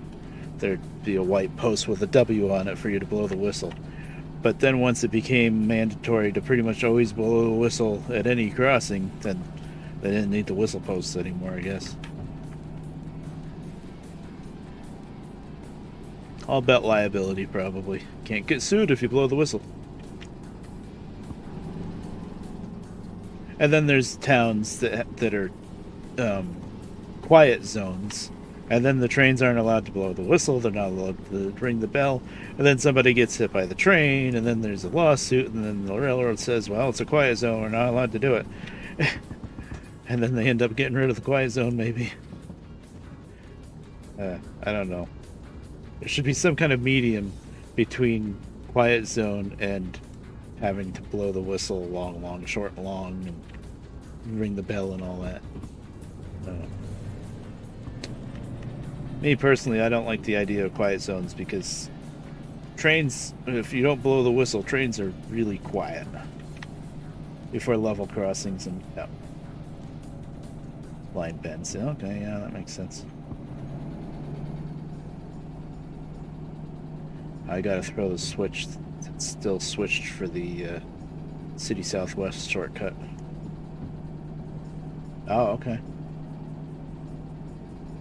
Yeah, I used to know what all the signals meant for the whistle or horn back when I was working on the road. Now, the main thing I remember is crossing is long, long, short, long.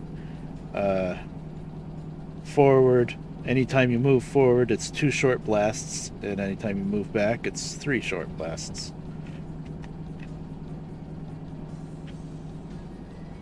I'm trying to make myself do that more in the game, even though it really doesn't matter, but I don't know. There's the switch.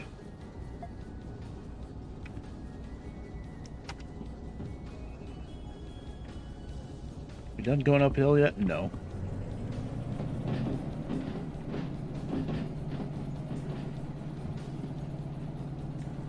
Man, if it was any more than 2 passenger cars, I would have to double head these little switchers to get up this hill specifically anyway. Oh, okay. Neat. It's interesting to see how it's done in other countries.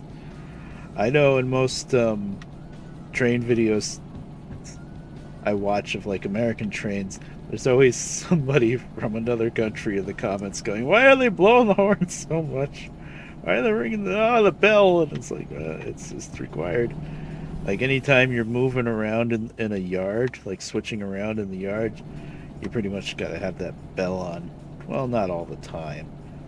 I don't know. Where I worked, I guess the bell rules might be... Where I worked, it was just you had to ring the bell right when you were starting to move, and then you could turn it off.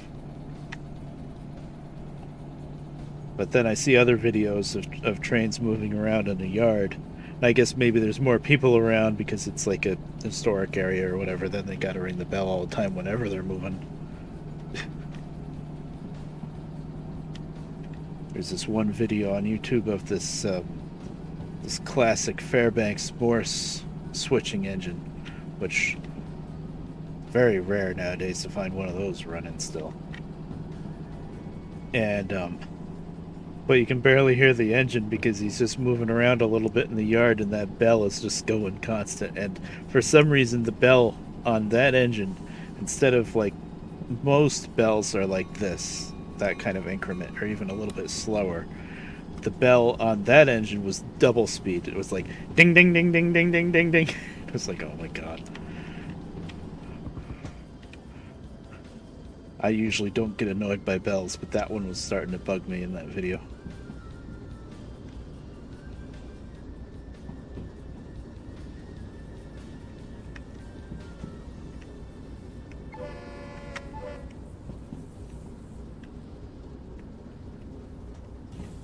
Keep whistle before moving, and the klaxon if you're traveling these Stationary cars that are higher than the cap. Oh, interesting. Right, so they know you're there on the other side of the cars. Okay. I'm glad there's like standards for it and stuff. That's neat.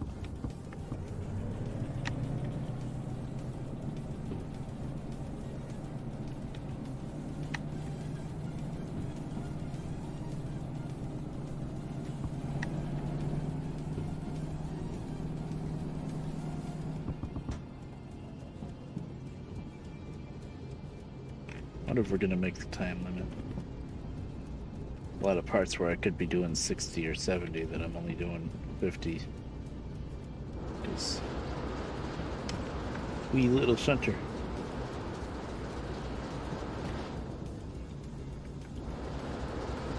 Little commuter train.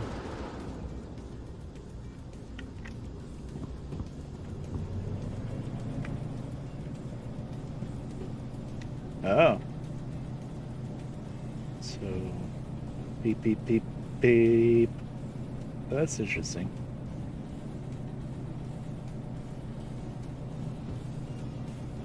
Yeah, there's a whole bunch of other horn rules, but just the ones I remember crossing and forward and back. But there's a specific one that you're supposed to use for the station and, you know, leaving and stopping and stuff like that. Yeah. Yeah, I've heard those. Yeah, let's get a little bit more speed. Of course, I say let's get a little more speed. The sign says 7, but that... Well, we're doing 60. This curve looks a little tight for a 7, but I guess not. I wish this engine had windows that you could slide open, like on the big one. Not that I would ever really do it that often, but it's just neat to have. 80, but then it's going to go back down. 60. Okay, that's what we're doing, 60.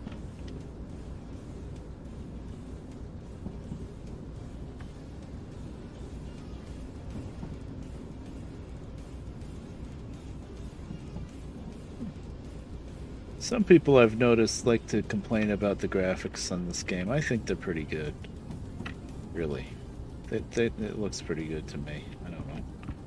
Since I never really played a train simulator. I do have one of the train simulator games because it was like, it was either free or very close to free. Oh my god, why did we slow down that much? But I never played it. I never installed it. I don't even know which train simulator, but the thing with train simulator, even if you get it free or near free, if you want more than like 2 routes or 1 train, you have to buy all sorts of DLCs and stuff. And it's like it's a formula. 40.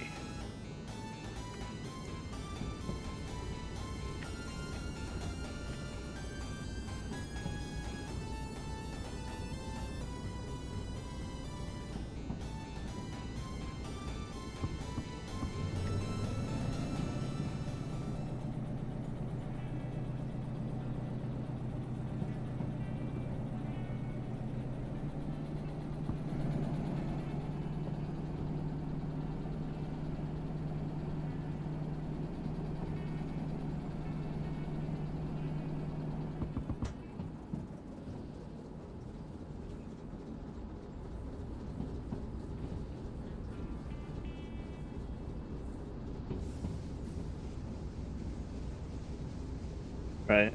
That makes sense. Like high rails and motor cars and stuff like that. Speeders. Now it's 40. Of course.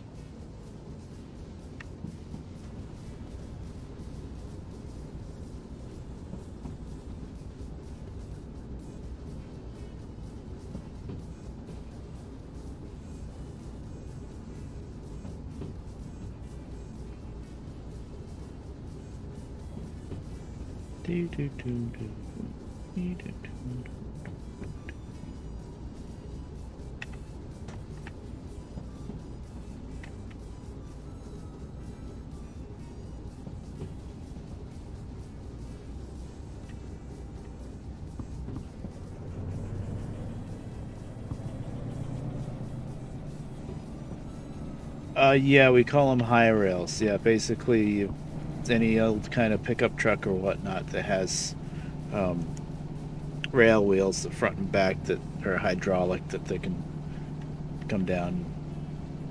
More mobility that way. That way, if you're done on the track, you can just switch to road. Yep.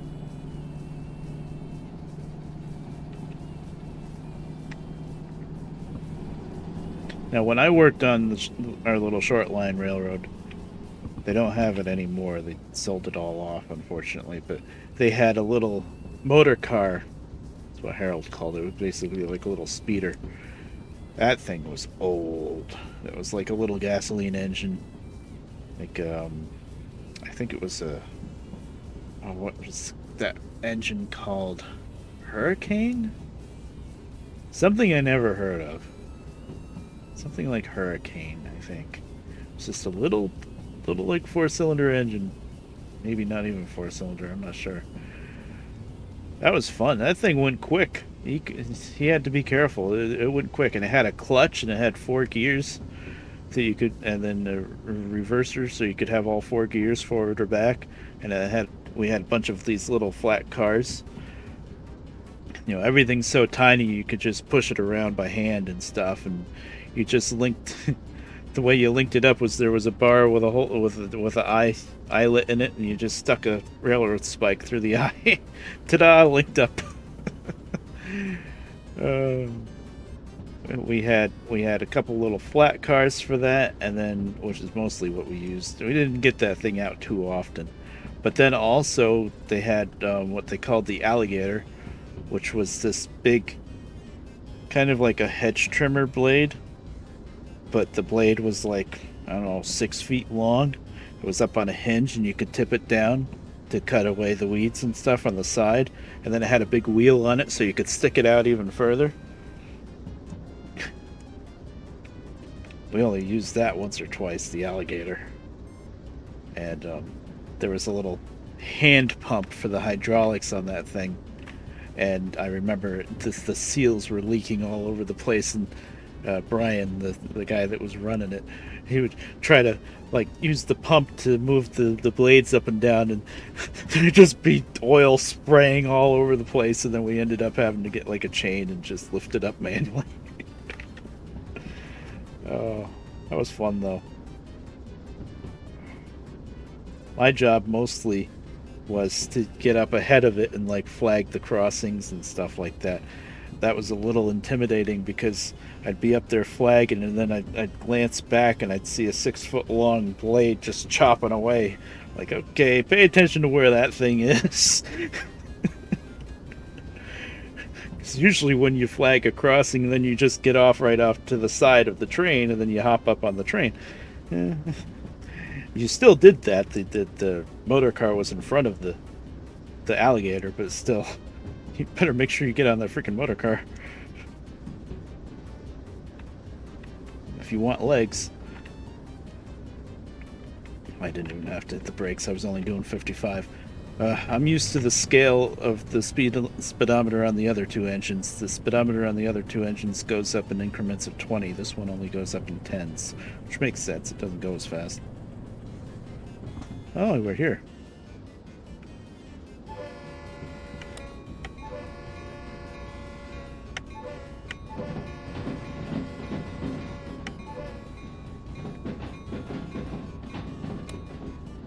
What track are we going on? P7S. 3, 2, so it's got to be over on this side, probably with all those flat cars.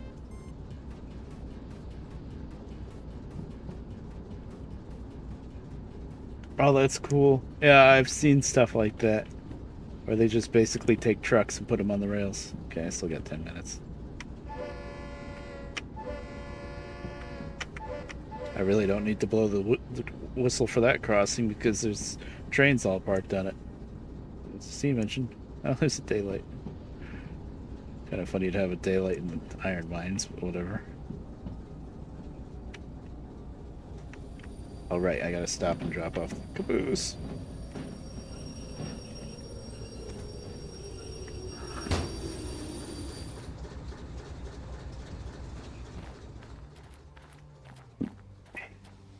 Excuse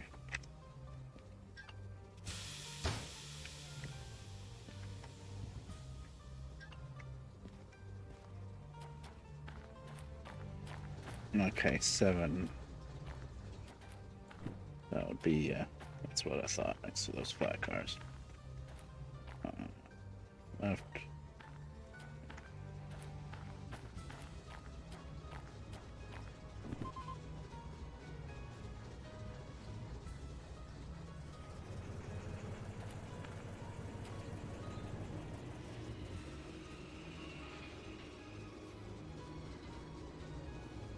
Wow. That's neat.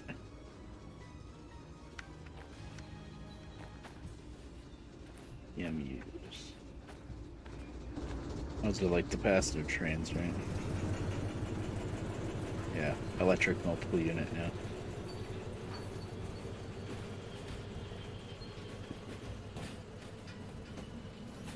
They got to hook up air to it, though, don't they? To release the brakes? Or maybe they hook up to it and release the brakes and then just use the truck brakes, move them around. They're light enough, I guess.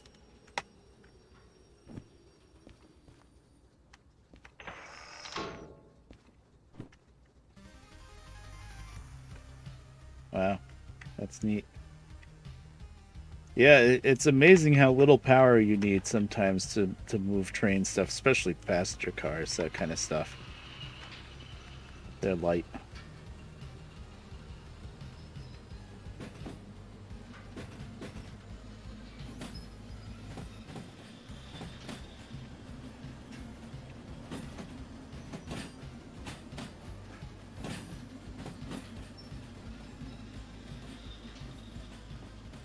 And I could have just pulled straight into this track. Oh well.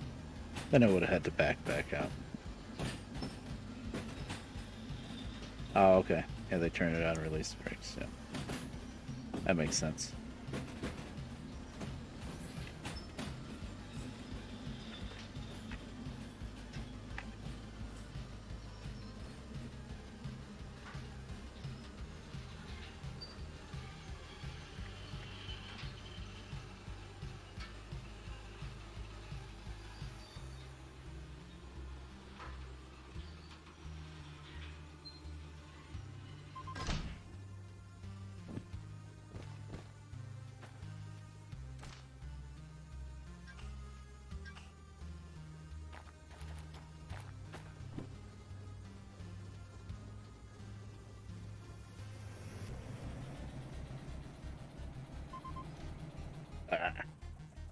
Of course, it wasn't all connected.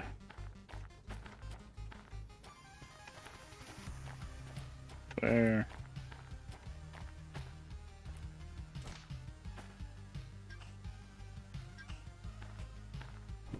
Just need to back up like half a car. Come on.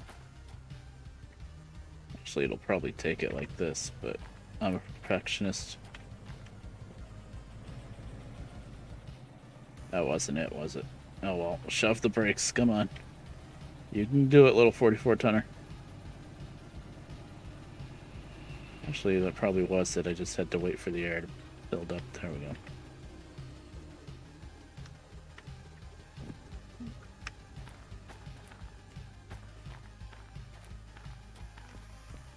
Just in case the floor is still lava. I don't think it is. Okay. Gave us 29 minutes and we did it in 24. For all of $8,000. This is mostly now just to test out the passenger cars. Like now that I have all the licenses, I don't care how much money I have or don't have. Oh, back to Food Factory. Come on. I was really hoping that it would go somewhere else. I don't want to go just back to Food Factory. That's boring. Then I'll get to Food Factory and it'll tell me to go back to Iron Mine. And I wanted to do these cute little commuter jobs. That's always the problem, though. You kind of get caught in a loop going to the same place. Sawmill.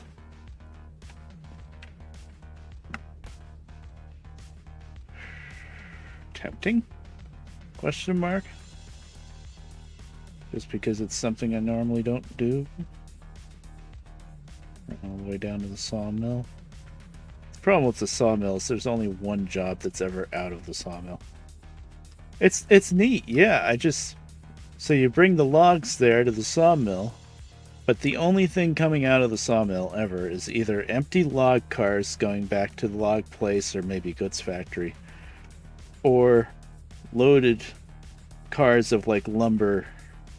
And the only place on this whole map that the loaded lumber cars ever goes to is goods factory, which is a little silly because any town is going to want lumber. You ever hear of Home Depot? Lowe's? Like, you should be able to have loads going to like City Southwest, Food Factory, Harbor with the lumber, but you don't. I think they're going to change that with the simulator update, probably. It's a little silly that that's the only place that lumber will go to. Oh, you've never been there? Okay. Yeah, the problem with Sawmill and then the two log places is, first off, Sawmill and Forest Central, Forest North. None of them have available services for your locomotives, diesel or steam. And on top of that, logs are very heavy. The track's very mountainous. And the prices, the values of delivering logs and lumber, especially the logs, they're not worth squat. So you're spending a ton of fuel trying to battle the mountains, and then at the end of the day, it's crap payoff, basically. So even though you would think you would start with doing logs and lumber, that's actually something you do after you don't care about money anymore, which I guess I don't care about money anymore. I could do that. I could take this one little set of flat cars to the sawmill, stop in City Southwest and fuel up the engine. And then when I get to the sawmill, there's always a little shunter there. So then I'd have two shunters to work with to come out of the sawmill, which is all you need, because the only thing, like I said, the only thing coming out of there is lumber, which is pretty lightweight, actually. How much is that worth?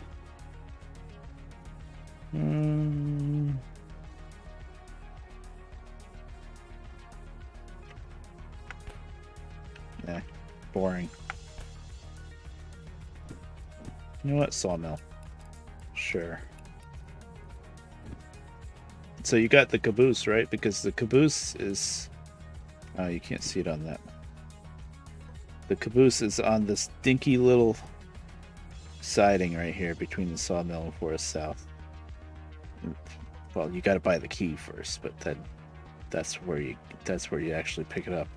And then the hand cart is down this little spur here. And I wonder if they're going to add something here eventually on this spur. There's a couple little spurs where you know they're going to add something someday. Cool. And then there's another big long spur actually here that goes up a steep hill. That's just a dead end here down by the harbor. That's going to be something up there.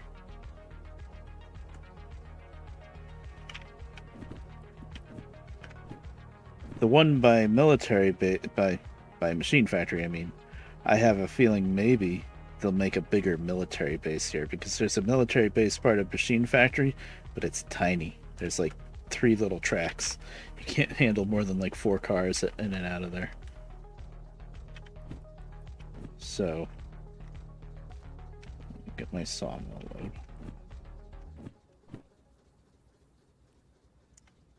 LH65. Let me guess. They're some of the cars that I just coupled with these passenger cars, so I'm gonna have to move them out of the way. LH53.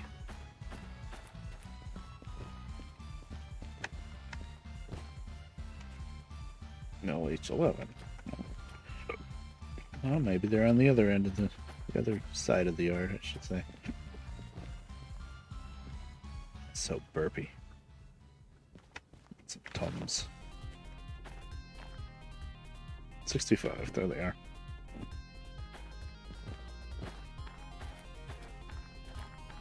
Good, then I don't have to do anything with that. I just have to put the caboose on the center track or something.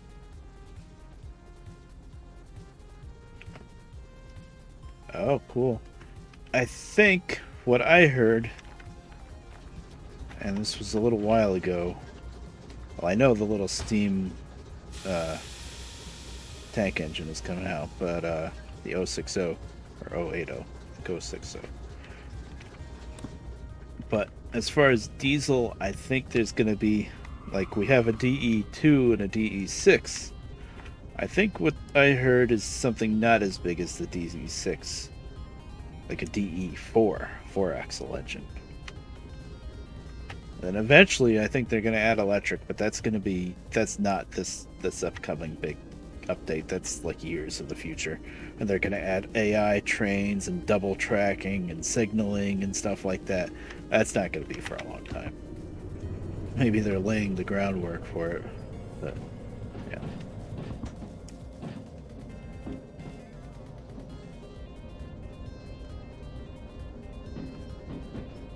Yeah, probably if they add a locomotive, you're right, there would be something like that in the shed. Like the caboose or the handcart. That would make sense, and you buy the key. You know, you'd find the key in a shop in one of the towns. Buy this key for, $20,000 or something. Probably more than that. It would be. Yeah, there's so much potential. And the modding community is so cool too. And one of the modders actually made, it's kind of defunct now, although I think it still works. They made a multiplayer mod, which is crazy. And I think it's you did have a look at it? I think it's very buggy. Like, you can only use the DE2, not the other two engines, and it's wacky, I think. I'd like to try it, but I'd have to figure out how to have two different installs of the game, and on the other install of the game have no other mods except for the multiplayer, because I don't know if you can have other mods with the multiplayer. Yep. Yeah, I think it does still work. I saw some people talking about it. I'm part of the Discord, the Derail Valley. Well, what's the name of the company? Aperture? No, that's Portal. Alphature. That's close. But they have a Discord. It's very active. Did I set the handbrake? I don't think I did. Yeah, Aperture.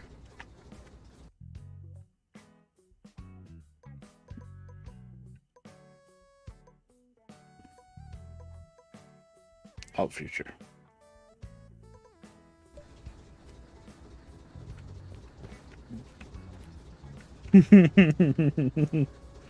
Oh dear. I know there's a way to have multiple installs. You'd have to have one with Steam and one without Steam, though, I guess. Yeah. But I'm too big into the mods now to be able to just turn them on and off, or if I want to try multiplayer.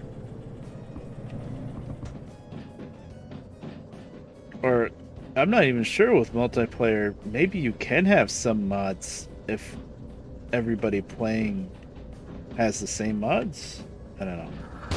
Or I would think, like other multiplayer games, it'd be like if the mods are client-based or server-based, although I don't think multiplayer mod works like that, but like something like train skins I would think would be okay, and just the other person doesn't see them, kind of thing.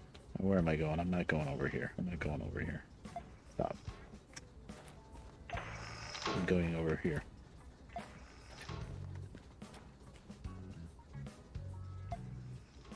Oh, I gotta park the caboose here.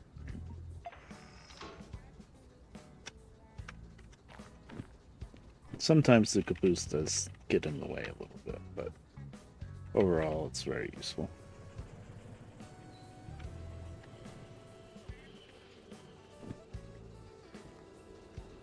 Yeah.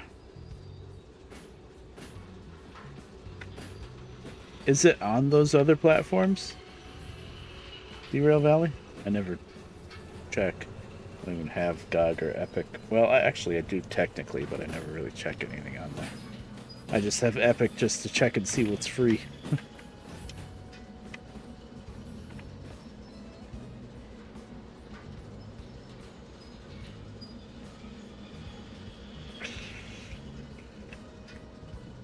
Actually, I don't think anybody's here watching it, but if anybody's thinking about getting Derail Valley and haven't yet, get it before the update. When the update comes out, the simulator update, they're adding a lot of stuff, and I think the price is going up. I do believe. And it's really, for how good this game is, it's very reasonably priced, I think.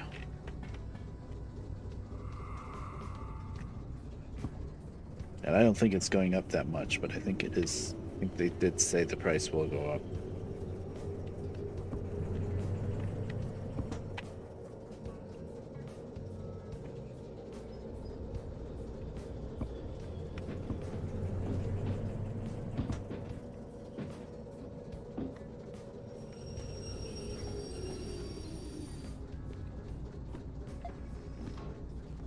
So I'm guessing that you never saw the logging camps either. Because there's really, like I said, there's not much reason to go there. Until they start making them worth more money. Although it makes sense that they're not worth much money. You know, I guess that's kind of realistic. Logging stuff isn't worth a whole lot. Although I guess now it is. Yeah. They're pretty cool looking. It's very different. But it's a pain in the ass with the hills on the lines are all hills. So you need more power than you think you're gonna need.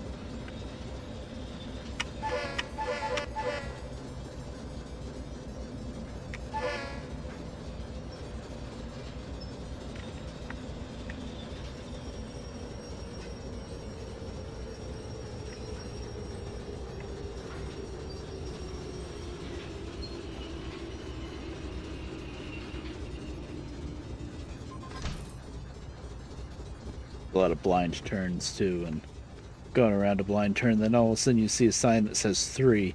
It's like, oh, oh, I don't need that.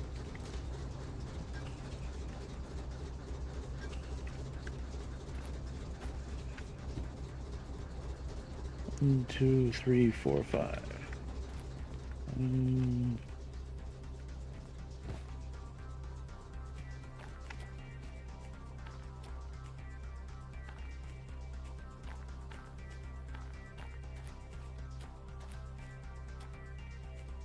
There was a little bug with the coupler mod when I first got it, that even if there was a set of cars that was supposed to be coupled together as a set, every single junction, the air hoses were uncoupled.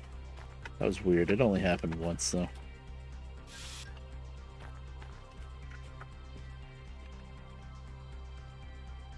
I was definitely a new one with those 2 DE6s that wouldn't come apart, though.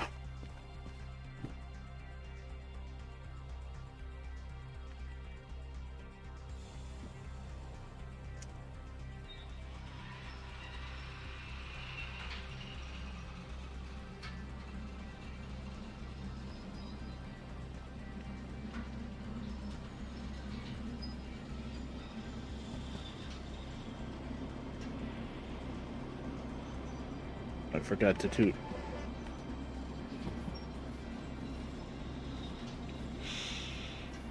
It's okay, nobody's here. Yeah. I think it's because I uncoupled manually. I uncoupled everything except the MU cable. I left the unused cable, and then when it pulled apart, it popped the unused cable apart. But I have a feeling that was like somehow still holding on. I wonder if I could ever replicate it again. And there weren't any errors in the log either. And when I exited the game and came back, it fixed it. So, I mean, it's not that big of a deal. It wasn't really game breaking, but it's just weird.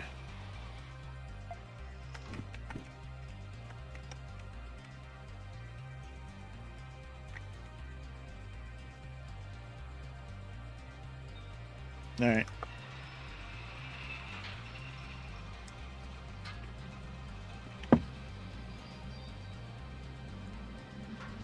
Oh, it's 4 o'clock.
No, wait.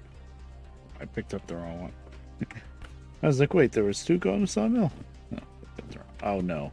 I picked up the wrong... Oh, god damn it. 11. The slow realization. Oh, I grabbed the completely wrong set.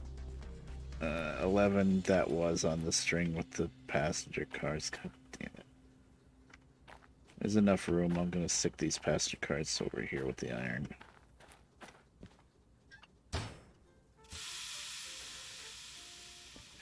Angry switching time. Angry switching.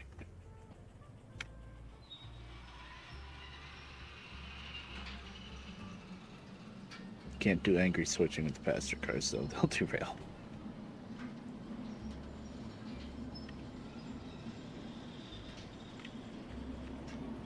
At least it's just empty, so I have to move around. Ooh, that's fast.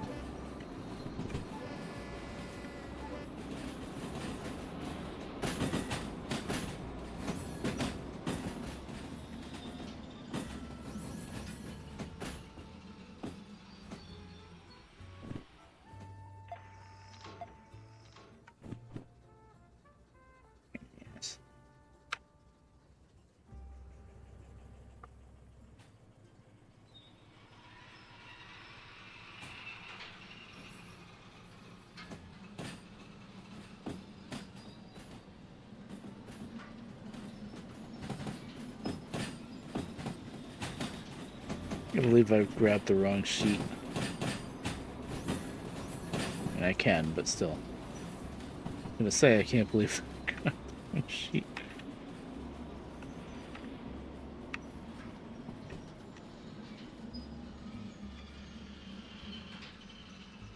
That's good. A little worried for a second I went out of my room, but yeah.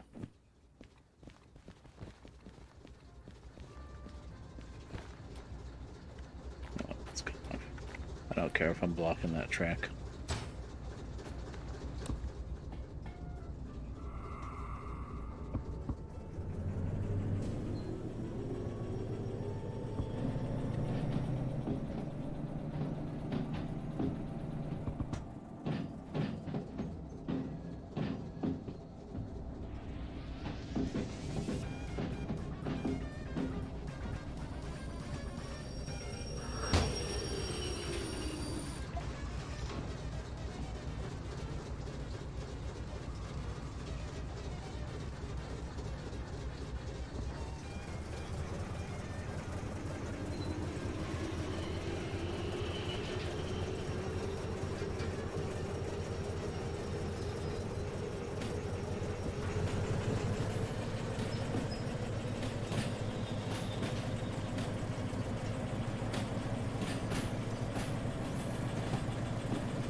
like it turned. Oh. You okay? We don't need any more multi-track drifting. Got enough fees. Yeah, right. I caught it just in time.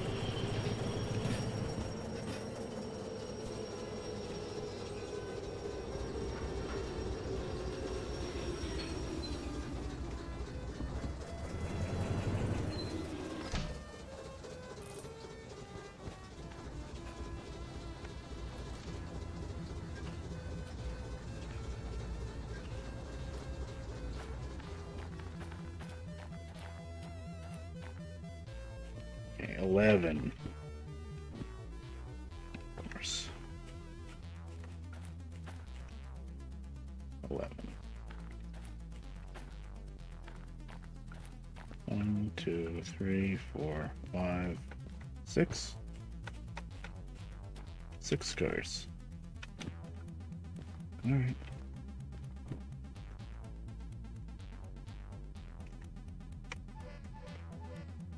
Oh, 1, 2. Screwed that up.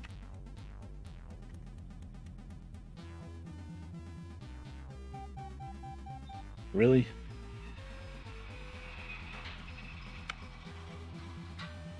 There's empties. Come on, you can pull this. It's just a string of empties. We do have air back here, right?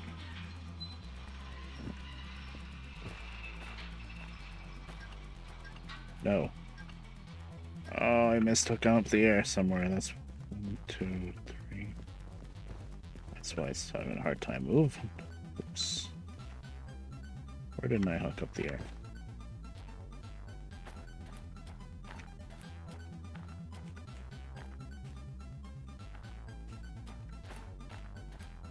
Uh-huh. Is that me? What's that? A coupler mod bug? 11? 11. Interesting.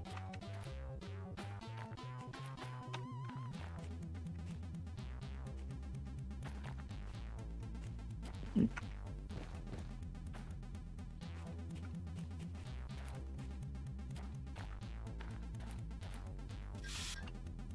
Okay, now we're ready to go. It's like, why can't we move? 2 of the cars didn't have air, which means the brakes were locked on.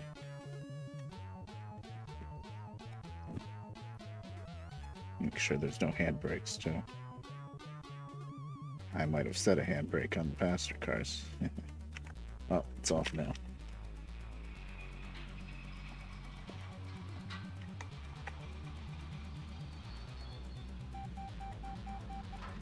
She's still trying to spin the wheels.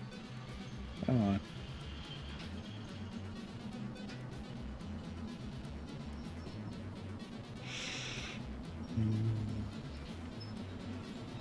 I can't believe I grabbed the wrong job sheet.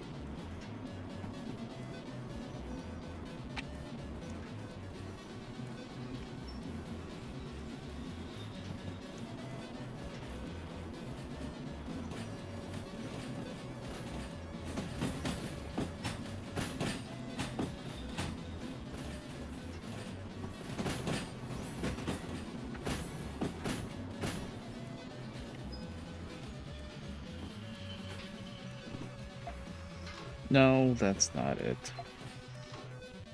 Still need to go up to that switch. I don't work this yard too often. That's my excuse. Nope, nope. Forward. Wrong way, Magoo.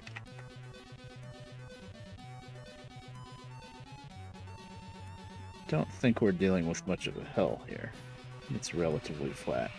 A little bit of a hill, maybe, but not much. Yep, I gotta come all the way up to the tunnel here. Let's see.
Still no handbrake here. Be sure. Okay. Let's try this again. 11. 6 cars. 1. 2. 3. 4. 5. 6. Hey, look at that. We have the right train this time.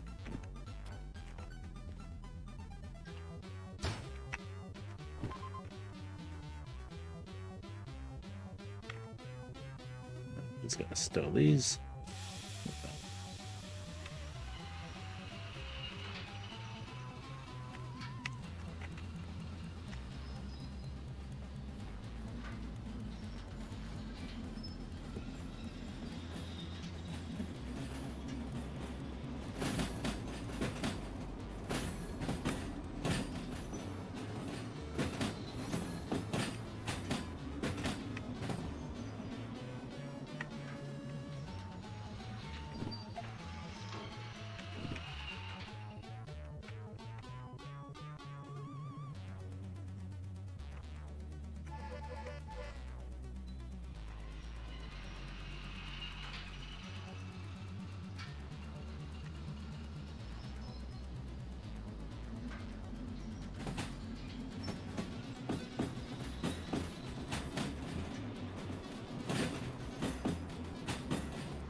Too bad those passenger cars just wanted to go back to Food Factory.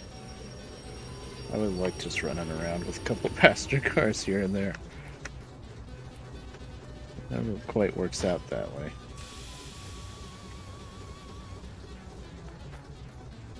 Should set a handbrake. Just for RP purposes, I guess.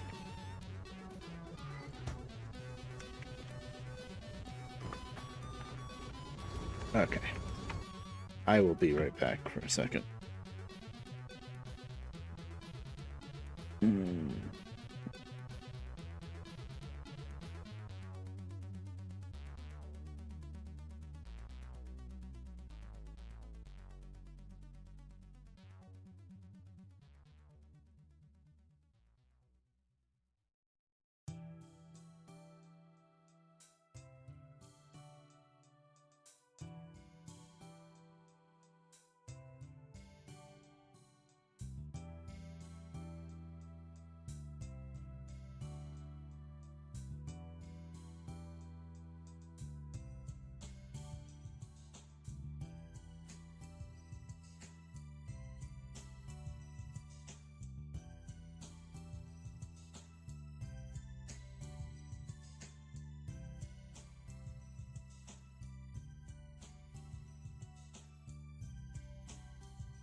I'm back.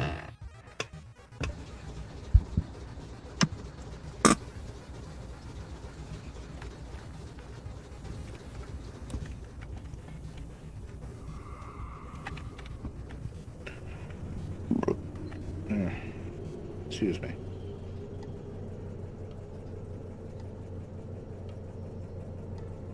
Tempting, but no. No point in grabbing the steam engine for a few empty flat cars. Although I would use almost no cold water, I would think, running down there. Basically light.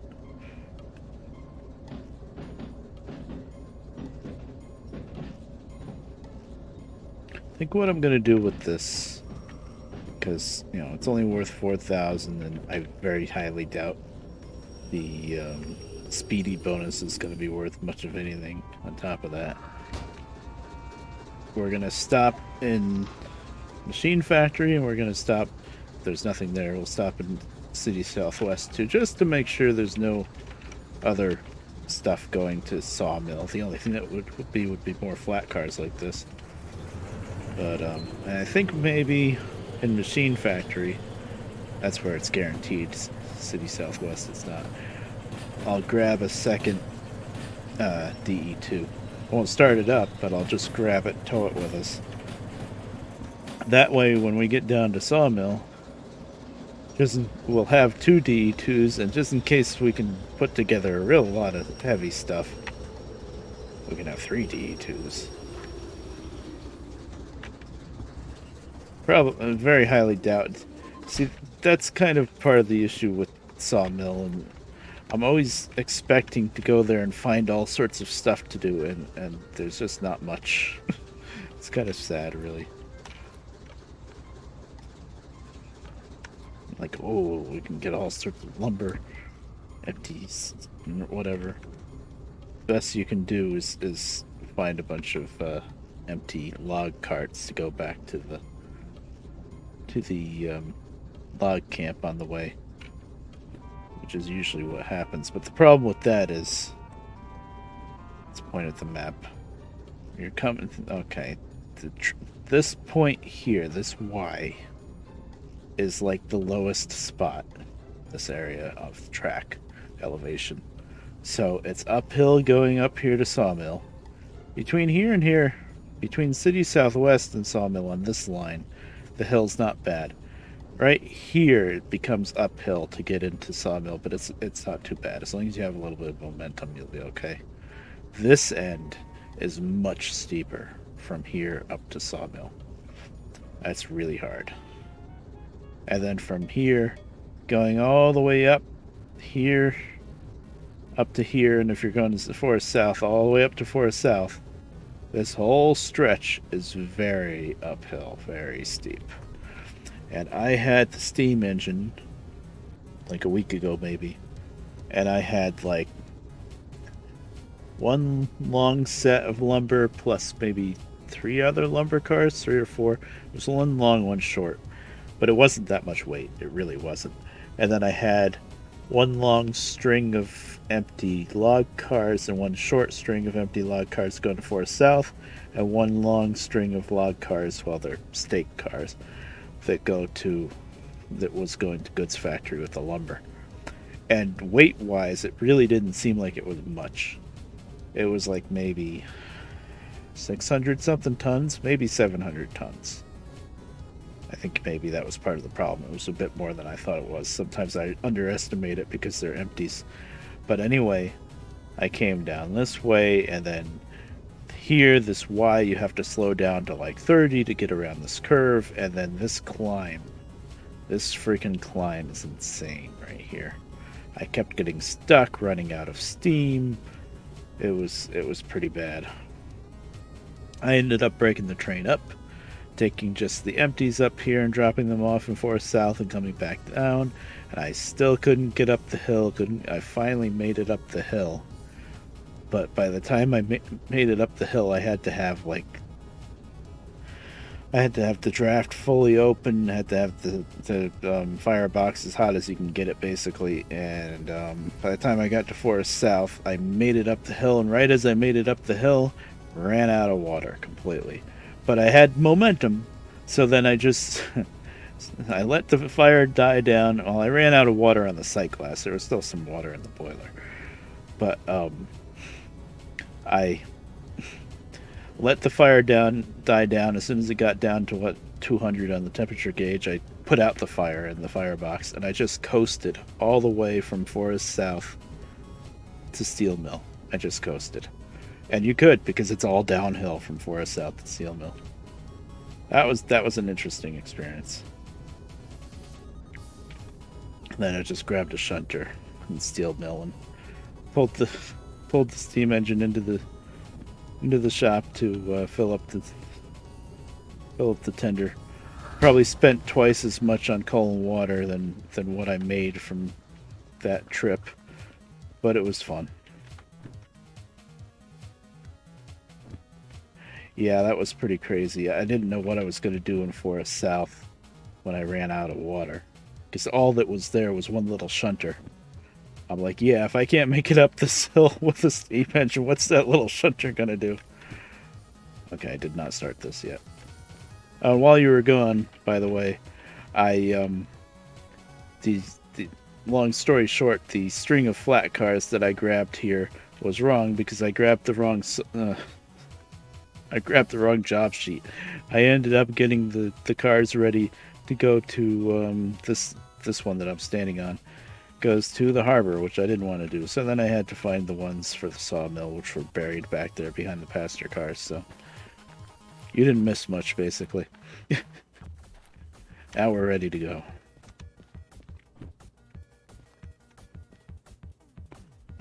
36 minutes.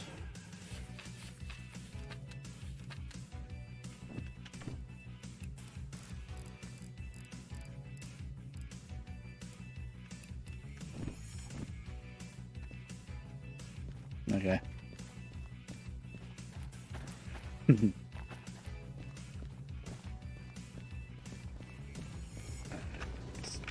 sure there's no handbrakes. Oh, that's cool.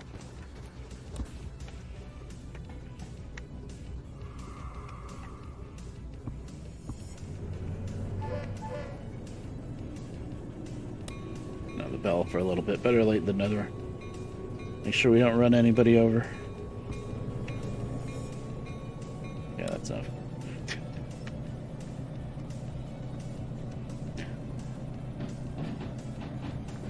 So I'll stop just for a minute in Machine Factory and see if there's any more cars going to Sawmill. I very highly doubt it. It's kind of rare to see anything going there.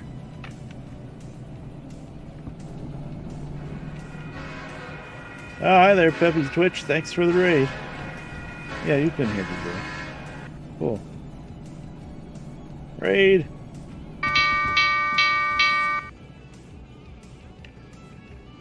Thank you, Avoid. Raid. We'd be nighttime railroading. Hi, guys. Yep, trains. It's actually really late for me, but I slept all day, so I'm wide awake now.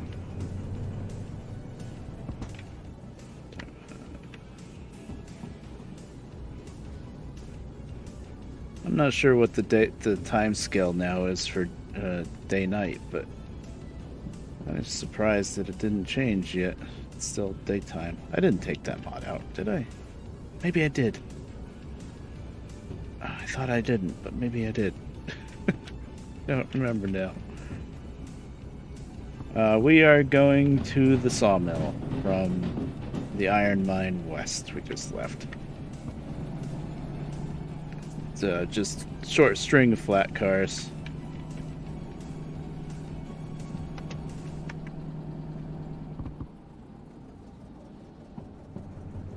Oh yeah, you're right. It will.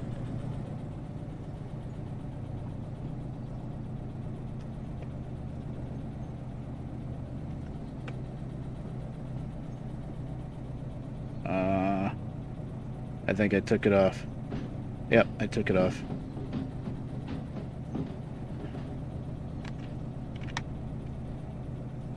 I think I was worried it was causing the lag. In all honesty, the last time I was at Food Factory when I thought it was on, I was going by with the hand cart, and it was a little laggy. It was playable, but it was a little laggy. So I think for me, with all the other mods I have, the day-night is just the final straw that breaks the camel's back. I think it's just a little too much. It's really only a problem where there's a bunch of, it's like a big yard, like Food Factory and Harbor. But it's okay. I don't mind not having the nighttime, to be honest. It is kind of neat, but it's not that important. It is nice to have a reason for the locomotive lights, though. Let's see how fast we can go.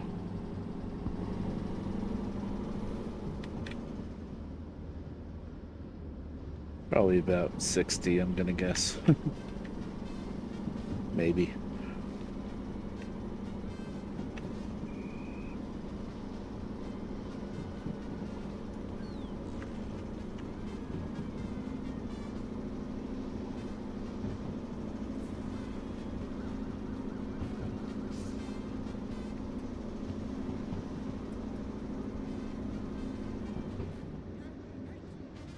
Yes.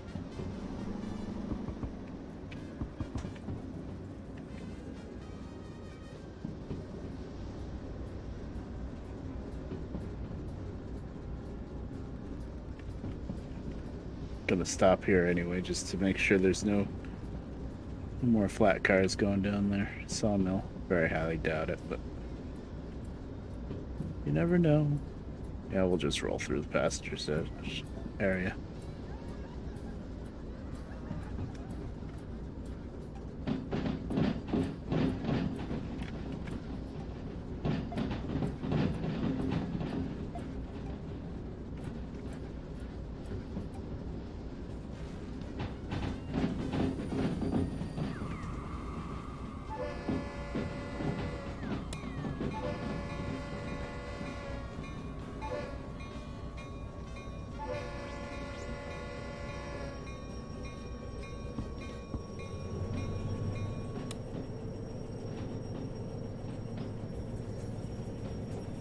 Wow, more daylight cars.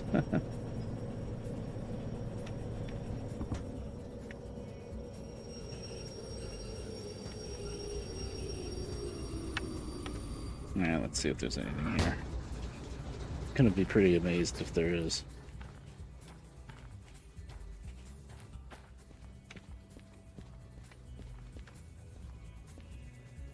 Usually not. I got excited for a second when I saw farm, but because I saw the yellow, but that's not. Shunting. Passenger cars. Boy, the commuters love to go to Iron Mine West. City Southwest. Oh, that's not worth it. I could technically take that, but it's really not worth it. Should I grab another DE2? Just in case. There's gonna be one down there. I really don't need 3. There's no way I'm gonna have enough for 3 heading out of there, probably. Unless I want to do another run with both empties and loads to drop off at Forest South.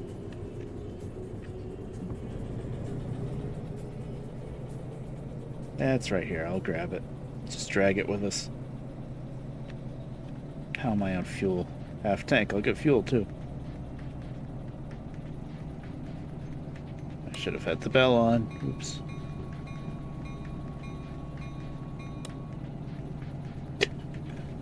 Just in case that don't want to run over anybody on the platform there.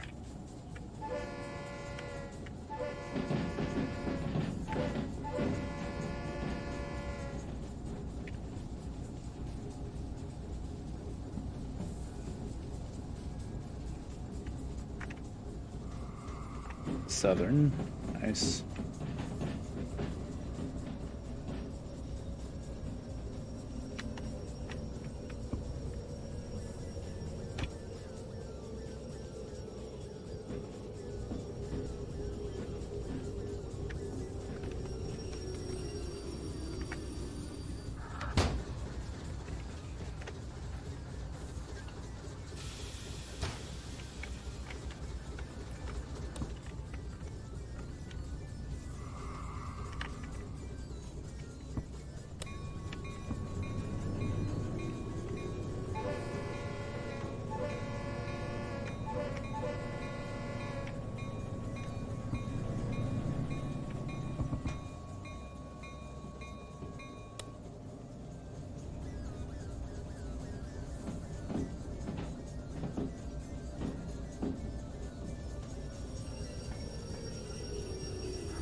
Uh-oh.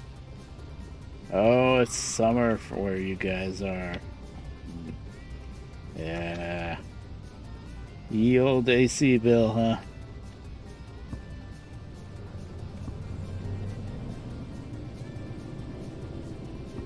We did relatively okay over the summer with our AC. But now it's heating season. That's where we take the hit, basically.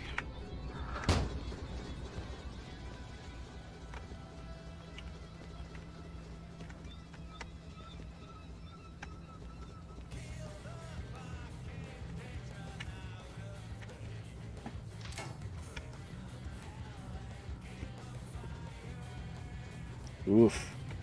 That's a lot.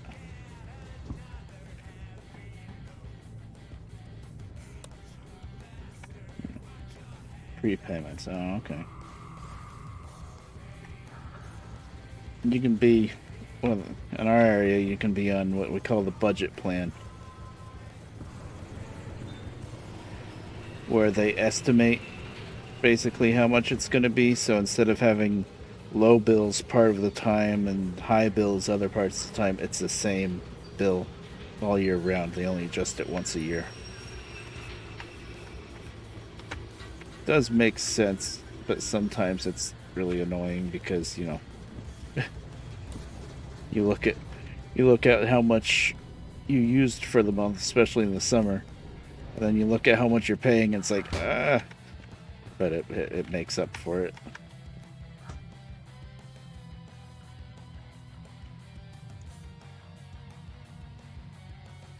Oh, okay. That's smart.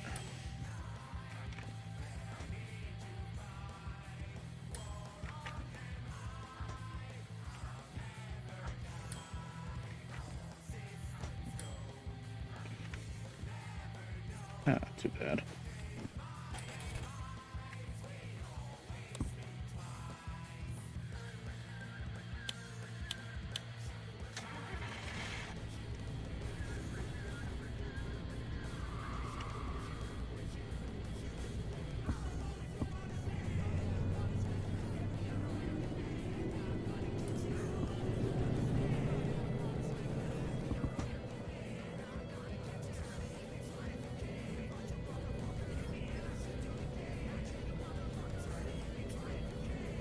Oh, this song has bad language in it. I didn't even notice that. Maybe I did. It was a while ago I found this. It's actually a remake of a C64 song, believe it or not.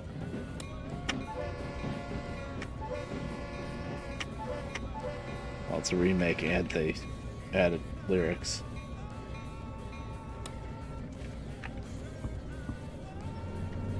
Which is pretty neat, really. It's too bad they felt the need for curse words, but oh well.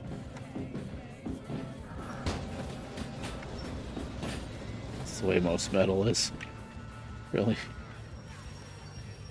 Although the metal that I really like, the old classic metal, that never has curse words in it. It was just, they didn't do that yet.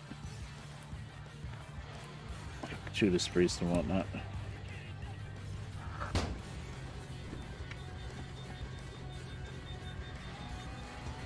Because they say, yeah. Oh man, that's gonna suck. Aren't your summers really hot?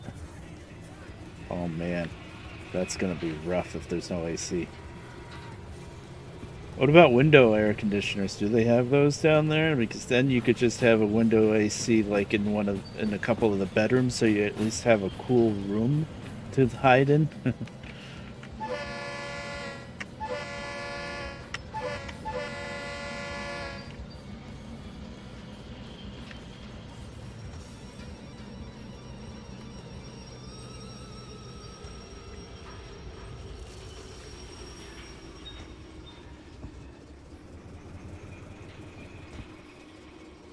That could be one way to go. It'd be cheaper, but you'd still have somewhere cool.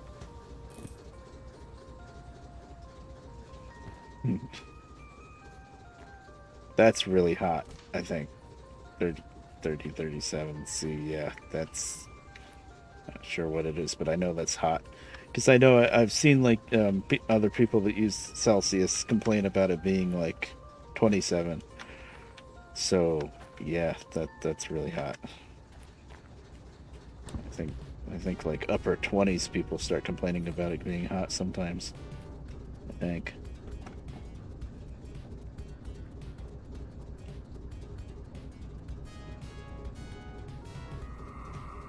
'86 to '98, yeah. Yeah, that's rough. I can't stand heat for anything too. Some people don't mind it. I can't stand it.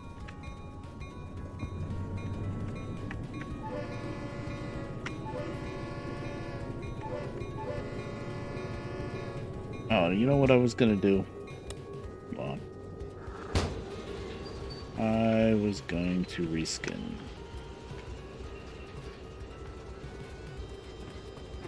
Lost me. 17. There we go. Those ones I made. Very simple skins.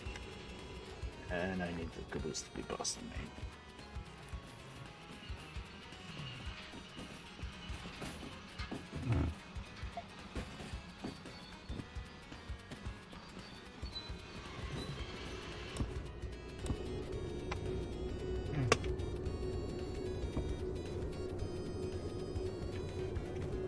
Wow, that's rough.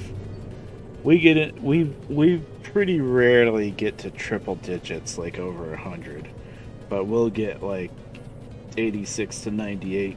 Yeah, we'll get some bad heat waves like that. Basically, this past summer wasn't too bad. There were some parts when it was really bad, but it was like certain waves, like a week here, a week there, but then in between it was a bit cooler, and even I think it rained a lot over the summer too, so that helped.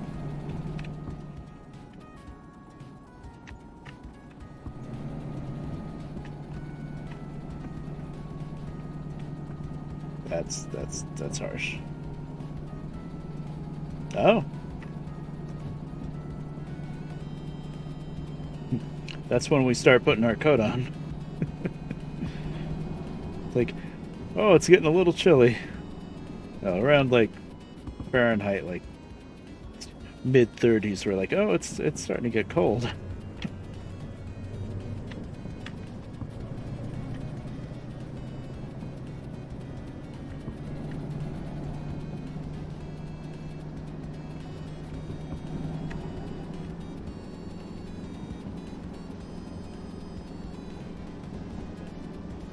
I had to read that twice. Mid-June, cold snap. Okay. Weirdos. Backwards. It's gotta be so weird. I've talked to other Australians about this. It's gotta be so weird for it to be like hot summertime during Christmas. Oh. Although I guess if that's where you live and that's what you're used to, then that's just what it is. But man, that's gonna be weird.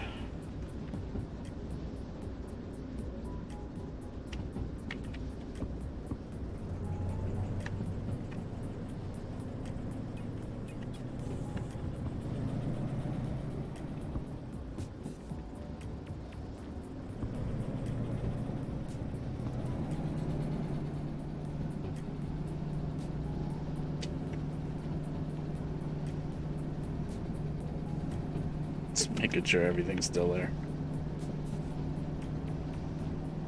We're actually getting up to like 60 kilometers an hour. That's because we're going downhill though. Usually this thing tops out around 60. Actually, the downhill's not going to help too much because all we got is empty flat cars. They don't weigh much. Oh, there's another switch. Oh, we're only doing 60.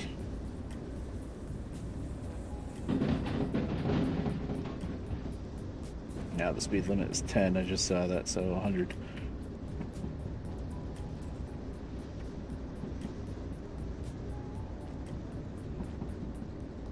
Oh, cool.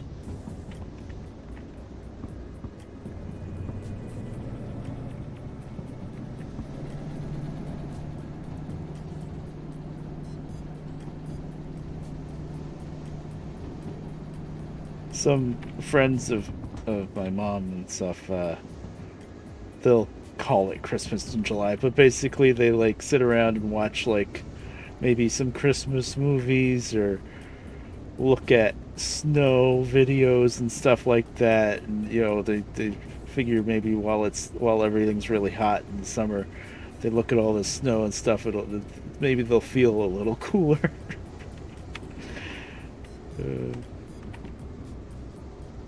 Wow, we made it up to 80. Not bad. Most of that was the hill. Well, I didn't have to hit the brakes quite that early, but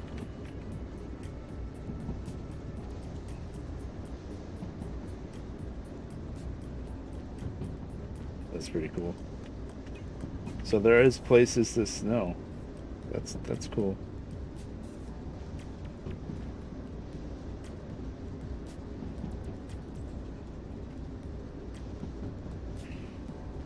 I don't know if I could ever live somewhere where it never snows. I gotta have my snow. Oh, cool.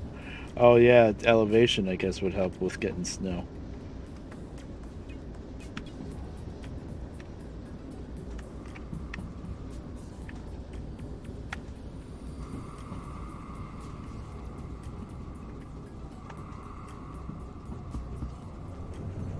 Okay, I hit the brakes a little too hard, but this curve is very nasty. You hit this curve at much more than 30, like 35 even, and you're derailing.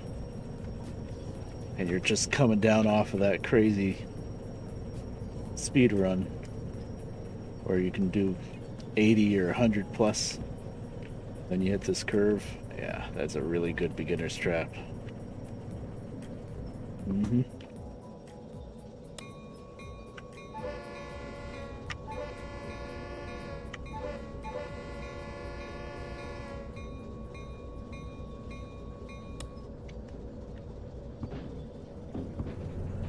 Nice. It's so easy.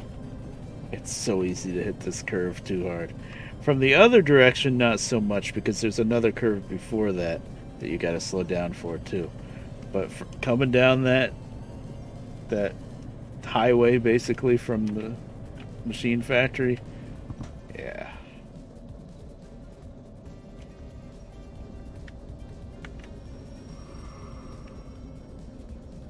I'm gonna just run over to the station real quick and make sure there's nothing here for sawmill. I'd be pretty shocked if there is, but anywhere that can spawn empty flat cars, I would think, would have a slight chance of having something going to sawmill. Very slight. Oh, actually, there could be a commuter train, but no. Farm. Second time I almost got excited because that yellow farm bit just looks just like what it would look like for sawmill. Nope. Okay, I didn't think so. But I figured I'd check.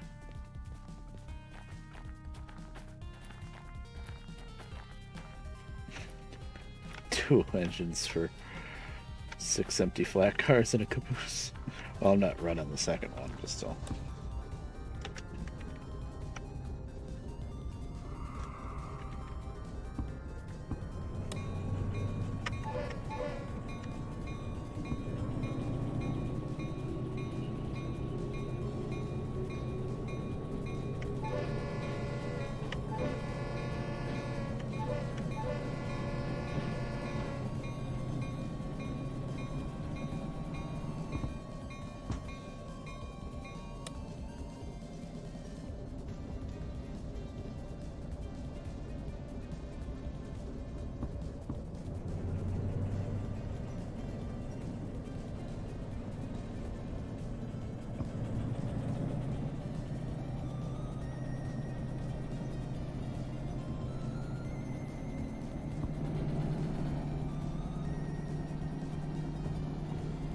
This is where we go down to sawmill. It's a couple different ways, but this way's the easiest. Turn the switch. Oh, 2? Not even 3? 2? Okay.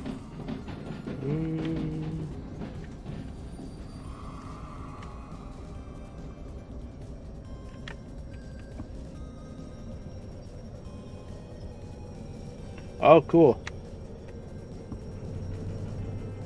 I could see that being very useful. I think I've got most of them memorized by now, but I've been playing this for way too long.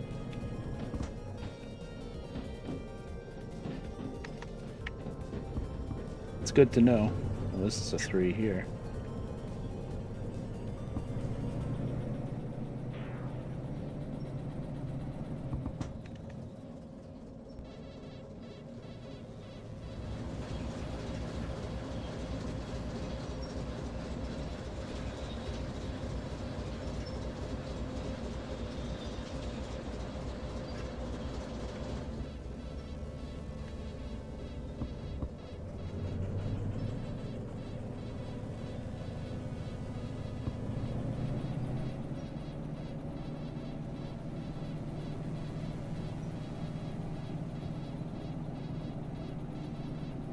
Oh, that's cool.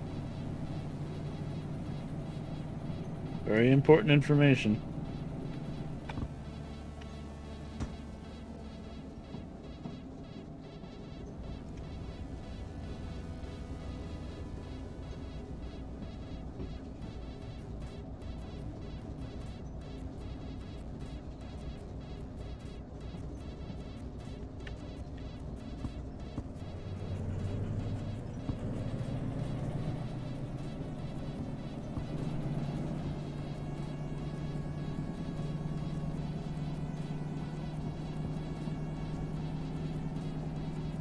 Well, there's another view of City Southwest that you normally don't see.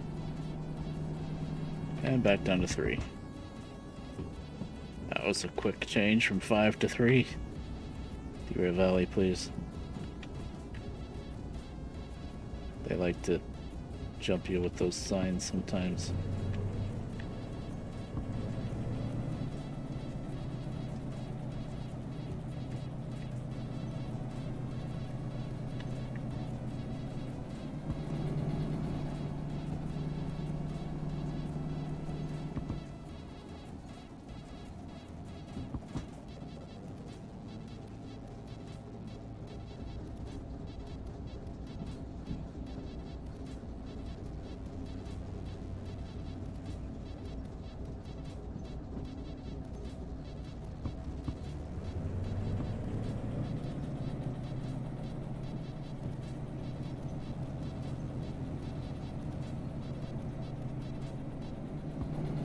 So this line, I think, is a bit of a hill all the way to get to Sawmill. So basically, the whole thing is a bit of a hill so that you don't have one really steep hill right before it, which is good.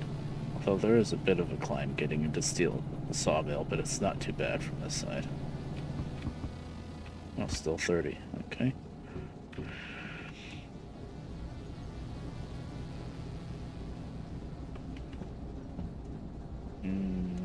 Right until right before you get to Sawmill, then it goes right back up. It's weird. It's like Sawmill is up on a platform. It's down from Forest South. You go downhill until like there's that Y junction, and then it switches to uphill.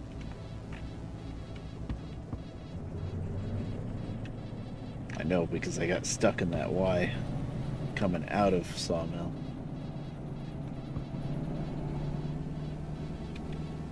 Am I slipping? Shouldn't be.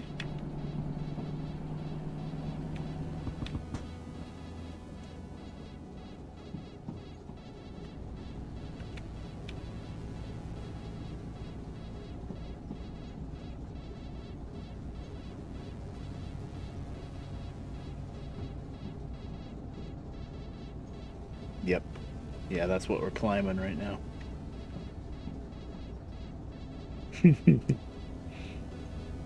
I figured it out.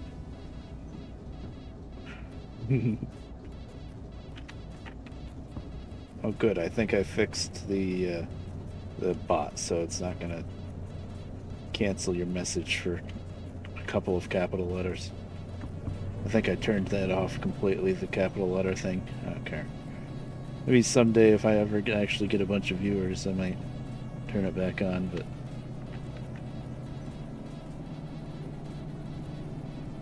doesn't bother me.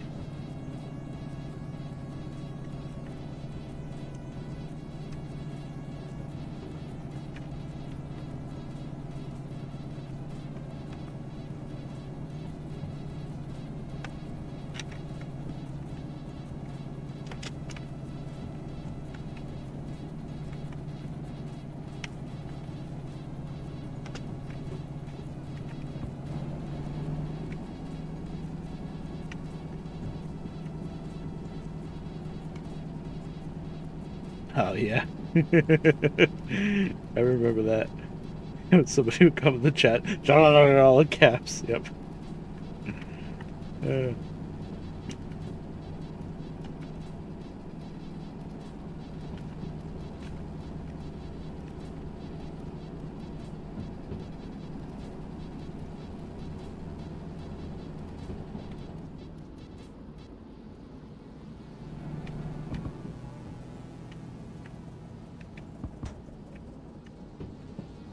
This is a bit more of a hill here, right here. We're almost into Sawmill, I think. Yeah.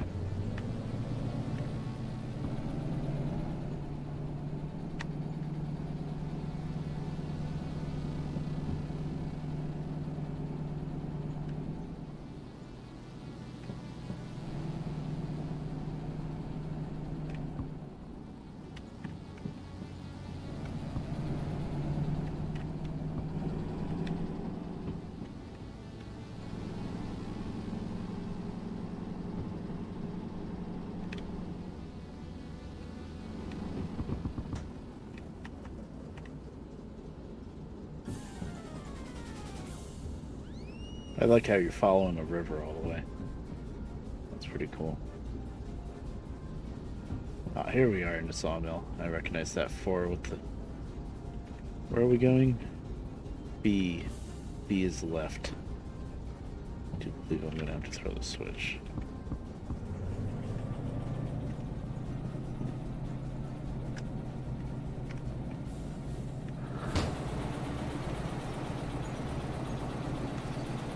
We're not there yet.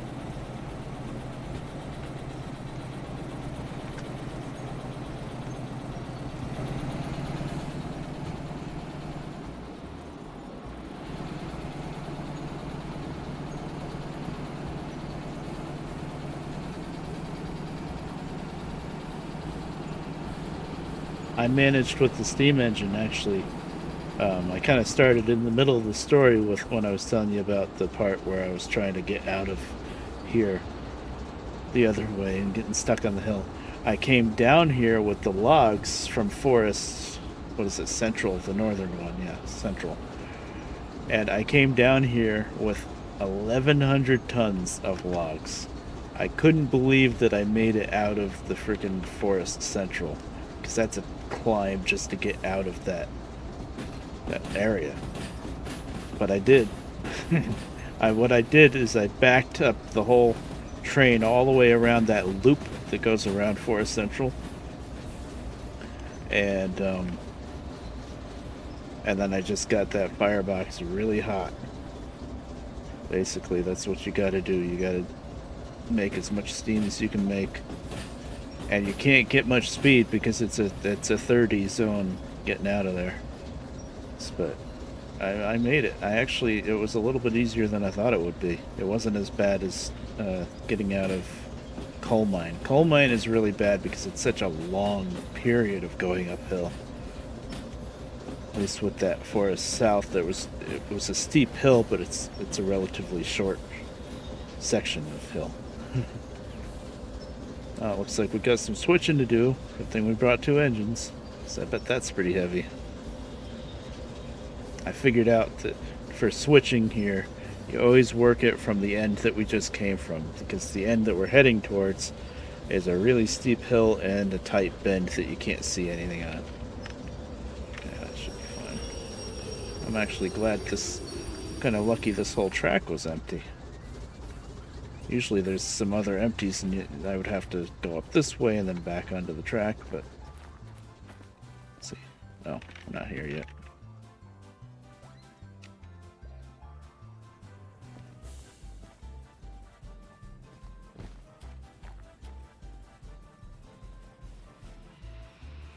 And yep, there's a DE2 just in case we need 3 of them.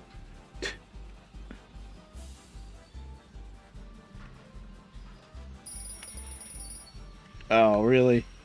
There's the bell. Come on, let's see if we can catch it. Maybe I said it a minute fast. Doesn't really matter, but... Oh, right on the dot, 36 minutes. Let's see, did they give me the speedy bonus? Yep. Oh, it was an extra 2,000. Nice. Yeah, not bad for just a few empty flat cars.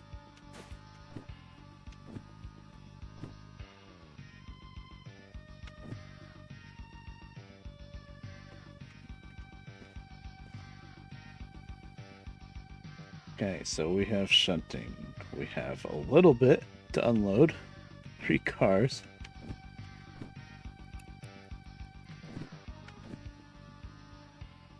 Then we have a lot. 570 tons. That's definitely going to make me fire up the other engine. Am I still leaning? I forget what the lean toggles sometimes now. Yeah, here we go. 3 little empties to Forest Central. That, I can tell you right now, is not worth the aggravation. Don't think we're going to be trying that. Look, it's only worth maybe 3,000.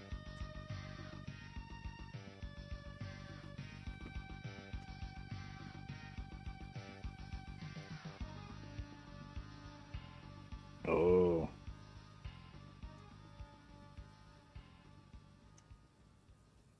Northeast turnout of goes from 90 down to 50. Oh.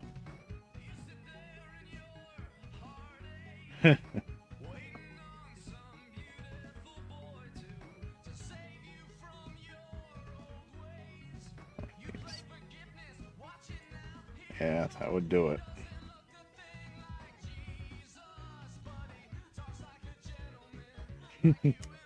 That's funny. You managed to fall off a bridge. I've had some pretty good derailments and crashes, but I've never fallen off a bridge yet.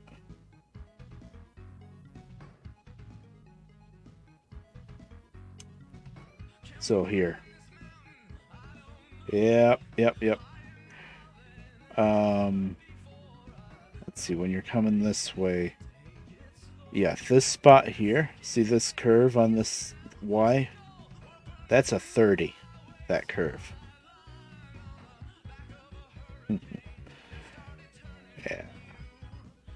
And then I think this one is like 50. And then City Southwest, this is a 30 again. That can really get you.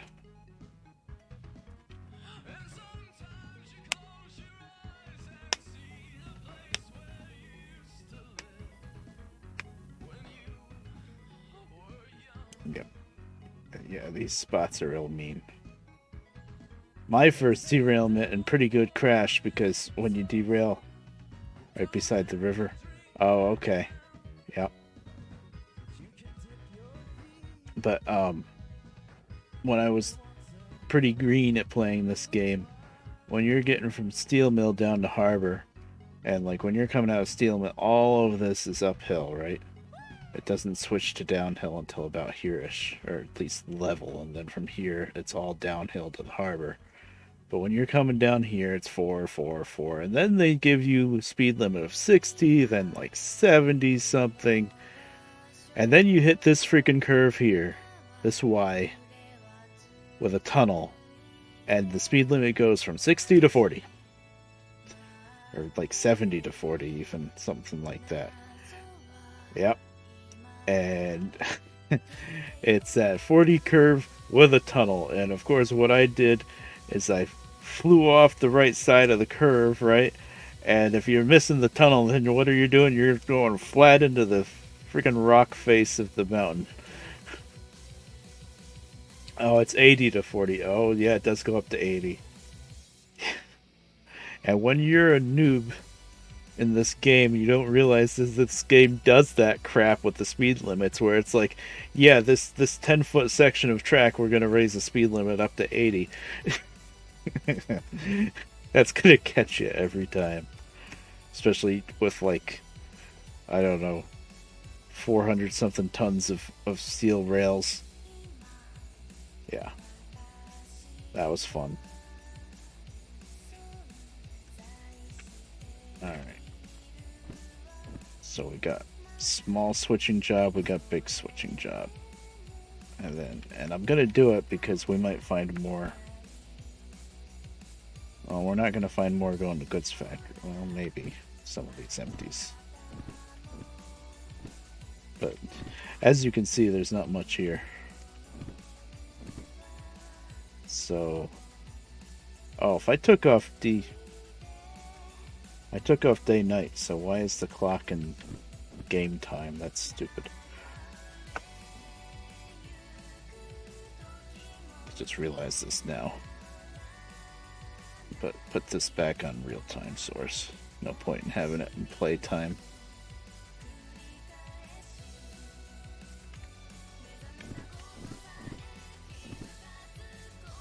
Now I know what time it is in real life without looking at the clock, and it is 5:30.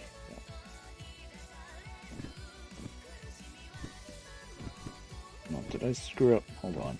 1. Why is that in 1? Oh. 1, 2, 3, 4, 6. Oh, well, let's not even pick that up yet. Okay. I still got my lighter.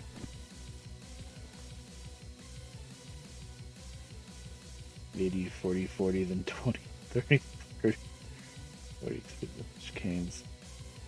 South from Harbor. Oh, you're talking about the South Line? Oh, yeah, this is... I've only done this maybe once or twice. There's really almost never a reason to take this line. And yet it's very slow. Yep. It's a pretty ride, but it's really slow. Because of all these crazy curves. The only time you're ever going to do that is you actually find some empties from Harbor going to back to Forest South or Sawmill. It's pretty rare, though. I guess you could go to City Southwest that way, but oh boy. Ah, That makes sense. I did it. I've done it a couple of times. I don't think I've ever had the guts to do it with the steam engine because with all those little speed limits, you miss one sign and you're kind of screwed. I remember that there's a freaking 20 mixed in there. I remember that from just running through there with some empties, and I was like, really? 20? I think I was going pretty slow anyway, but yeah. Okay, so there's my 2 sets of logs. Well, that's easy enough. There's 3 here, and there's a bunch here. Of course, they're going to be broken up afterwards. No, that one's not going to get broken up. Alright.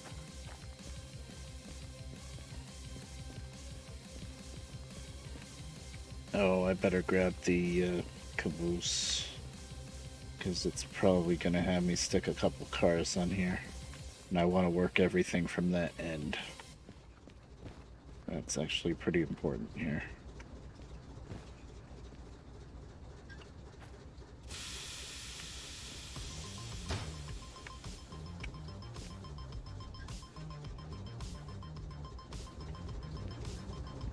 Guess we'll do the baby job first. We're already just running one engine. It'll fire up the second. How's my fuel? 3/4.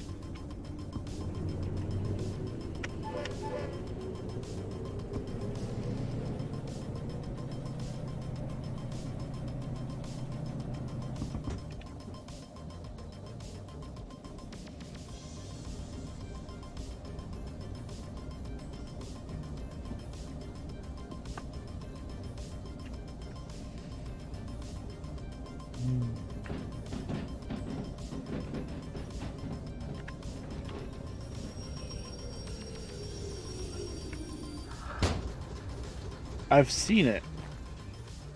I think I've looked at it a few times, like in the browser, but I never actually downloaded it.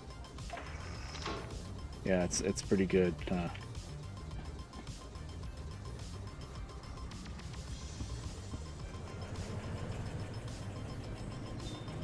Yeah.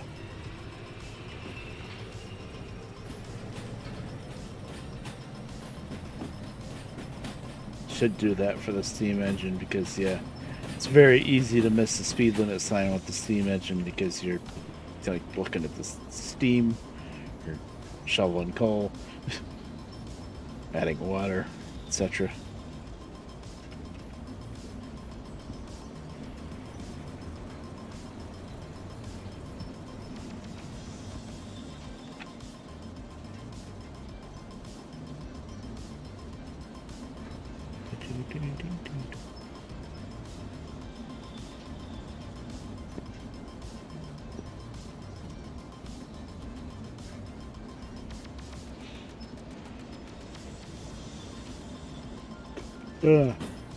I might switch this place out, get the train ready for whatever I'm hauling out of here, and then maybe call it there.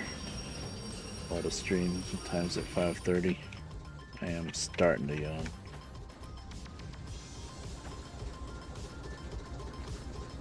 Oh, really?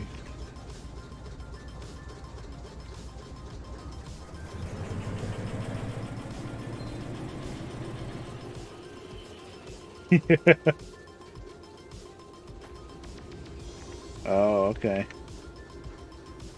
Yeah, the you're talking about these? I haven't used these maps in probably, I don't know, 3-4 months. I've got these places all pretty much memorized. Well, I haven't set the sawmill because that's one of the places I don't go to too often, so I do actually have to use this sometimes. Like just to see where C or B is, so I know if I have to come in, turn left or right when I first come in. But for the most part, I never use that thing anymore. You know, somebody made a mod once for this so that you could click on these tabs to instantly go to that section of the book.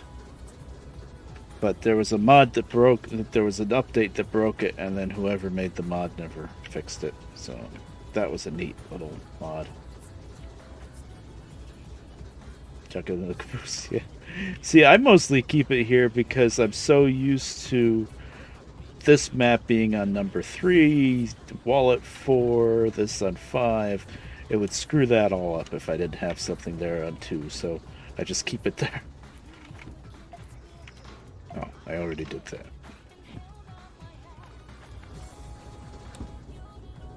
I would like dedicated slots in the, like, hotbar or whatever you want to call it, so that you don't have to play the shuffle game where you throw things on the floor and then pick up something else to get things in the slot that you wanted in. That gets annoying. I bet they'll do something about that with this next update. I don't know. They never said they would, but I bet they will.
Penn Central. So Penn Central ever ran any little 44 tonners.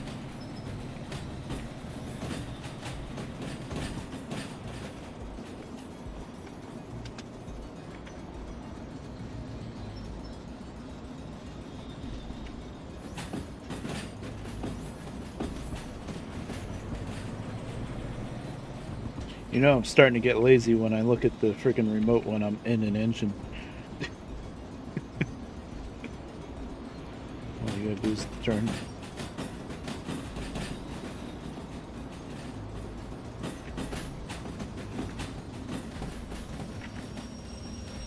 I always go way down to the switch for the turntable, and I don't really need to go down quite that far. Yeah. Yeah, I know. I watch, I think Squirrel has played this a lot, and he'll sit up on top of the engine with the remote and play that way because he likes to look at the scenery better. Yeah, her out of the cab, yeah.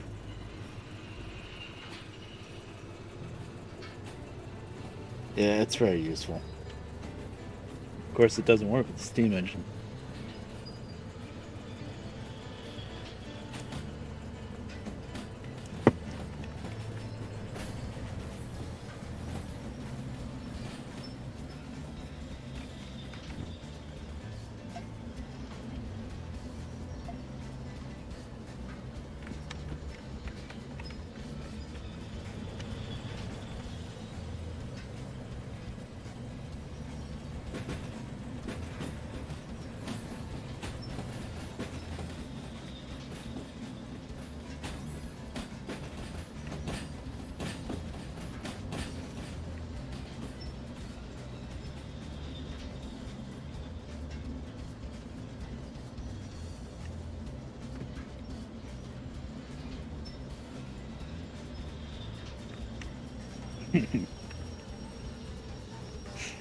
Don't touch it, though. I could see that. I think most people, a big chunk of people that play this game, will just run the DE2 and then they'll multiple unit the DE2 and they'll just make enough money to get up to the DE6 and just completely skip the steamer. I'm the other way around. I almost never use the DE6. That's why I derailed. I didn't realize how much power I had.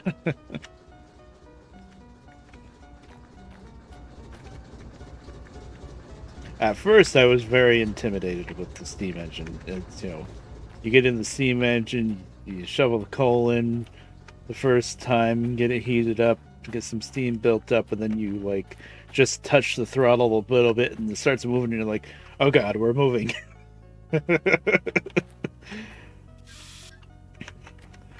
But once you get used to the controls and stuff, it's pretty fun.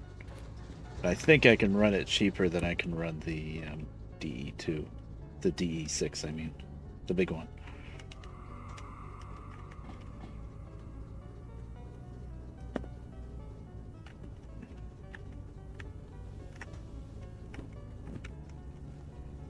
Okay, so this is just a little baby one. 3 cars. Time limit of 8 minutes.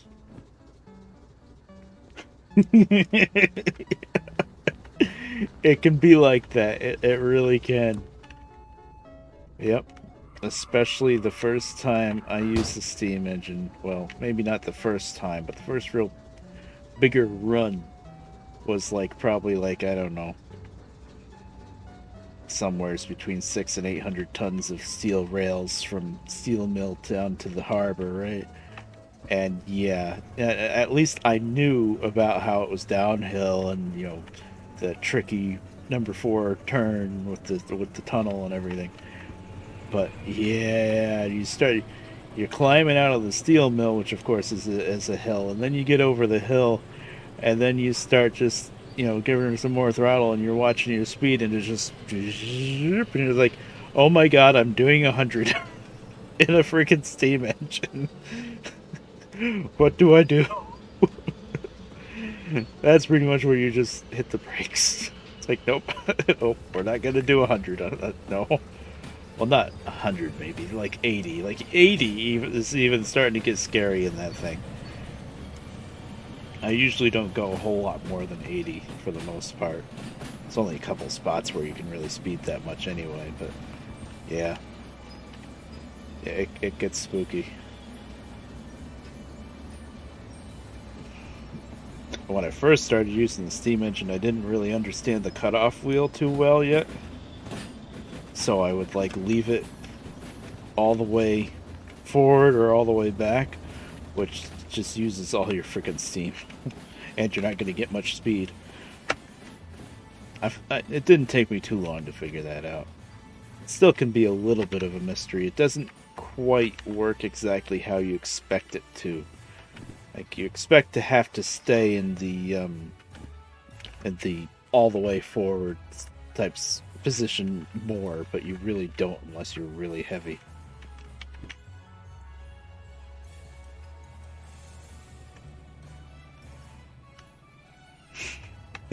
Yeah, pretty much. I mean, the only good thing about that run down to the harbor is if it's all downhill, you don't really have to worry about, you barely have to shovel any coal. You're not too worried about your steam and stuff like that, so you can kind of look out and watch what you're doing a little bit better. When you're really busy shoveling coal and looking at the steam and then water and stuff, that's when it's really easy to miss the signs and whoops, the speed limit went down to 30. Well, guess we're gonna die.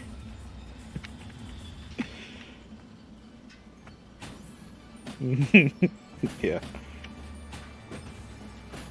That's a really good run to try to really learn how to do the brakes too, because that takes a lot of finesse, and even with how much I play this game, I still get it wrong a lot of times. I just bleed out a little bit too much air, which means you're hitting the brakes a little too hard, basically. A lot of people in this game, well, unless they really have to, will just not use the train brakes at all. They'll just use the the engine brake. I try to blend it a lot more. I guess because, I used to work on a real railroad for a little while. And the mantra was always use the the independent as little as possible because it's a lot cheaper to replace the brake shoes on the freight cars than it is on the locomotive. And somebody else owns the freight cars, so oh, I don't know. What am I doing? No? Unload? Did I not start? I didn't start. I didn't start it yet, guys. Oh well. Maybe we'll definitely get the time bonus because I already did half the job. Making the brake shoes, yeah. But in real life, it's you know, the railroad themselves, they don't own the cars usually. They used to, but nowadays they don't really. Okay, P1. Oh, that's gonna be really easy. But but they do have to replace the brake shoes on the locomotive, so they catch you using the locomotive brakes instead of the train brakes, you're gonna be in trouble. But in this game, it's the other way around. Nobody cares.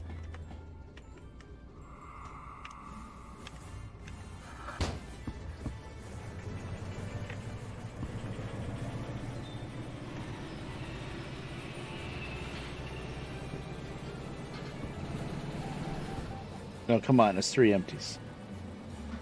Don't give me that crap.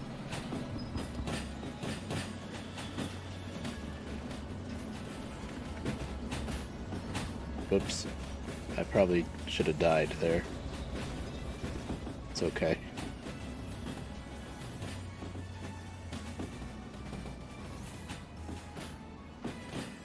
Mm-hmm.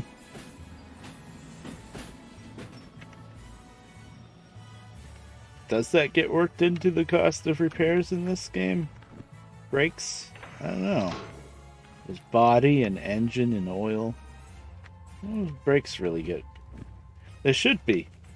Really should be. Then people would use the freaking train brakes more.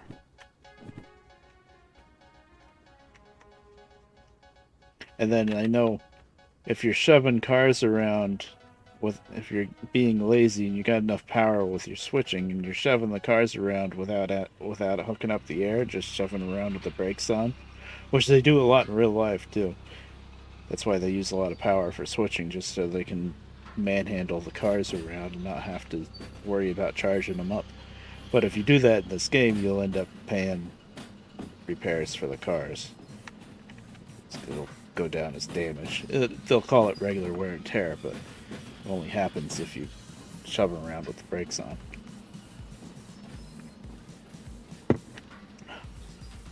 The only time I get myself in trouble doing that kind of stuff is when I'm switching with the steam engine, because I'm getting lazy and I'm like, oh, there's another set of cars back there. I don't want to run back there and hook up the air. I have a steam engine, and just shove them.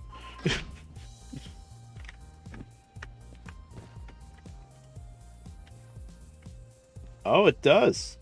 Oh, I know wheel slipping. There's a slider for wheel damage. Oh, that's good. That's good. Maybe people won't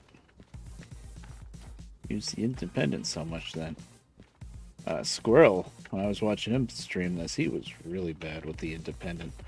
Like, he'd be flying down the track at 80 miles an hour and have to slow down to 50, and he'd just throw the independent on all the way and he'd say, it'll slow down in time. And I'm like, oh my god. You have a train brake lever, Squirrel. Oh, okay.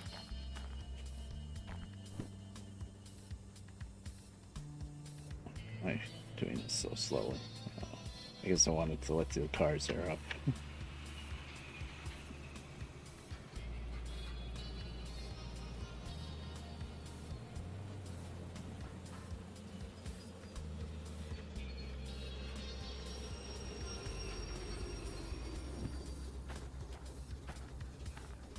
Yeah, minuscule loss of health, okay. Yep.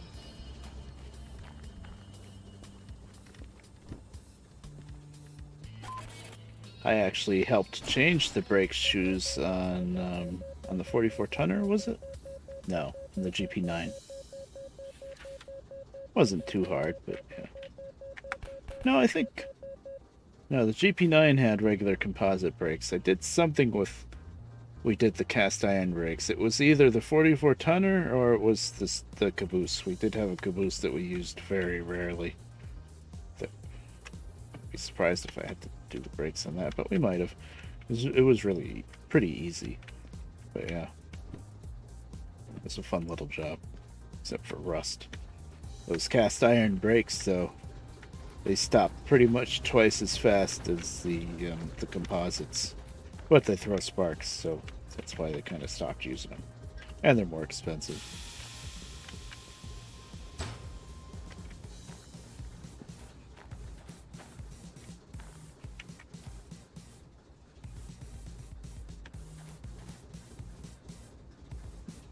Now we got the big one. The string.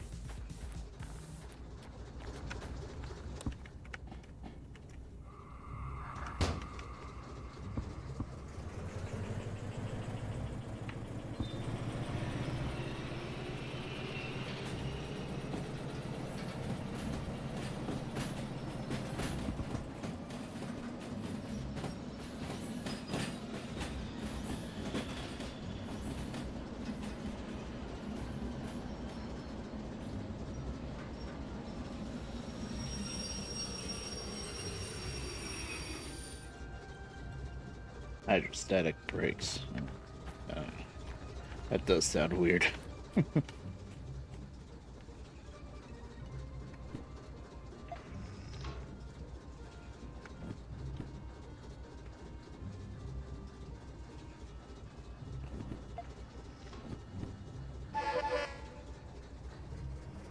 I'm slipping on my horn usage.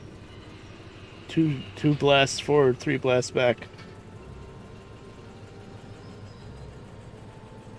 We need a button or switch on the remote for the bell now, just so I can bug people with the bell.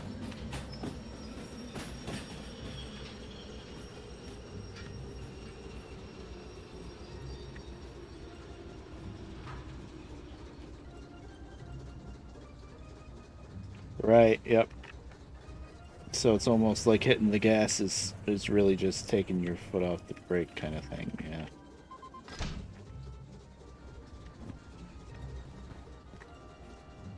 Yep. My riding mower is hydrostatic.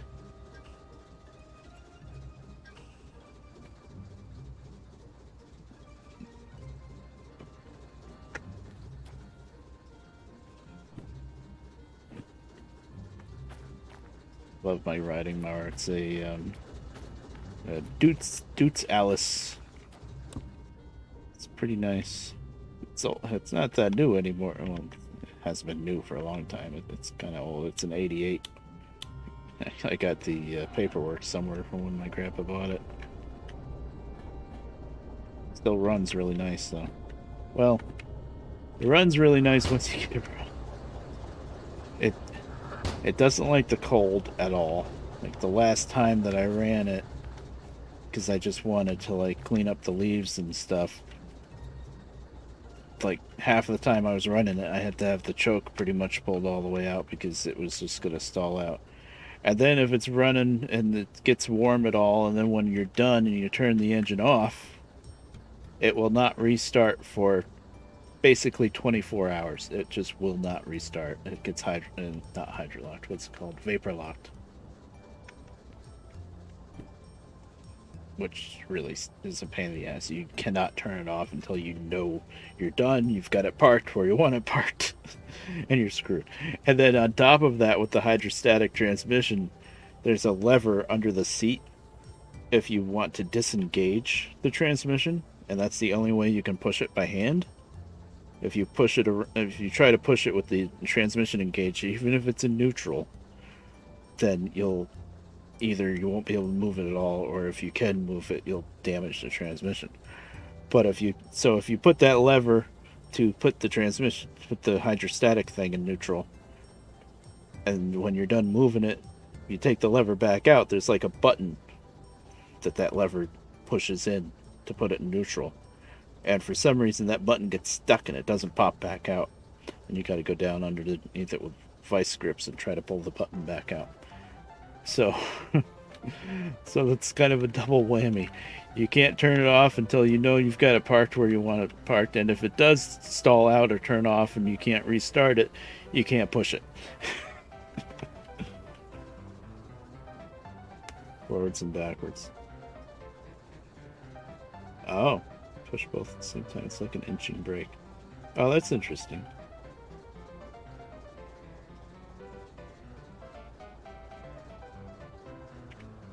Neat. Okay. 16 minutes. Probably not going to get this because... Did I start the other engine? Yeah. Because this is pretty heavy.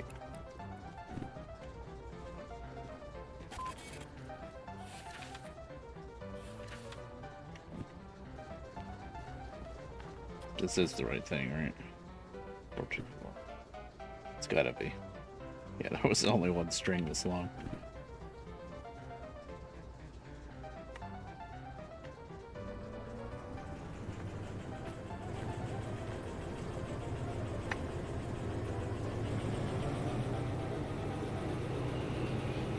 More power.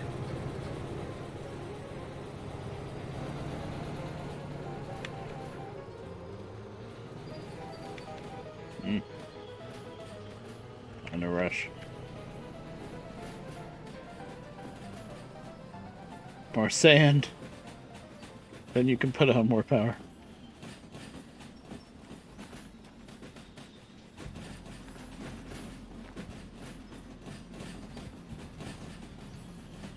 Hopefully we won't dip down the hill too much just so we can get past the switch. I don't think we will.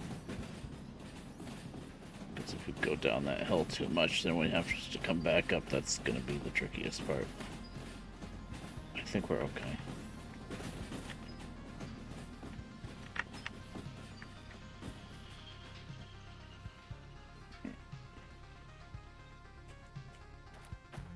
Yeah, that should be okay. Didn't go too far down yet. Now see, the other end, if you were switching it from the other end, not only is it really tight bend, but you don't have this big long section to work with. So it's a tight bend and a steep hill. So you really want to work it from this end.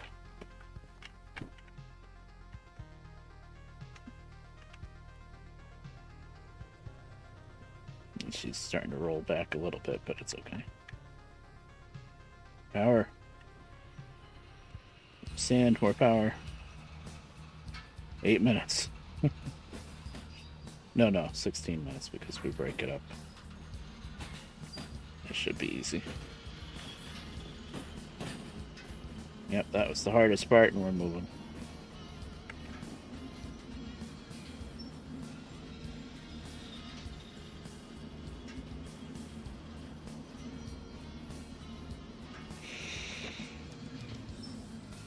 I like the sawmill, it's pretty cool. I hope they add more, like either stuff coming in or stuff going out.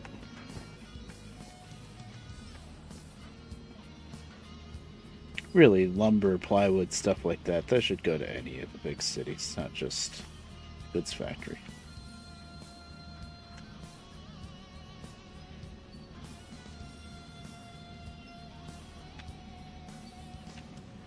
Pretty long string. I went too far, didn't I? Let's see. Nope, trainer range. Saved it.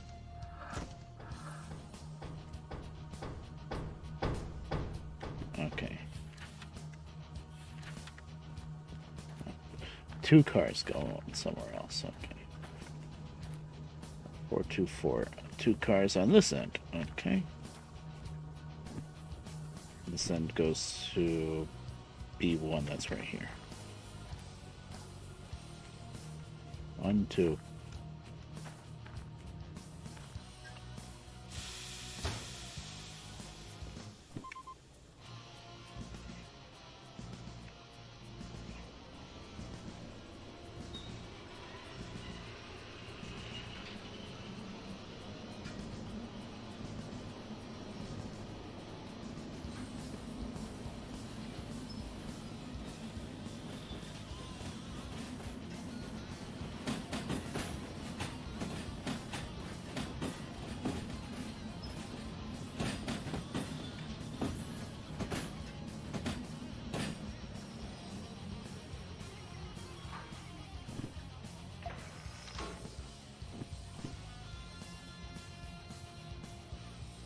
Oh man, even if the co-op is just 2 people playing at the same time, it would be amazing.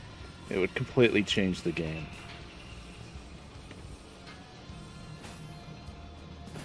Yes. Yeah. I think the devs have mentioned that the possibility of there is a possibility of multiplayer, but it's way in the future, and it's only going to be 2 people multiplayer, and they're going to be like on a tether type thing, like they can't be too far apart from each other. So basically, like 2 people working together doing yard switching and stuff like that, which would be awesome. I mean, 2 people being able to be wherever they want would be even better, but even if it's like a tether thing, that would still be pretty cool.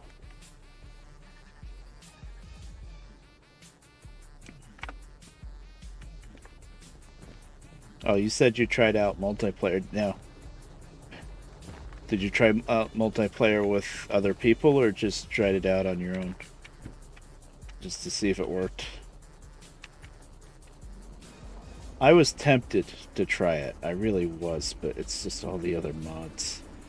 I'd have to take all of the mods off, change out the save file. I'm looking at okay. I mean, I guess with the mod manager thingamajiggy with Unity mod manager, I guess it wouldn't be that hard to take them off. Because you can take them off, then you can put them back on. It's not like you have to re-download them again, I think. Yeah. Oh, what am I doing? Why did I think I was done? I've been tired. No. Wait, where's the marker? Okay. Brain, figure out what I'm doing. There.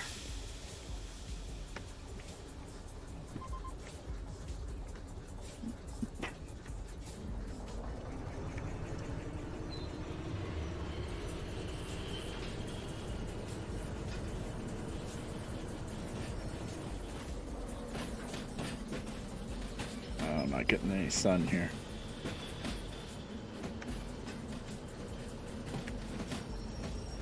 Oh no, not yet.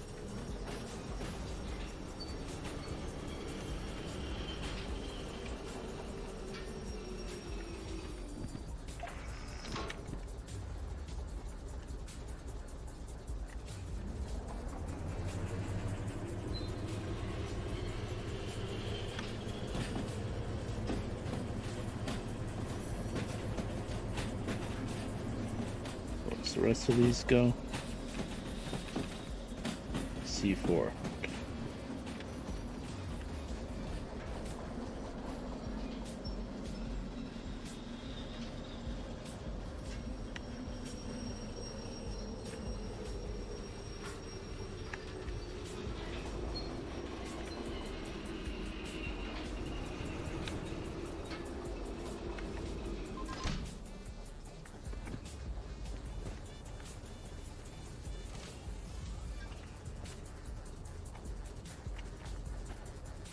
Don't think I set any handbrakes, but I'll make sure.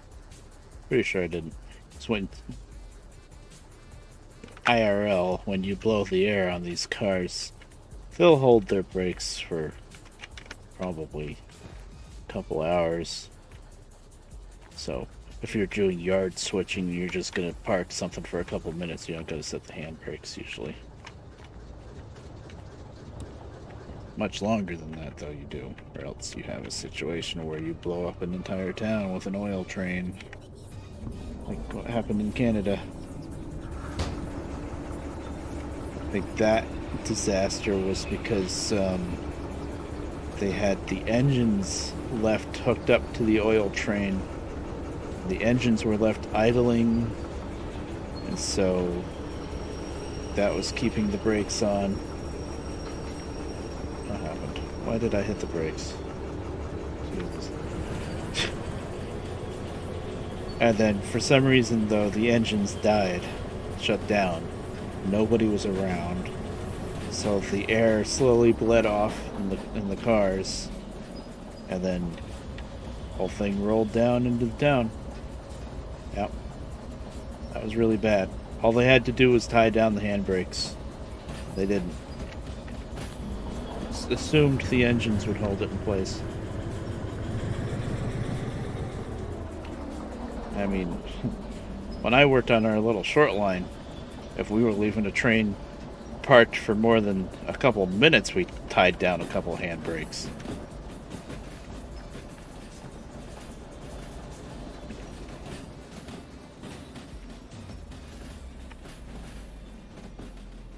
Mm-hmm.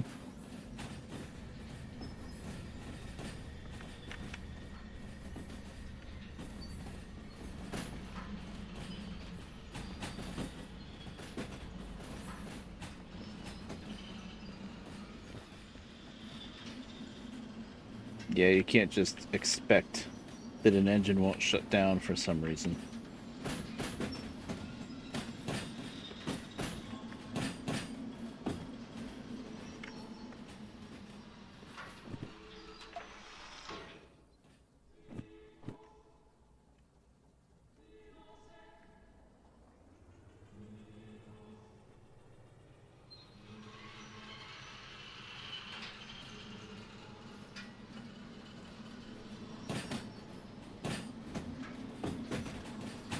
Oh, really? I see. I didn't know about that part. I know the general explanation of what happened, but yeah, I never heard about if there was consequences and stuff. Well, makes sense. I'm sure there must have been some kind of rules or regulations or something telling them they couldn't do that. And just, you know, there's some kind of formula for how many loaded freight cars you have versus um, how many handbrakes you have to tie down to make it safe. Like, you don't have to tie down every one, but like I think it was up to like 5 cars is one handbrake, or 4 or 5 cars. Then 7 or 8, then you need two. You know, there's like a kind of like a sliding chart type thing. How many handbrakes you need. That was one of the things I think back then. I took a test for conductor stuff. I think I had to know that. How many handbrakes you need.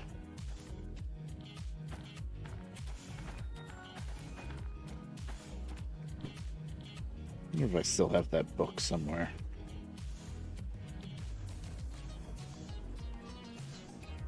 Negligent manslaughter, wow. Yeah. Yeah, that's really bad. A lot of times, sometimes some kind of worker will get a lot of blame that's a bit much, a bit ridiculous, but that is very warranted, I think. I'm trying to think, there was some disaster.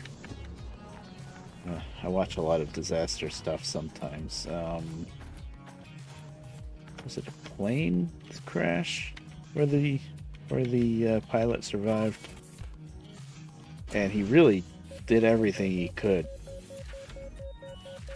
But I don't remember what country it was, but he went to jail for like 10 years. And most of the comments under the video were like, this pilot's a hero. What do you mean he went to jail? Shunting crew. Oh, wow. Wow. It's a complacency thing.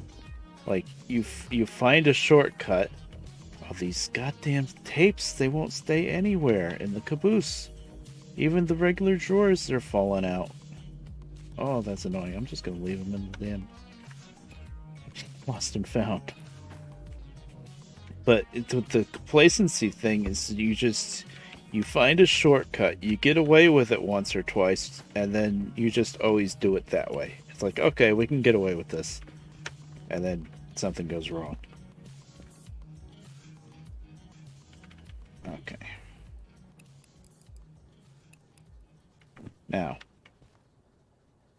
Forest South, Forest Central's Forest South. Well, we're not going to Forest Central. That's for sure. Let's see. Is it really worth it? 3 cars.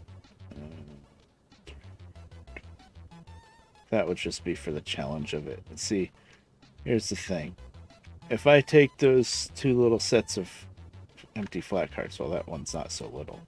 120 plus 45, that's 165 tons plus 170, that's what, 320, 330, somewhere around there. It's 330 tons, or let's say 400 tons, which really doesn't sound like much, but this hill. It's just if I don't take those empties, then I can just have 170 and go up this way, where I don't think there's much of a hill. Or if you can even go back up the same way we came down, and I know that's all downhill. But this way, you go down, you hit this spot, and then you're going back up. Wait a minute. I usually go this way through. This is the really steep part. I think this part here isn't too bad. Yeah, see. It's whether or not you want to deal with this.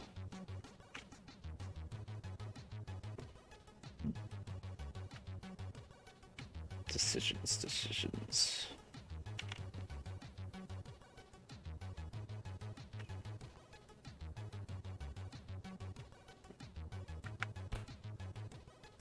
Oh, that's only 5 cars. No. I was going to say the other really mad scientist route is to also add those and just screw the time limits and go from here to here. Go around here, go all the way up to Fort Central, dragging your lumber all the way around, and then eventually go to goods factory. But that's really silly. It's not worth it. If it was a longer string like that, maybe it would be worth it. But no, it's not much weight. 120, 170, 45. Get the exact number wrong.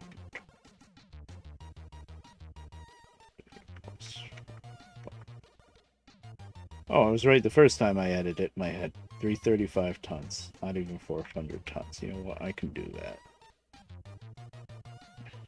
I'm gonna need both locomotives, but I can do that. Which is crazy, both locomotives for under 400 tons, but yeah, we're gonna put the empties on the front to make it easier to switch, even though IRL, that's a very bad idea. Just look up Norfolk Southern Horseshoe Curve derailment. They had like 3 in 1 year because I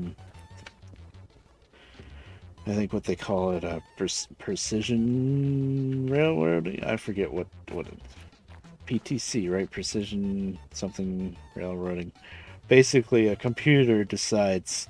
The computer takes over the part of the job of the dispatcher and decides the order of the cars to go to the next station, and say like, you got a bunch of empties and a bunch of loads, but the empties you're going to drop off first. You put them up at the head end of the train.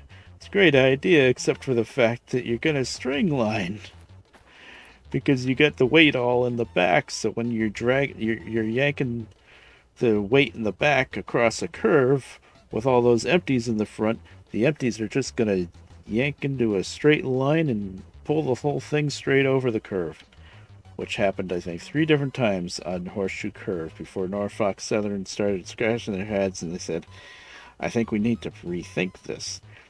I think what happened is they had, what do they call it? DPU.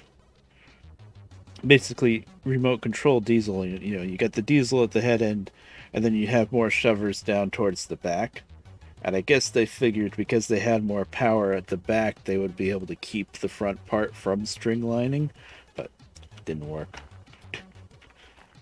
And then, like, the older school railroaders or whatever would come up and say, now this is why you put the loads in the front. Oh, that's how they've been doing it the last 100 years. Let's see. 2352.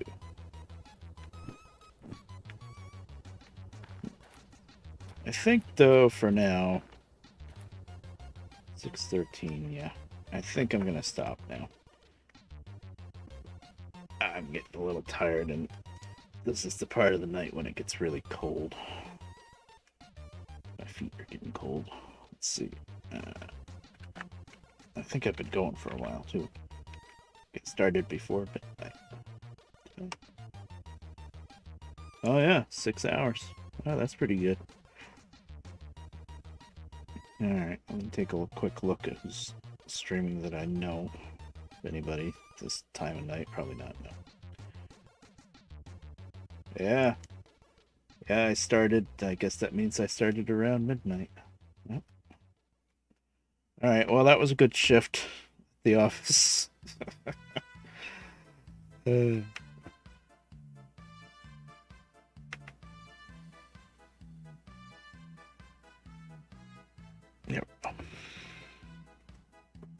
Alright, well, that was fun. 6 hours. I feel like I didn't even do much tonight, too. That's the funny thing. Yeah, good day's work. Well, we spent a little while killing bugs, basically. Trying to figure out what was working, what wasn't. Kind of tempted to add day-night back in, but I think that's just gonna break things. Well, not break things, just make them really laggy. Alright. Yeah, I'm gonna stop now. Maybe I'll, who knows? I might fiddle around with some paint jobs or something. I think I'm pretty much done, though. Anywho, I'll see you guys around. Later. Yeah, day-night is fine. I think it's just addition. It's too many mods altogether, I think. I don't know. Maybe not. Let's see. But I'll see you later.